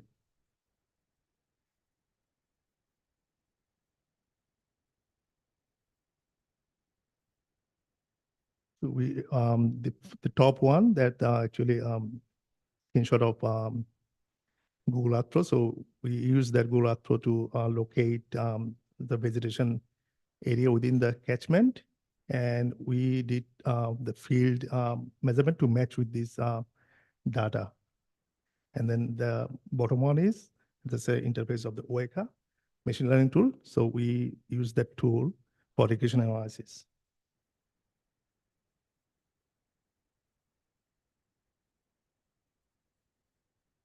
The model, like hydrogen model, like SIMHIDE we used, it provided actually good performance. So we got 0.95 NSE value, which means is actually provided close to real simulation. So in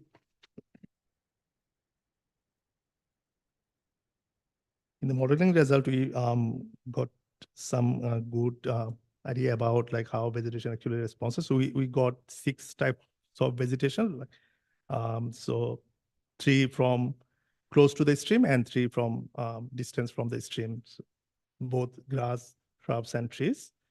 And so we found the grass is highly responsive to rainfall, runoff, and stream flow, which is actually located distant from the stream. And on the other hand, like shrubs and trees, which are located distance from the stream, they are very responsive to catchment runoff during dry season.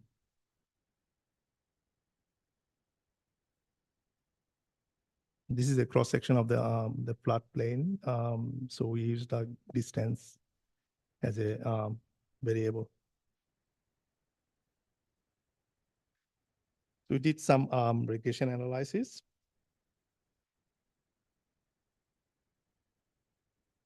And the responses of the grasses near the stream were increased by 5.1%, 7.5%, and 4.6% when we applied lag time for 1 month lag time, and is compared with no lag time for dry season.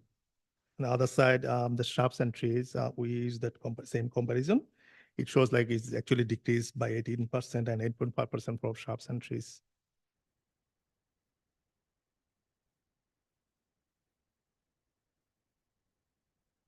During the watch season, the degree of responses became smaller between shrubs and rainfall and shrubs and stream flow correlations compared to the dry season.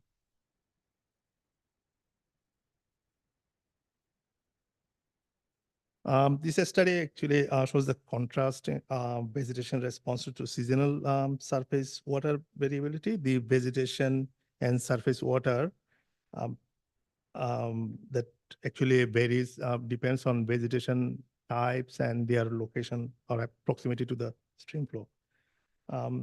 So we can, there are some conclusion about like grass type vegetation, like there are some crops available, which we can actually try in these similar locations around the globe. And if we can have like effective water management system, so we can like, which can be changed based on seasonal availability. Like some season you have good rain, we don't need additional irrigation. And sometimes we don't have enough rain, even in wet season, we can add some water as irrigation, so we can improve our production. Thank you. If there is any question, I can take the answer.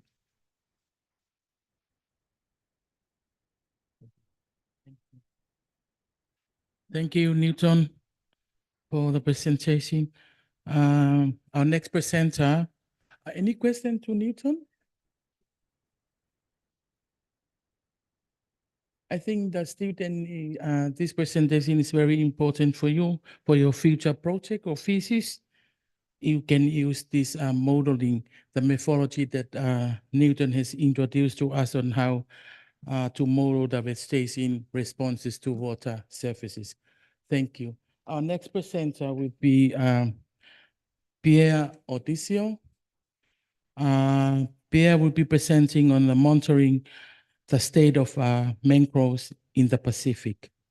Welcome.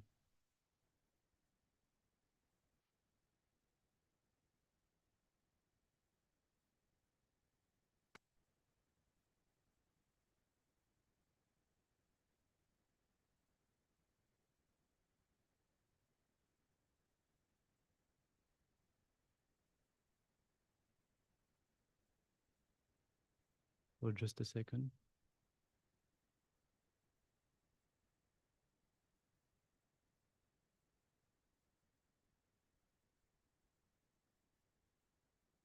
So Bula Vinaka, hello everyone.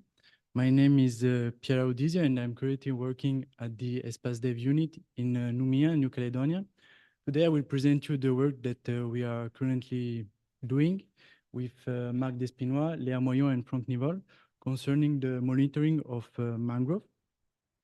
So firstly, I will present you the prototype called MangMap that we use to monitoring the evolution of mangrove. Secondly, I would like to tell you about the research being carried out at the Espace Dev unit in New Caledonia to create some specific mangrove product for the Pacific Islands. And finally, I will talk briefly about the future prospects for these products. So here on this slide, you can see on the top left what the user will see on his first logon. So here I take as an example the Bombetoka Bay in Madagascar that I displayed in natural color, but you also can display it in mid-infrared or near-infrared, just to have a quick view of the place where the vegetation is more dense.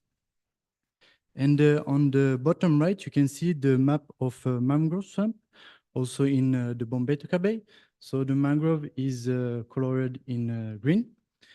And to create this mangrove map, we just process 3 monthly synthesis of Sentinel-2 images because this choice was made in order to increase the chance of obtaining information on the presence or absence of mangrove, including in particularly cloudy areas, because we have only an image every 5 days with the Sentinel-2 constellation. We haven't got a lot of image every day. So because we can have a mangrove map every quarter, is it possible to compare the different mangrove map and see the evolution of the mangrove on a specific place? So here you can see a polygon that I have drawn and which has enabled me to calculate the evolution of the mangrove between the second quarter of 2021 and the second quarter of 2022, as you can see on the bottom right. So the gray zone on the image represent an area where the mangrove didn't change. And the red color and the green color represent area where the mangrove disappear or where it grows up.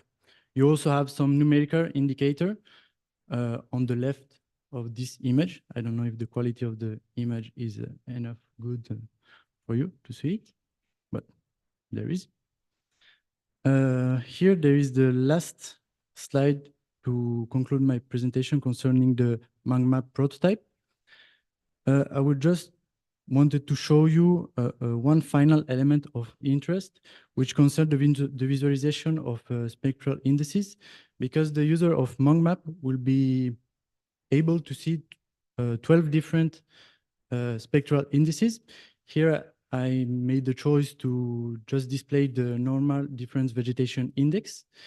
And you can visualize this spectral index that we normally call it NDVI on 3 ways. So on a specific date, like on the top left of the slide, or you can also visualize the evolution of these spectral indices between 2 dates, as you can see on the graph on the bottom left. And finally, you can also visualize a summary of the value of the different pixels between 2 dates, again, for this particular spectral index. Now I'm going to continue this presentation by telling you about the products that we would like to add to this platform that we are currently building in New Caledonia for the Pacific Island. So firstly, we would like to create a map of the above ground biomass of the mangrove forest. Secondly, we would like to create a product concerning the carbon dioxide that this forest can retain. And finally, we again would like to create an indicator concerning the estimation of the foliage density on this forest. Now, to create these products, we have already written numerous scientific articles and create some models. But now what we need is some field data to know where we are heading and if we are not mistaken in the value that we have already obtained. So this field data can be separated in 2 main categories. On one side, the physical data that will concern for example, the tree height or the diameter of the tree. And on the other side, some biophysical data, which will give us some information concerning the density of the vegetation. So on this slide, I show you the methodology that we have created to record this different information. So we take as a reference the finest spatial resolution that the Sentinel-2 images can have, which is 10 meter. It's quite big, but we only have this image. So we can therefore have a maximum of 4 pixels inside the parcels that we create, because we create parcels of 20 meter per 20 meter. And to delimit this zone, we place 8 points on the edge on the square and 1 in the center. Then we begin the series of measurement, which I have detailed both on the diagram on the right and also on the left in the form of a list. So I separate the data of the physical aspect and the data of the biophysical, corresponding to the biophysical data. So we collected the biophysical data at each point while we carried out the forest inventory over the entire surface of the plot. On this slide, you can see the different instruments that we use during our fieldwork. So you can see that some of them are quite rudimental. Maybe you also have some of them on your garden. For example, A, B, and D are the instruments that we use to create the plot inside the mangrove and also to take the physical measure of the tree. And the instrument F and C are used to collect the biophysical data. The instrument with the F letter is the LAE meter that can give us directly on the field the value of the leaf area index. And the C, the picture C, is a fish eye lens that allows us to take some picture with a wide angle that we process at the laboratory to obtain the different vegetation indicator. And finally, you can see the GPS with the letter E that enable us to record the position of the different point of the square.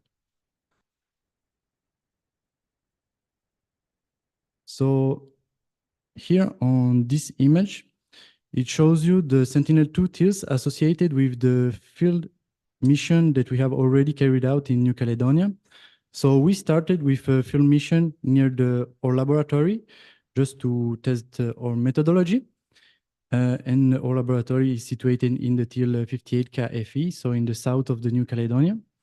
And once the methodology had been established, we were able to make two field sites in the till 58 KDB, so in the west coast of New Caledonia, and one other field mission on the east coast in the tills 58 key AC.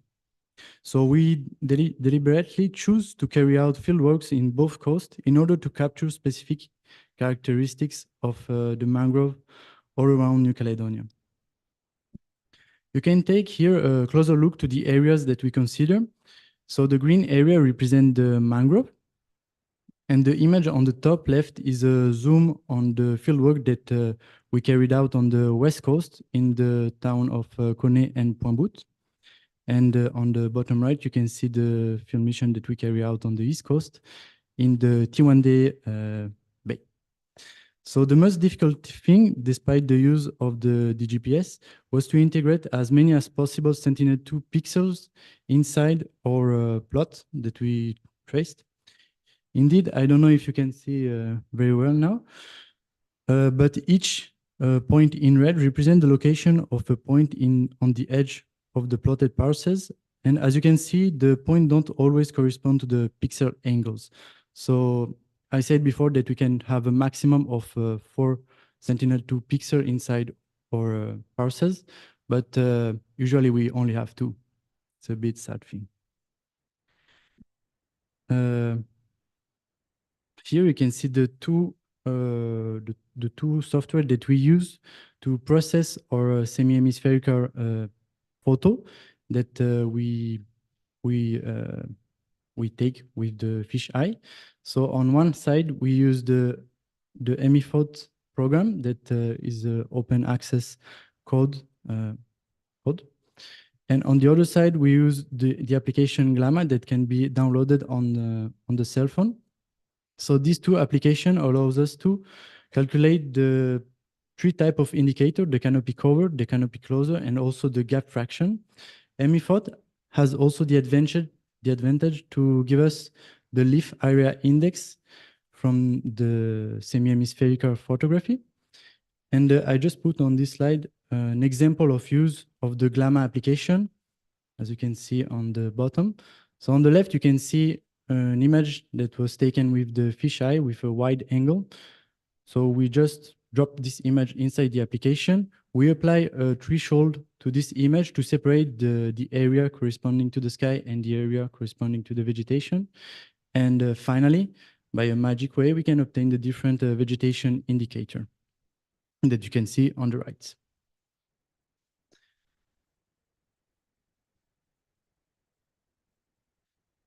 The physical data of the trees obtained during the forest inventory allows us to determine the above ground biomass in each plot. So to do this, we use the so-called allometric equation. You can this allometric equation can be separated in two categories. Allometric equation specific to a species of tree, and another category who is specific to a type of forest. So on the left here, you can see 3 allometric equation specific, 2 for the mangrove called Avicennia marina and 1 for the mangrove called Rhizophora stylosa. So that's not my specialization, this type of equation, but I find them really interesting because we only have to give to this specific equation the diameter at breast height of the tree to obtain the total amount of the weight of the tree. So it's quite incredible for me. And on the right, you can see a generalized equation to a type of forest that we also call non-specific equation. So we have to give some more variable to this equation to obtain the total weight of a tree. We have to give also the wood density and the height of the tree, and again the diameter at breast height to obtain the weight. Now, to conclude this presentation, here are a few key elements that are currently being implemented at the I.T.S Dev unit in Umea. Firstly, an accurate, I hope, above ground biomass map based on the accumulated field data to correct the potential biases. Then a carbon product based on the estimated above ground biomass map to determine the amount of carbon dioxide that the mangrove can retain. And finally, an indicator of foliage density for which we are currently searching for a suitable regression model to determine the value of the canopy cover from spectral indices. So now I'm studying the 5 spectral indices that are just there, that are specific to vegetation, and the last one for mangrove. MVE stands for Mangrove Vegetation Index. And also another great news, we will carry out some field work in Viti Levu on the next month in the province of Ba, Rewa, and Tai Levu. So we will apply the methodology that I just showed you here in PG. So Vinaka Vakalevu, and thank you for your attention.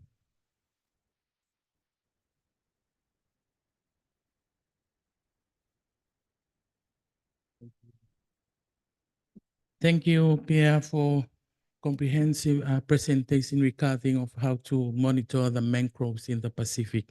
I think most of us here, we are dealing with mangroves data within our organization, but we know now how to monitor using the formula that Pierre has presented. Thank you.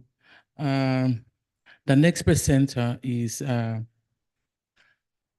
Jennifer Phil. Is he here? Is she?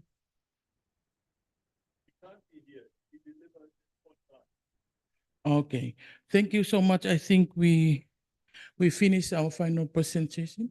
Where is she? Oh, sorry, sorry, participants. Welcome, Jennifer. Jennifer will be presenting on from space to resilience. Jennifer, you're welcome to the floor. Thank you.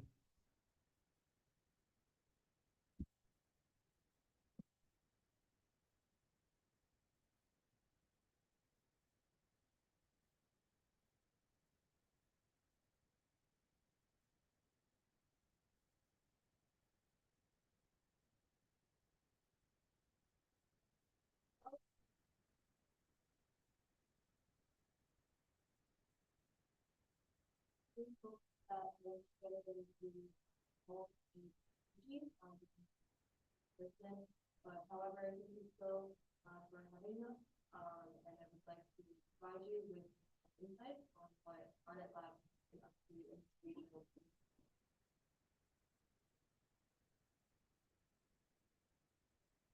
So for those who don't know about Arnet, we are a satellite company, and we develop and manufacture our own satellites. And we sell these optical internet products. So our CEO, Will Marshall, he is a scientist, and back in the day, he was building his sats in his garage, and he had a mission, and it was to image the whole world every day and make global changes visible, accessible, and actionable. And we still have this mission in place. The mission has not changed since then. And we are also a public benefit corporation company, meaning that we strive to accelerate humanity towards a more sustainable, secure, and diverse world. So we are very focused on sustainability and bringing benefit to our society. And so how do we realize this mission? We currently have 2 satellite constellations in place. And the first is here is the Arnet constellation, and has the South satellite. This is a mid-resolution satellite. And it's always on, camera is always on, so it scans through the Earth front every single day. It has 8 satellites.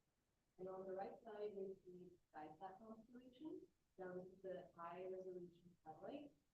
It's at 50 centimeters resolution. And it is a tracking satellite, so if customer ingests an order, then the satellite captures the image. This one comes at 4 bands of spectral width. Okay, So we have these two constellations currently in public space. You see, these are the two that I showcased, SciSat and Jupiter. We also have upcoming satellite constellation, namely Manager. So we are also looking at hyperspectral satellite, meaning that the spectral band have 400 spectral bands satellite. We also have the Pelican constellation. So we have just launched the Spectral recently in November 2023.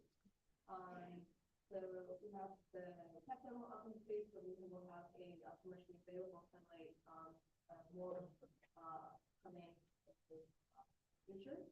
So the Pelican satellite is a very vibrant satellite. So it is next generation SciSat. So previously SciSat was 50 centimeters, it can be at 30 centimeters resolution. So here we are expanding our constellation, and now we're shifting our lens to the topic of today's natural disasters. And natural disasters are rise due to also climate change on a day-to-day basis. We did on the news, statistics shows, and we really feel it with our students. So the recent statistics show that Pacific Islands are particularly vulnerable because of, firstly, because of its geographical location. However, in addition to that, Pacific Islands have limited resources, tend to be in remote locations, and also have small populations. This makes the disaster response and recovery efforts more challenging. So overall, these natural disasters have caused significant human and economic losses in the Pacific Islands, and this resulted to displacement of communities, damage to the infrastructure, and caused economic setbacks. So we believe in this context that climate data can provide valuable support in this region, as our data has the following points that is advantageous in an effective disaster management. The first point is that we have the recent context. So as I explained before, we have nearly daily data, so we can provide the most recent context, and also we have a big archive. So our archive data allows for benchmarking to the situation. And since we also capture these images from space, satellites are less likely to be impacted by disasters compared to airborne images such as drones. So we can always guarantee to have an image capture. And secondly, we have enough detail both spatially and temporally to give ground level detail. As I explained, we have mid-resolution at 3.6 meters as well as 50 meters. And such images can provide our consumers to analyze ground situation at detail. And thirdly, we come at an affordable price and accessible for all emergency responders. Our image cover very wide areas, and therefore our prices are very affordable compared to many other alternative solutions. And fourthly, our images are easy to use. We produce ready-to-use images, so these images can easily be integrated into your solution as well. And for the points discussed in the previous slide, we're able to provide crucial information at 3 different steps of disaster management. So firstly, we can provide useful information on infrastructure prior to the disaster to reduce or at least understand the risk. And secondly, due to our high cadence of image capturing, we were able to provide a rapid response to the disaster. And thirdly, we have a lot of benchmarking archives, and also using the post-disaster images, we are able to support effectively the recovery and resilience of the disaster. Okay, and next, I would like to showcase some examples where planet images were used for disaster management in this region. So the first example is the tropical cyclone Carlos. This was in 2020, and Vanuatu was hit by the cyclone Carlos. And this cyclone was a Category 5 storm with winds up to 215 kilometers per hour, and making it the strongest storm ever hit to the station. And Carlos caused heavy flooding and cut communication lines in the country's largest blue island. So this is a previous this is an image prior to the disaster. You can see the image of the city.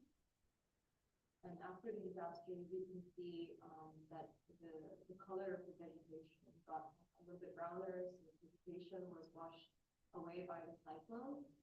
You can clearly see before and after that there was vegetation loss in this area. Another example is the cyclone Ana, Fiji 2021. This was one of the strong 3 tropical cyclones to impact Fiji around that time. And this is an imagery before the cyclone and after. So similarly to the cyclone Carlos, you can clearly see the vegetation loss has happened. You can see dirt in the river from these images. Another interesting thing we can look at is the fact that PlanetScope mid-resolution satellite capture in 8 bands. So we do not only image red, green, blue, but we also have 5 other wavelengths that we capture at, including near infrared.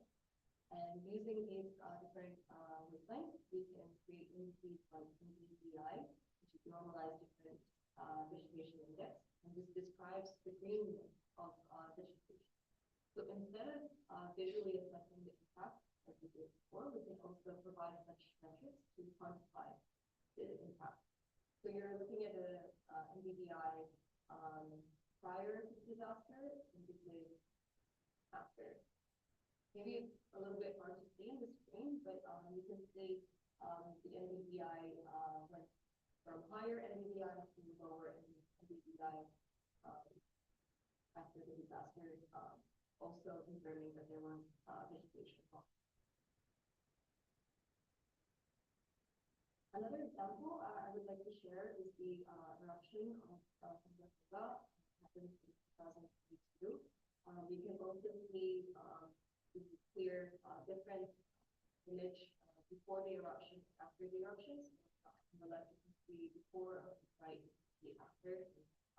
This was a SkySat image, so a high-resolution image of the island of Tonga, and you can clearly see the ash falling into this area. So this really shows the direct impact of the volcanic eruption of Tonga.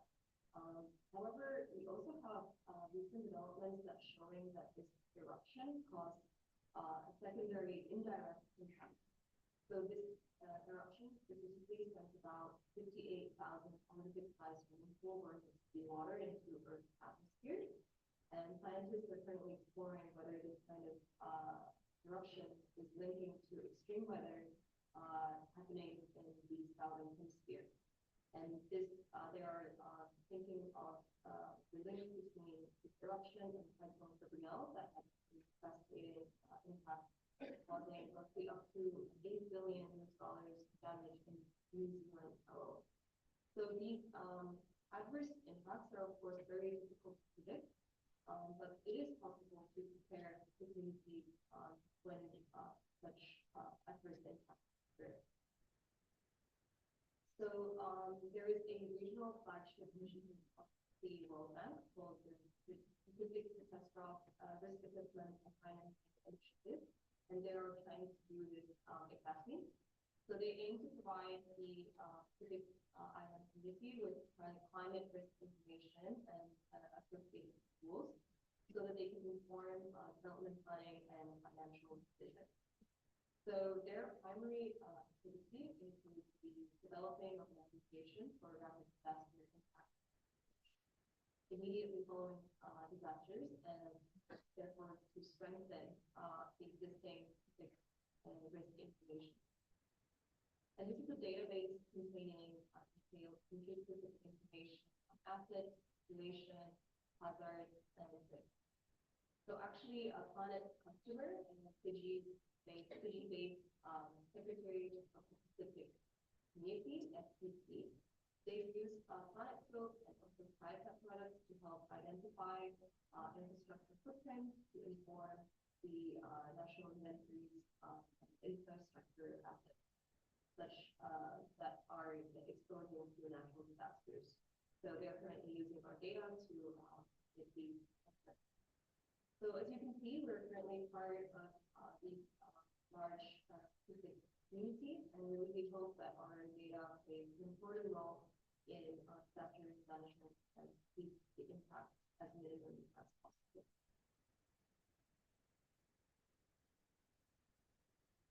So this is the end of the different use cases that I showed. So we really strive to improve our first data platform to provide stable access to as many people as possible in the world, and supporting regions like Cook Islands, hope to see and we will be continuing our mission to make global change visible, accessible, and accessible. So thank you so much for your attention, and feel free to scan the QR code which shown on the screen. This link specifically will show more use cases. We're updating our website to showcase more use cases on how our data is helping disaster management and many other use cases. So thank you so much again, and if you have any questions, feel free to contact me at erica@planet.com. That is Erica with CK. So thank you so much for your attention. Thank you, Kenneth.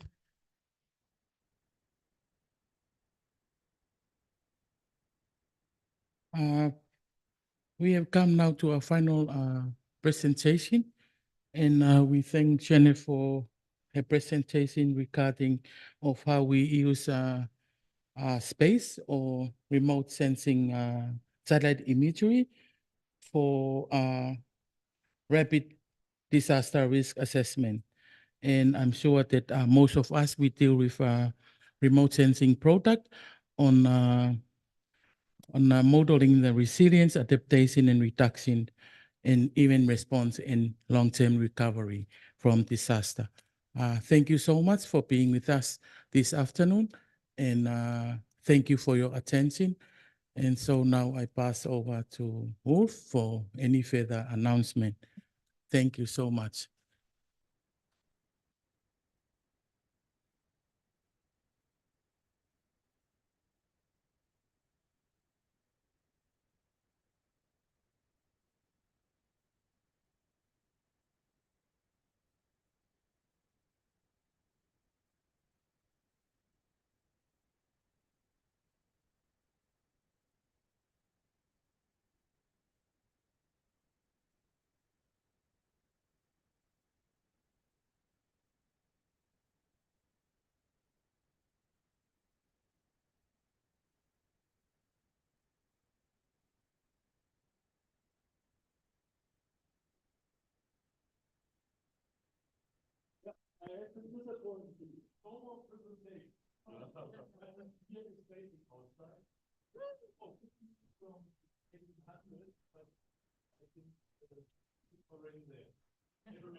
Okay.